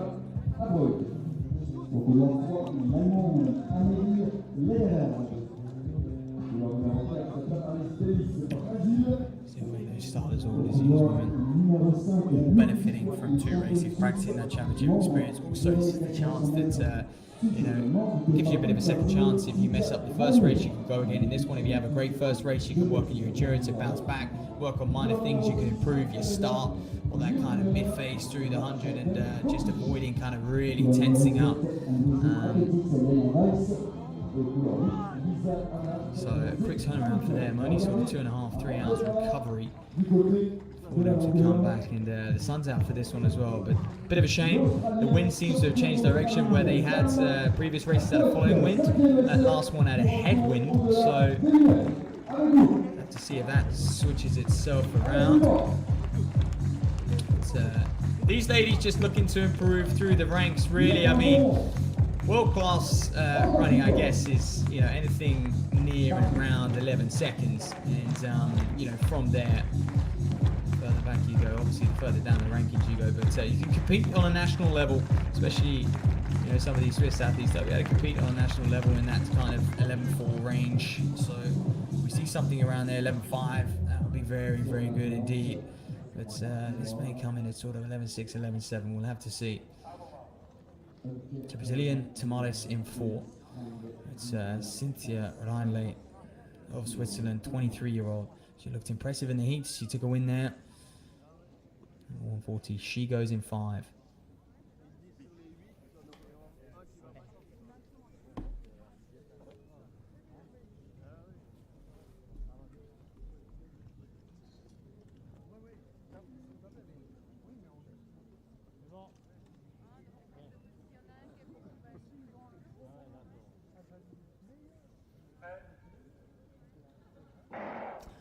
Also, it was an awfully long hole, wasn't it, just to add to the tension. And look at Unley. She's not going to compete with the Brazilian at the moment. It's Liz. Can she hold on? Right on the outside. So off on the way. Lisa Hanhart. Oh, it might have been Lena Weiss, actually. Oh, it's going to be tight. I'm not going to trust the cameras this time. I thought they were focusing on the winner last time, but not going to trust them. It's Tamaris Deliz. Looks like she won that. Notice a little bit of tape on her shoe as well. That's to stop it. Athletes often drag their first drive face, keep as low to the ground as possible, really bring it through, and often ends up scuffing up their spikes a little bit in those starting blocks. But Matrivsky sitting in third place at the moment. There he is, 795 jump. He's got 4 jumps on the board going into the 5th round. Come on, Matrivsky. Can we get over 8 meters? Can we contest for that win? It's only a fraction over 8. 805 is the lead at the moment. 804 is his countryman Liam Adcock in 2nd place. 9 centimeters off that is Matrivsky. All you need is a slight following breeze, I suppose, or just to get a little bit closer to that board. I always wonder, it must be so frustrating for long jumpers to see themselves with a great jump and then see they're on the board and they've missed it by, 4 or 5 centimeters. Oh, not today for Matrivsky. Straight through. He's done that a couple times now, actually. That's where his 6-meter jump, mid-meter jump came from. But just a bit of a dude, isn't he? Got a good mullet of a haircut as well. He carries a swagger about him. But there's your event leader, like he has been since, I believe it was the 2nd round. Johnson pushed down to 805, and he hasn't looked back. There you are. So, well, it doesn't matter, does it? Foul out 5 times and get 1 on the board, you still win the competition. So he leads with 805 at the moment, but going into the 5th round, I'm sure he'd like a few more on the board, especially when you start looking at. And this is the problem when you're in the heat of a major championship and you need to qualify for the final. You need to get a mark on the board. But in these competitions, they won't worry too much. They'll be more, trying to get their maximum jump. I guess they won't worry about fouling out too much. But it does matter. Like I said, the new world ranking system will take their 5 best jumps. So you can't really afford to have, slip up or have too many NAF competitions, because if that brings your average down, you are going to slip down the pecking order on the rankings. But so much speed in that one. Oh, that's better. He's going to be close to 8 meters by the looks of his reaction, though. Not over.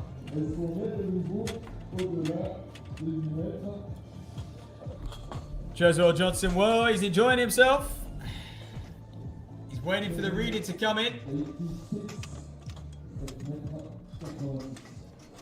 We're going to have to try and see what that comes in as well. Frantically refreshing my results page.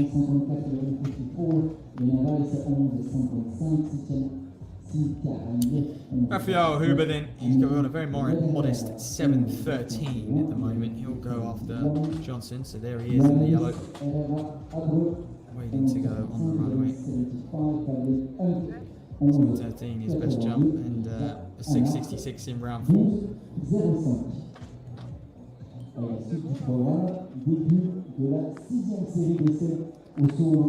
Get the crowd going to help get himself going.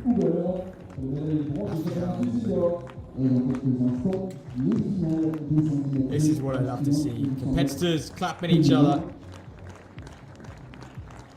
creating a bit of an atmosphere. Not bad at all, and I believe that was a foul. Yes, just a fraction on the board, just missing out just slightly there.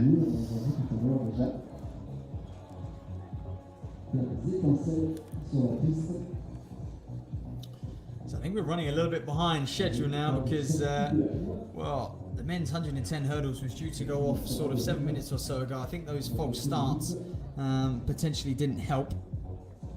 In the hundreds, they always set things back a little bit, don't we? But you can see a packed home straight here at the meeting at Chaux-de-Fonds.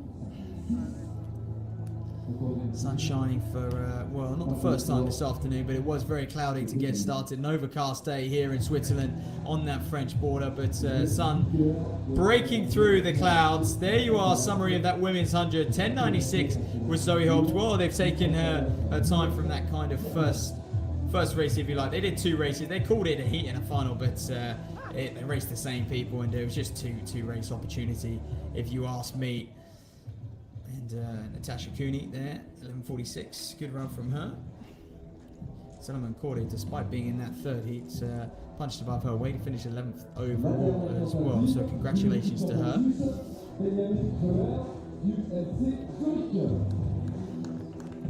Well, here's Gola. That's a little bit more like it, bit of a better hang, but again, just a fraction over 7 meters, if that.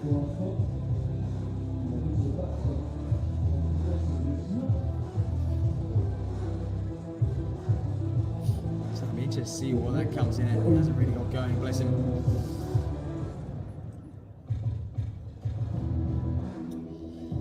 So just waiting for this 110 hurdles, and you can see them stripping off down there as well. Well, it's good to see, and I hope down there in lane 4, I think I could just about see him, is Willem Belocian of France. What a run he had in that qualifying round. He really did. Qualified with 13.07. An electric time. It happened to be a personal best for him as well. This man did very well on the outside in the heats. The Oliveira of Portugal, 13.73. He's gone from the outside in his heat to lane 1 in the final. So, well, complete opposite ends of the track. Taking a few last minute fluids on board, prepping himself for what's to come. Strong run, did have a clean heat. Sometimes it's always better you're on the inside, you stay out of trouble, don't you?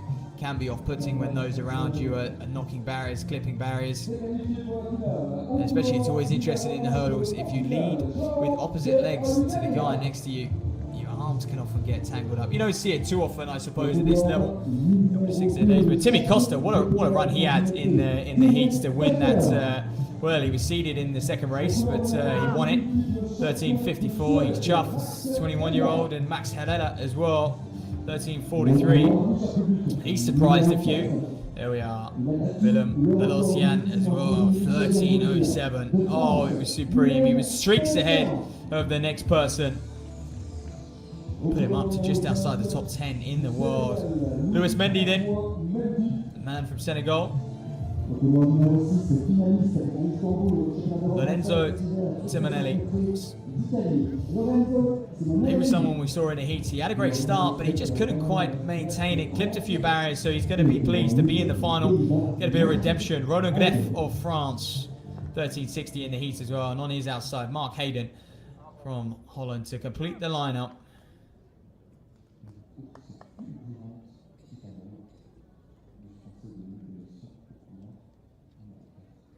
Speed and athleticism these men have is frightening. These hurdles over a meter high, they eat them up like they're not even there. 3 steps in between each hurdle before they're off again. They have to have a very long stride, most of them 6 foot plus. Watch out for Timmy Costa, because he looked impressive in his heat, but will we see Willem Belocian float over these? And into the win. There he is in the centre. Lane 4 is Willem Belocian. He's streaking ahead now. Clipped one there, but he is just easing ahead of the field. This is very impressive. Just like in the heat, Simon Lorenzo having a better run, the Italian as well. 13.25 into a slight headwind as well.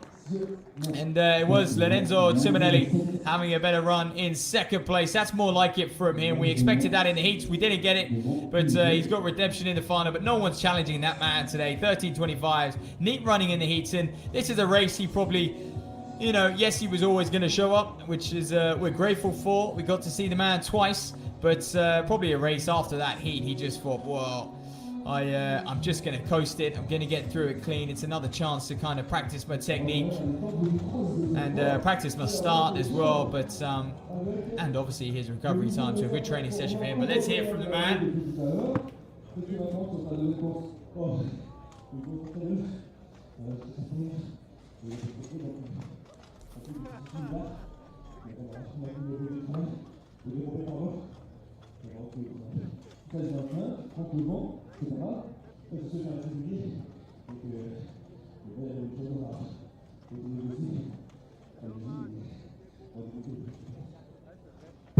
Il est hésité, voilà, c'est tout à fait normal. Le grand but, évidemment, les championnats du monde, c'est sûr que c'est les championnats du monde. Donc voilà, il y a le conseil de la prendre à la fin du week.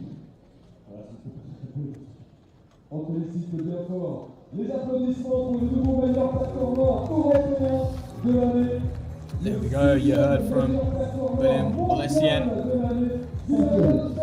Congratulations to him. It's been a pleasure to watch him run, really, to watch him dominate this competition today. But a man we thought might do that is Chang Ming Tai in the long jump. He hasn't quite been at his best. If he was, he'd be in the front. He'd be leading this competition. So he's on the runway then. We're going into, I believe, we're into the 6th round now for these gentlemen. The long jump, so things moving along, and it hasn't changed much. It's still Johnson, Adcock, and Machevsky are your top 3, 805, 804, and 795. And Chang Ming Tai, 771. He's actually equal with Hibiki Tashao from Japan. So those two compete against each other at the Asian Games.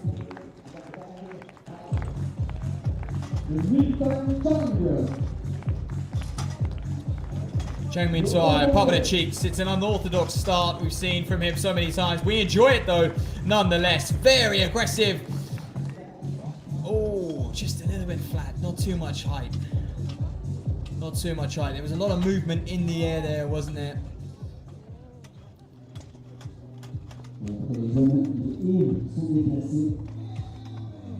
Just almost over-rotating. To see what his result is. I think he'll be disappointed because I don't think it's going to challenge for the lead at all, which means his series of 6 jumps is over and he could well remain in 5th place. That's Liam Adcock stretching himself out, getting ready to go. He'll be happy with his efforts today. 804. I think anytime these men jump over 8 meters is pretty impressive. I forget, I mean, Greg Rutherford won a Olympic title with 8:35, but the game's moved on since then. I mean, I remember 2012 being an absolute surprise when you saw a major championship won in 8:35. Of course, that world record 8:95 from Bob Beeman is, that's been untouched for several years. Alors, on va aller du côté de la longueur. Ensuite, on passera à la prochaine grande finale sur les pieds. Le champion d'Australie, Liam Adcock. Here's Liam Adcock then, cementing his place in 2nd place. I think he will do just that. And there he is. He bows out of this one.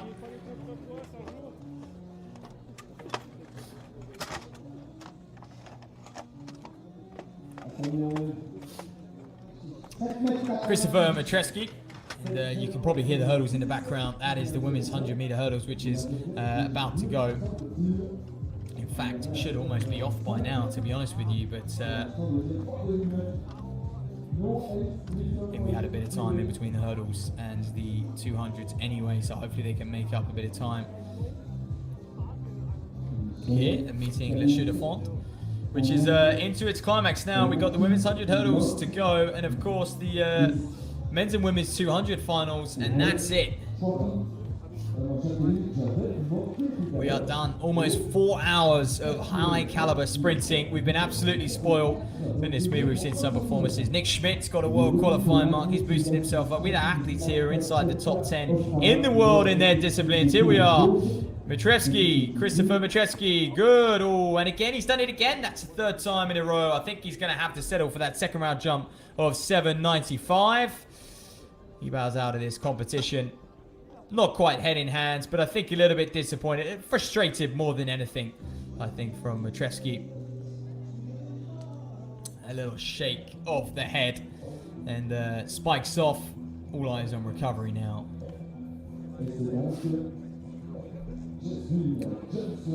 Here we are then. Our ascent right on the inside of France, qualified with 13.10. So these women, we had some electric heats. I wonder if they're going to back that up with some electric times in the final, or are they just going to see similar to what happened on the men's side and in the hundreds as well? The heats were the quicker of the two. But women's 100-meter hurdles about to be introduced in. We've got Ascent Liz Clay in here as well. Lotta Halala, flying fin, looked very impressive. Marion Forte as well. Dare I remind you, 12.55 in the heat. She's just 21 years of age. She's got a very bright future. But there is Sen, 13.10. Like I said, in the heats look good. Liz Clay was tucked in on the inside in the heats as well. She finds herself there again. The Australian coming into form at the right time of the season, I must say, operating around personal best territory. Lotta Harada then 12.85. She looked very impressive in her heat as well, but no one as impressive as this woman. Marion Forte, 12.55. She absolutely dominated the race. She just streaked away from the field. A slight wave. She was in utter shock and disbelief at what she just ran, but this lady was ever so close as well with a personal best. aka Tina Lim.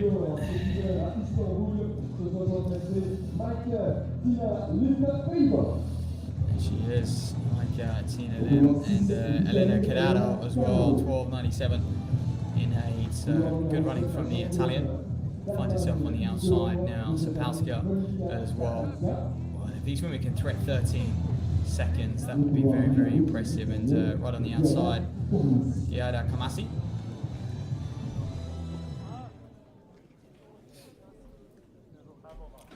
So it's an even race. This one, expect to see an arrowhead formation. Expect to see Marianne Forte edge ahead, but she's going to be up against it with Tina Lim, because Tina Lim on her day is a very, very good hurdler.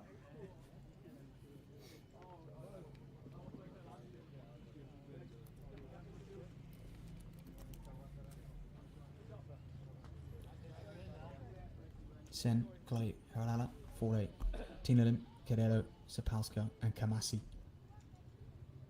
It's an awfully long hold. Into the false start, and you know what? This could well be another starter's issue, because I didn't see anything wrong there, but like I said, I've got the same images you have at home, so you may know more than me. But it just builds the tension, doesn't it? It really does. And look at Kamasi on the outside. They're focusing on her. I wonder if she was the one who false started, but it looked like everyone was clear and clean. They'll take a look at the reaction times. I'm trying to identify if anyone did false start. It takes them a little while to clear up. This is how you fall behind a little bit in meetings. See these false starts. You need to get these things right though. These blocks will have electrical reaction times, but here he comes in, the official. He's strutting over. Well, we've seen a couple yellow cards be produced. It's another yellow card as well, so I think, I'm not sure why they're doing that, because you know, if it wasn't Kamasi, if she either did or she didn't false start. If she didn't false start, then surely the whole field is issued with the yellow card. But perhaps they've got a slight change of ruling here, and they've gone back to the old traditional format. You remember, you could have 2 false starts each. Everyone could have a false start. And you used to get 4 or 5 false starts, didn't you, in a race sometimes? And I'm sure athletes used to almost do it on purpose to build kind of pressure and tension against their rivals. But they've done away with that rule 10 years or so ago now. And 1 false start and you're gone. That certainly happens at a championship level.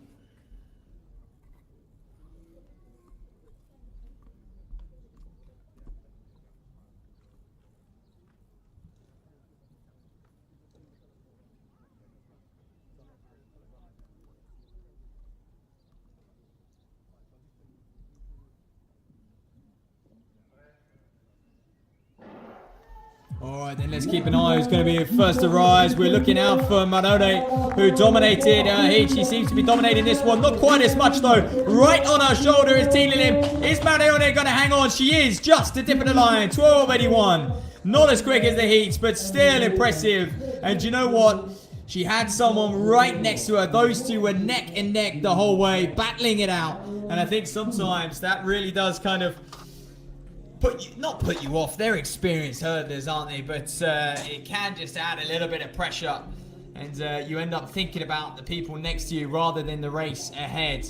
But very good. It's a good day at the office for all of those. I believe it was Lotte Harala. Was she in third? Well, we'll have to wait and see the official results. But hey, when you run a heat like that, I'm sure you couldn't care less how you run in the final, because now she's all eyes on the World Championships in Budapest. It's been a delight to watch these women perform here today. They've all competed to their absolute best, and here we are. A word from your winner.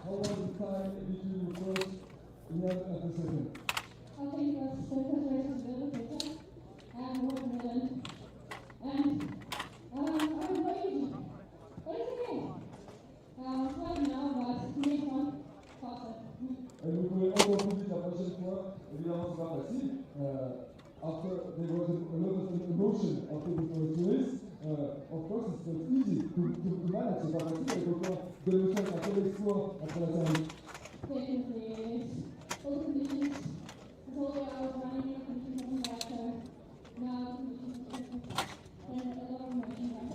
Beaucoup d'émotions, conditions parfaites, merci beaucoup. Elle est venue pour chercher un chrono. Well, there is your event winner in the 100-meter hurdles. Marone, 40, Republic of South Africa. Terrific running from him. It's just another from her, just another talent to grace the world today. And this meeting has done that. We've identified a few very, very special hurdlers, especially. We saw a sub-10 second clocking in the 100 as well. And of course, Nick Schmidt in the 4 hurdles right at the start of the program. How could we forget with his impressive run? And there we are. There's your men's results. Then a personal best, actually, from Mark Hayden. From the net as well. He'll be pleased with that. He'll be pleased with that opportunity to come out here and compete twice today. But wind not in their favour. Obviously a headwind as well. Timmy Costa, it was very impressive to qualify for that final down in 6th as well. The other Dutchman.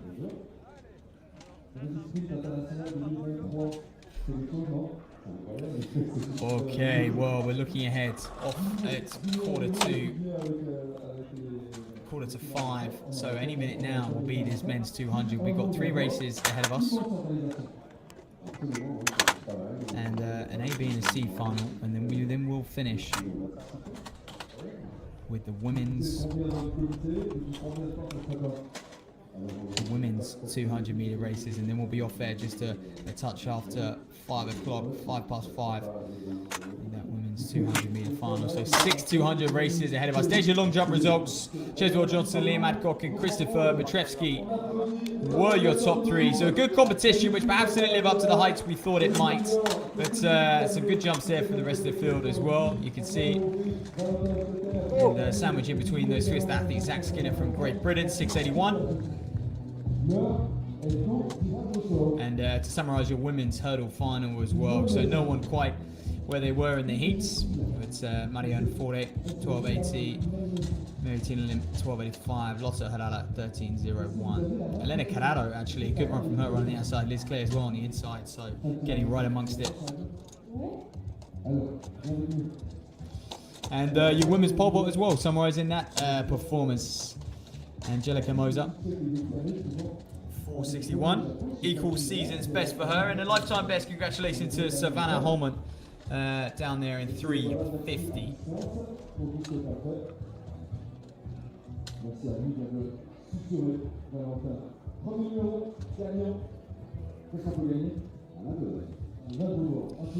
And your triple jump, goodness me, feels like a lifetime ago, doesn't it? Octavia Estonado, 1409, Davili Kilty, 1394, and 1365 in third. Diana Zaganova, which was a surprise, a bit of an upset given she's a 14 mid triple jumper at her very best.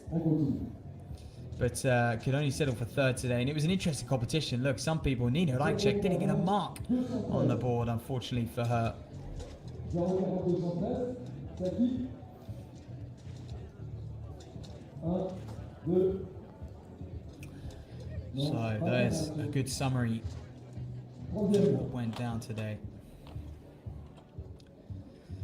The men's 200 to come. And have a good look at the start list. We've got some great competition ahead as well. A lot of men in that low 20-second mark, aren't they? So I did mention before, actually, the bends being quite gradual here at this stadium. And I think a lot of people, a lot of sprinters will enjoy that because it just means they can ease themselves around. It hasn't got quite a sharp bend. 200 world champ qualifying time there, 20.16, 20.16. And of course they can have 48 athletes in the 200 as well. World Championship window is still open until the 30th of July, but also the Olympic window is now open. That was open yesterday on the 1st of July. So athletes, I mean, like we saw a few hurdlers get that qualification point. Nick Schmidt in the 4 hurdles as well. And saw in the 100, Azime ran 9.96. And so these athletes will actually have banked that time. Not that they're the kind of athletes that worry about getting qualification times, but yeah, they would have been rewarded with that time. So they don't have to, I guess, stress as much early next season to get that Olympic qualification. They can really look at peaking for the Olympic. So often you see athletes having to sort of come out really aggressively in their season and have almost like 2 peaks because they need a peak to get the qualification standard, and then they obviously need a peak again at the championships when they go, if they go. But when you've banked that time the season before, you kind of know, well, look, I just need to get myself back into some decent shape early season, and I can build throughout the season as well.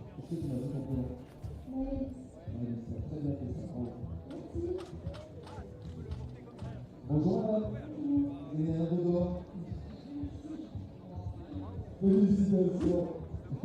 La première fois. Resisprint international. So waiting around for these 200s. A little bit behind schedule at the moment. These are due off, supposed to be due off at quarter to 5, but giving the athletes plenty of time to warm up. And they've actually got near perfect conditions now. We've seen the wind drop, a slight headwind, but we've seen that drop on the home straight, so they can ease around this bend. This was the bend which was catching a lot of 400 meter runners out earlier in the program, though.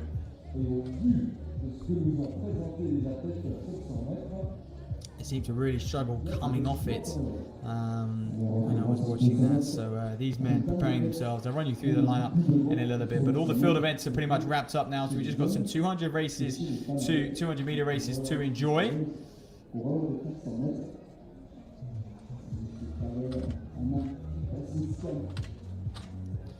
He's the international field, and on the men's side just the 3, and on the women's I believe we've also got just the 3 races. So we were due to have 4 on both, so perhaps a few no-shows, but everyone's checked in here.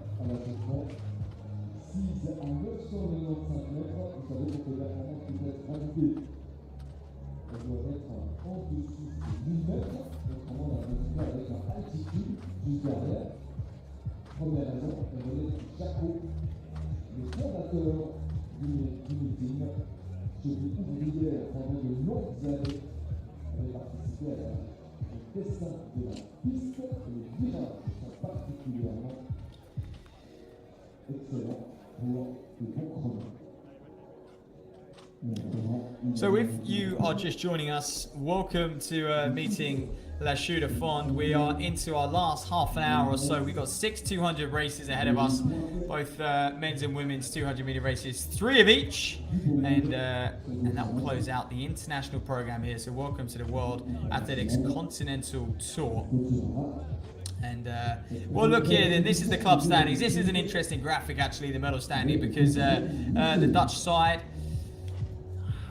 forgive me if I don't pronounce it correctly, Pays Bas is leading the way. They've had 3 victories today, 1 silver and 1 bronze, and we have seen a lot of good talent. And it's good to see that club athletics across Europe are actually getting involved as a team, and they're coming over together as teammates, traveling over here and competing.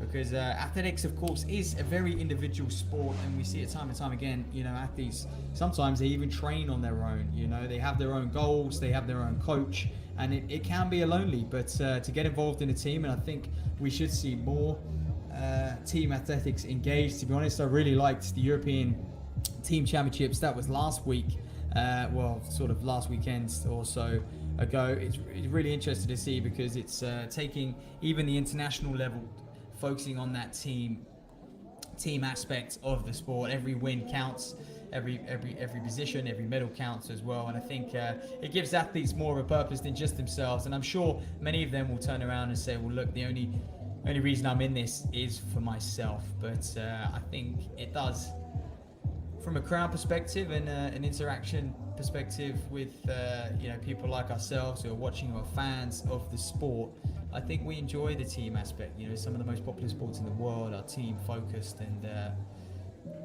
everyone knows that if you have an interest wider than one person, the chances are of you sticking around and watching other events is much greater.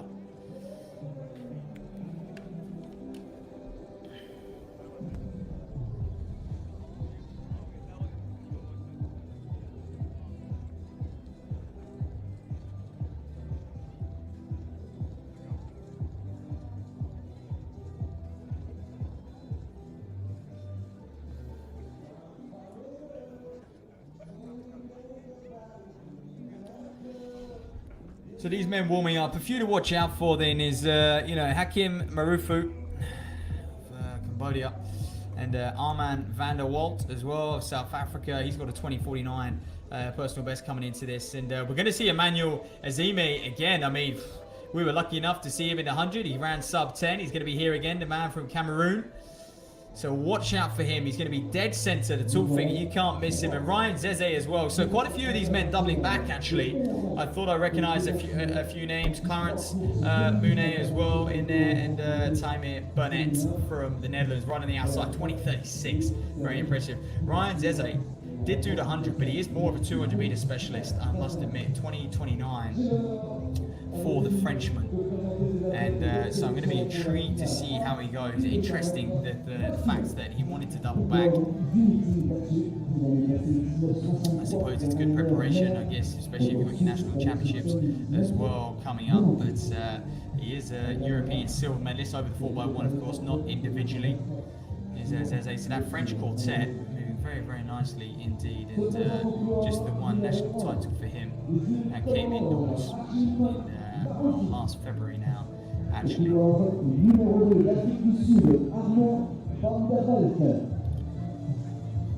PB came back last year as well, 2026 for Ryan Zeze. So here we are then, these athletes lining up. There's the man of the moment. There's his personal best, but hey, sub 10 seconds in that 100 earlier today as well, 9:96.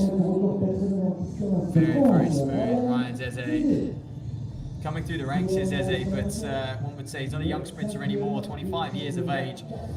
He was a very talented athlete, but perhaps looking to step up, take his sprinting to the next level. So Taimir Burnett as well on the outside, 20:34. So here we go. I mentioned this track as very gradual bends, short straights, longer bends, which I suppose they enjoy. They can get more speed up around the bend, won't be hampered as much.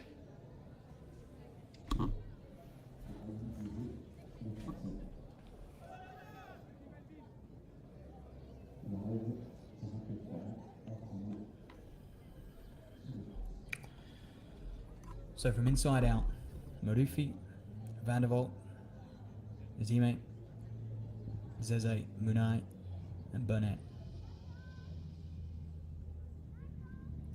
Clarence Moune, the South African, I don't think I mentioned. 20:34 season's best.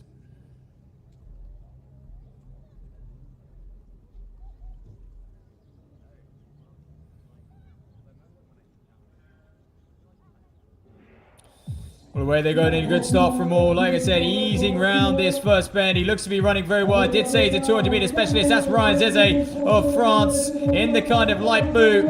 In the light blue, sorry. Lane 4, he comes through in front. Well ahead of this field at the moment. Zeze being challenged on the outside by Burnett, but I think he's going to win this one. 20-24, just outside his lifetime best of 2022. His 2024 season's best, though. He'll be happy with that. After 100 as well, earlier on the day, 2 by 100. So good running from the man. There you are, shows us his name. A little message here as well to Mary, I believe. But cracking running from him, perhaps a romantic gesture. And I think that's his brother there as well. I know his brother ran in the 100 too. So a good sprint family from them too. And Basime losing out on that one. But let's hear from the man of the moment. Comme je disais, il y a la maison. Et ce public qui est vraiment, c'est un grand plaisir de t'avoir. Vincent 22, même, je dois vérifier si c'est chrono officiel. On a acclamé l'an passé comme des dingues Michael Zeze, son frangin, cette année, qui remporte le 200 mètres. Troisième meilleure performance européenne de l'année. En 2023, Michael Zeze, France. Well, there he is, Ryan Zeze. Terrific job from here. From him. Convincing victory in the end. He was under pressure, wasn't he, by from Burnett on the outside. Burnett might be rewarded with the season's best as well, to be honest, 20:36. We'll have to check the results of that one. I'll bring them to you now, actually, if I can.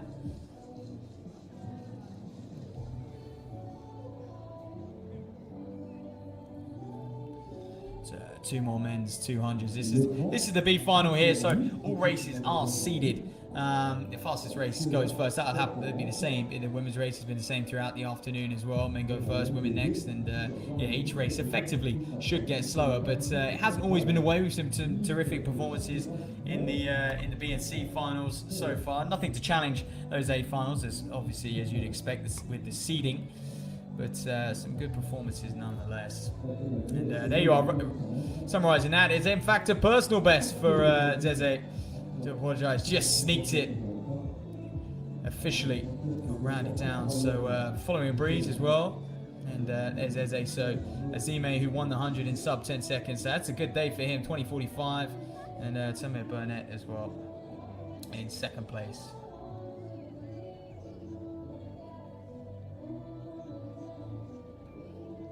Dans la prochaine course, nous aurons 2 athlètes qui vont très très vite dans une bonne des 400 mètres. Well then, let's have a look at Heat 2. That was the starter's whistle to get them all together, get them on the line, get them ready as well. A lot of athletes just kind of still stripping down, doing their last few strides.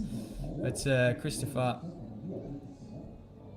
Ayus, or Christopher As, shall I say, on the outside. Akawasi, Africa Blessing, and Felix Svensson. Et on retrouve au couloir numéro 3 le champion du monde. Jeff Williams as well. And Jonah Effeloko. 20:56 personal best. He goes in the outside lane. But look at this man, Akawasi, Africa. He's an impressive talent. I can't see Christopher Osu of Australia. But this man's just 20 years old. They do say sprinting is a young man's game. That's changing though, and there's a few reasons why it is changing. And I think I've mentioned it before on the program. The money in the sport, these athletes, 15, 20 years ago, there wasn't quite the money for, spread across, each nation and athlete to athlete. Yes, the boys at the top were still getting paid a good sum, but it didn't filter down. It didn't trickle down in the sport. And now meetings like this where there's prize money up for grabs, there's Jonah Effeloko, the man from Great Britain, where there's prize money up for grabs. These athletes can earn a little bit more of a living, a little bit more of a wage. They can continue late into their 20s into this sport. So gone are the days where you had, men at the age of 21, 22, almost retiring from sprinting. That doesn't happen anymore. So, Jonah Effeloko, he's the fastest on paper. Will he deliver? He goes in lane 6. I'm sure he won't mind that. A nice gradual bend for him.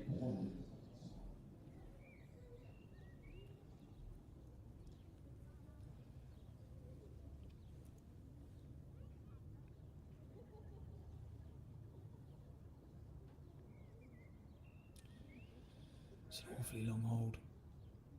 Just like it has been all day though, but Efiloko out hard. It's Jeffrey William though, who's coming up on his shoulder around this first bend, right on the inside though. Look at the man that we focus on in the pre-program, and that's Akawasi Africa. He's absolutely obliterating the field down this final 50 meters or so. He's going to be challenged by Jeff William on the line. Oh, it was close. A good following breeze for them. 20:43 was the that's the unofficial time, but oh, I can't call it from the angle I'm at. But yes, Jeff Real, a very good last 20 or so meters, but I think they're going to give it to Akawasi Africa. And it was all in the first bend, wasn't it? That first 100 was just terrific. He pulled away from the field, and well, he left a lot of work for Jeff William to do in that final 100 meters.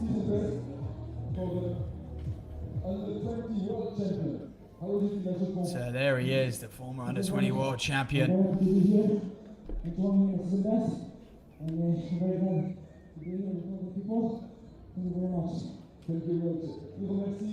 Il est content d'être ici et remercie le public. Thank you very much for you to be here. It's an honor. Thank you very much. Well, there we are. He's delighted. Good interview from him. Impressive run as well. And I think a few of them men, just 4 of them in the field, would have been a little bit disappointed with that. Perhaps he would have liked a little bit more competition. But nothing stopping him from winning that one today. From Israel as well. Well, then we hear from Jeff Real as well, just on the infield.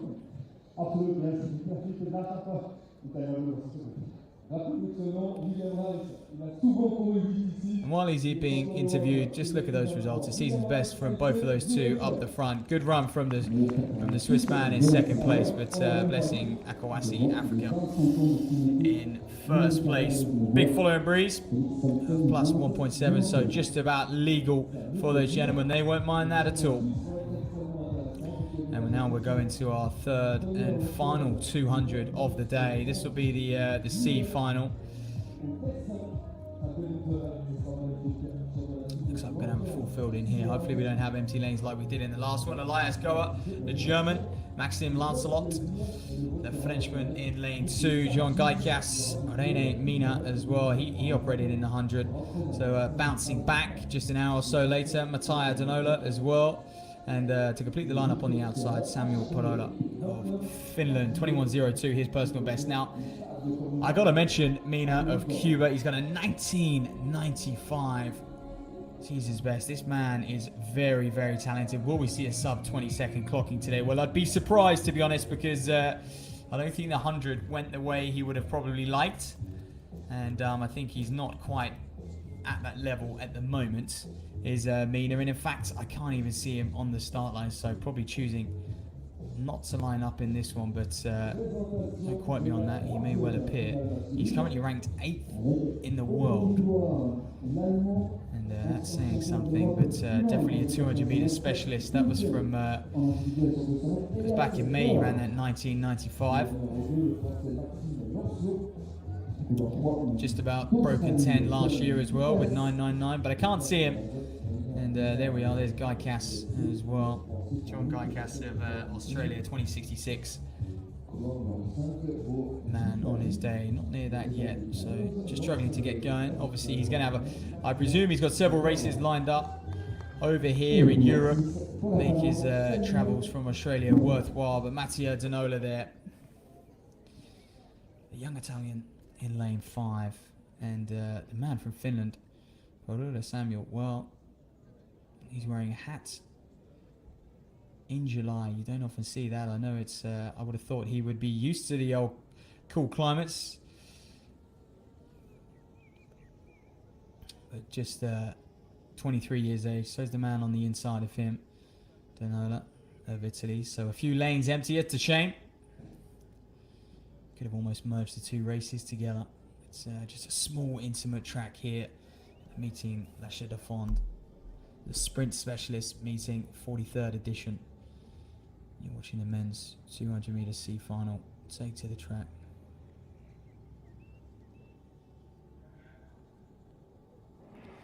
So a clean start from all of them, as you expect. John Guycast, the Australian's got a big stagger to make up, considering the empty lane on the outside of him, but right on the inside, look at Maxime Lancelot of France. Elias Gower as well of Germany, running very, very well. 21.32 is personal best, but on the outside, the man in the hat, the man from Finland, Samuel Parola, takes it 20.75. Oh, it's a lovely lifetime best for him as well. Into a headwind. How about that? He muscled his way down the home straight.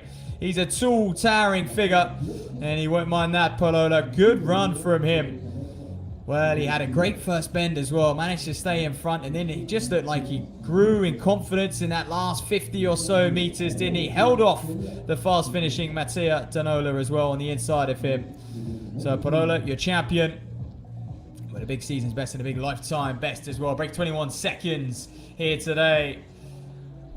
That's impressive running. Up next will be the women to do the same. 3 races, 3 more 200-meter races for them. A, B, and a C final, as we've seen on this men's side. And that will crown off the evening here today. So just 15, 20 minutes or so of action left. But finally the sun is out, and we've actually got a beautiful, what's turning into a beautiful evening here on that Swiss-French border as well.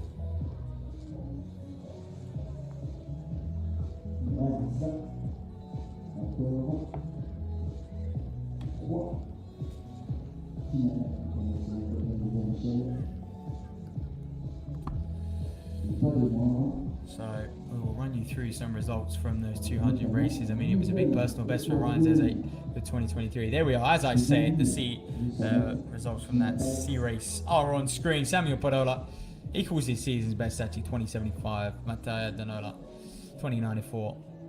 Season's best for him as well. And Elias Goer right on the inside, 21.29. So John Guycast 21.40. Perhaps a little bit disappointed with that, and a couple no-shows as well.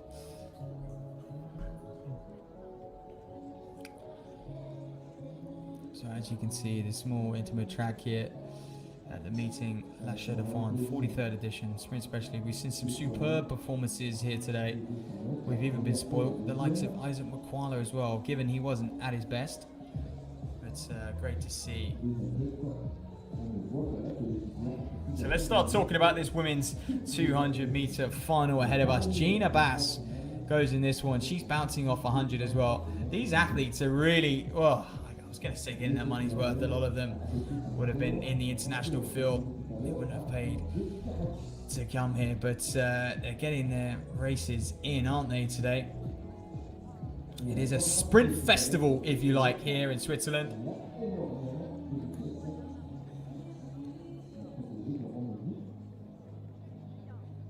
But Gina Bass, yeah, very impressive. 100, she goes on the inside. Perhaps a little bit unhappy with that lane draw, though, given the way she performed in the 100. Now on the outside of her, Rosie Elliott, Miranda Coetzee, and Lika Klaver. This is interesting. Bouncing back from that 400. Would have hung around today. She ran a very impressive 50 point in that 400, and Anna Kiobasinga on the outside of her. So Klaver getting a little bit of speed going. But Gina Bass from Gambia, she's just a very, very raw talent, a phenomenal talent at that. 21st in the world over the 100 meters, and lifetime best over the 200 of 22.58. That was in 2019. That was a national record. So she's going to look, can she lower that mark this season? She's in fine form over the 100 as well. She's a national record holder for Gambia over that as well. There's Rosie Elliott. Can't forget her, the Australian. On the outside of her, Miranda Coetzee of South Africa, 22.74 lifetime best. Here she goes in lane 4. Now they will introduce Lienke Klaver of the Netherlands. At her 22.46, so a good bit of speed work here today. She's preparing for later in the season, competing over that 400 meter race, 4th at the World Championships last year. She wants to better that. She wants to make the podium. Well, she's going about it the right way, and she's using all the tools she knows to get there. Anna Kiobasinga as well on the outside of her. So full field here. 5 women in this one. Gina Bass, Rosie Elliott, Miranda Coetzee, Yika Klava, and Anna Kilbasinka.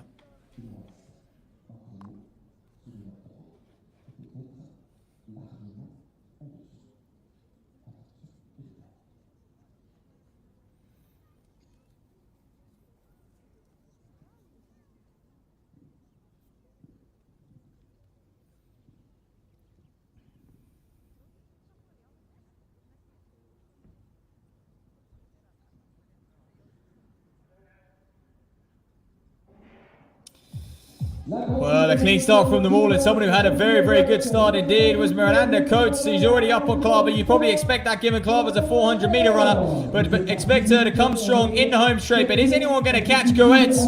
The person giving chase now is Gina Bass, the 100-meter runner, into the final 30 or so meters. She looks very fluid and smooth, doesn't she? The Gambian national record holder is going to take this one, 22.75, with a bit of a following wind as well. And it won't be a personal best for her, but it'll be a very, very good run nonetheless. And not too far off her personal best, I must say. And that was the national record set back in 2019. But Gina Bass, what a day at the office. Competed twice over the 100. Here she is over the 200 as well. Well, it's impressive, isn't it? Building nicely towards her season. She'll be one eye on that World Champs in Budapest as well. I think we can allow her to sit down after that one. Bless her.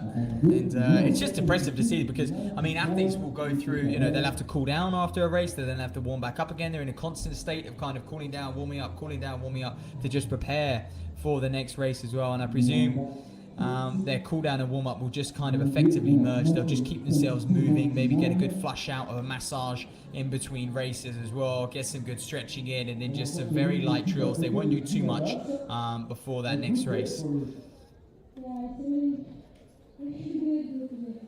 Une journée exceptionnelle, national record on 100 meters, and then that time, victory on 200. Yeah, I'm really happy today.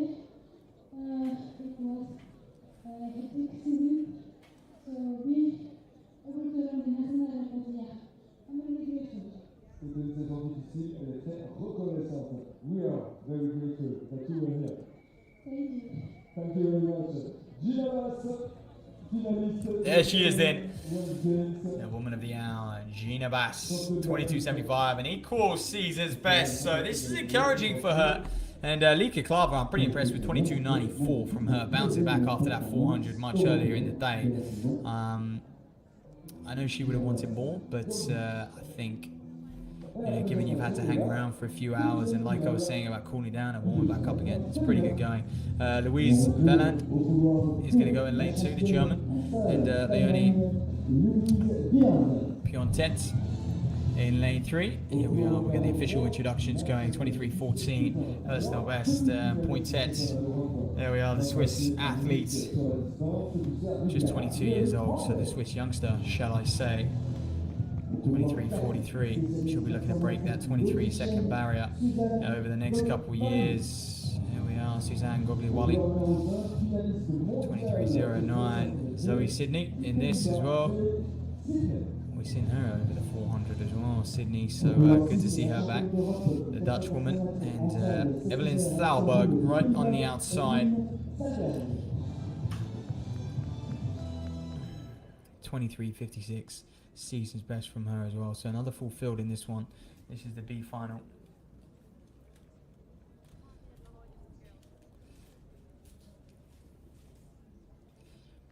Low 23 seconds would be impressive. Look out on Gogolwali.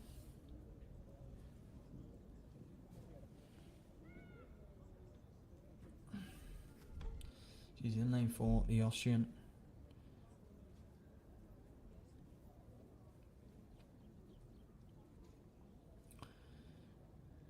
These sprinters used to a long haul. Those who have competed already today will know that. Zoe Sydney, the Dutch lady, who's gone out very, very hard indeed, will also know that. Doubling back from the 400 on the inside, then there's that Pointet coming through in lane 2, but right on the inside is Louise Veland. Look at this run from her. She is streaks ahead of the rest of the field. Can she hold it together though? Or is Varley from Austria gonna take it. She is, and what's the last 50? I mean, strength prevailing. She's the oldest in the field, the most experienced in the field, and she delivered, and she proved that to these women today. She almost gave them a lesson of 200-meter running. Well done to Varley, the Austrian, ever so close to that lifetime best as well, just outside. But I haven't seen her last 20 or so meters like that in a long time. She was way down. She had a good 10 meters or so to catch up on Varland of Germany. But she did indeed. He took to the task, and that was your women's 200-meter B final. One race left of the afternoon now, and that is going to be your women's 200-meter C final. Now we're looking at our race winner. We'll wait for those results to come in. Try and bring them to you as soon as possible.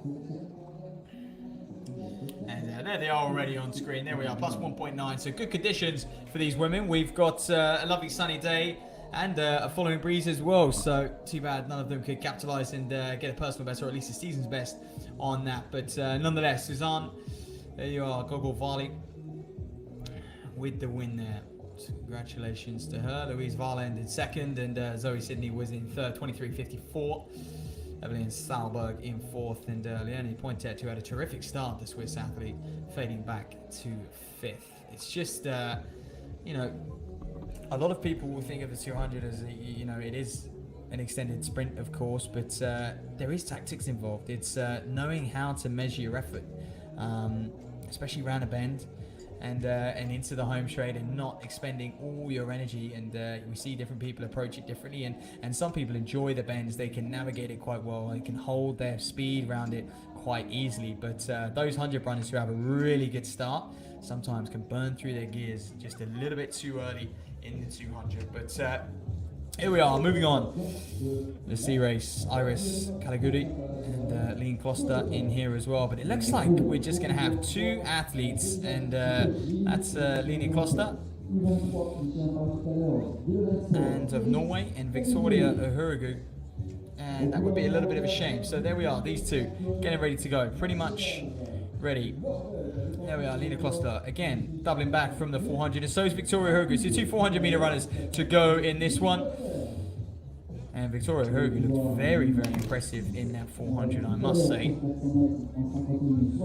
She got 51 point in that, building nicely. It was a big season's best, almost chopping, you know, a second off her season's best. So building nicely towards the British Championships, which she's got next weekend. And looking to qualify. She's a world medalist in the 4x4. And of course, you may recognise Uhuragu if you're an athletics fan. She was a world champion over the 400. Her older sister, who now is heavily involved in coaching Victoria as well.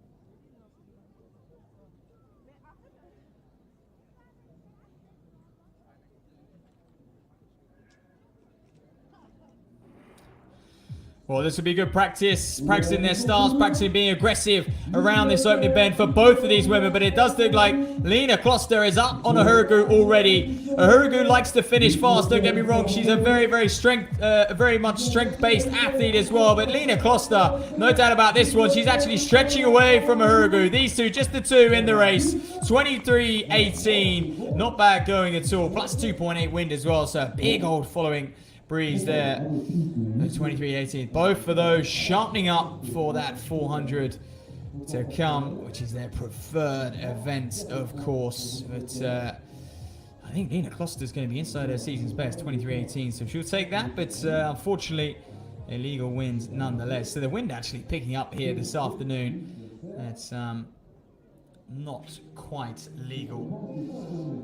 So well done to all today. We'll hang around to see the results of that women's 200. That will be the end of the international program here at meeting Chaux-de-Fonds.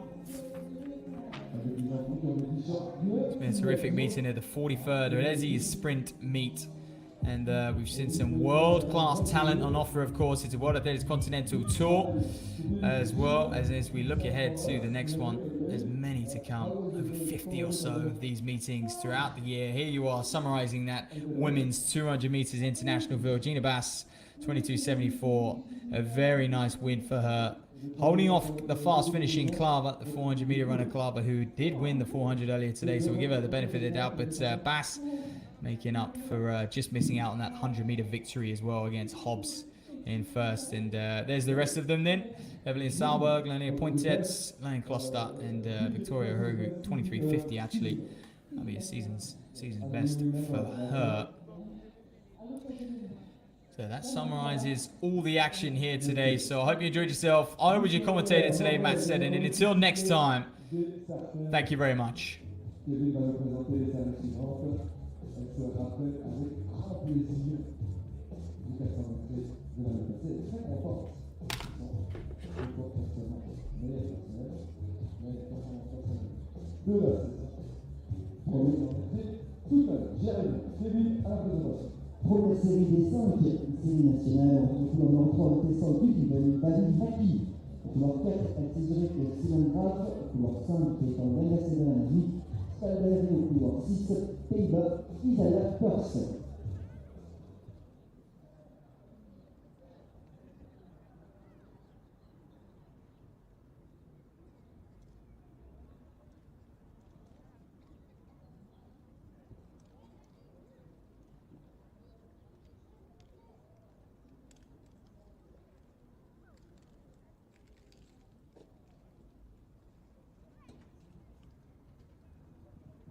Alors, moi, j'ai fait fatiguer, j'ai dit des bêtises.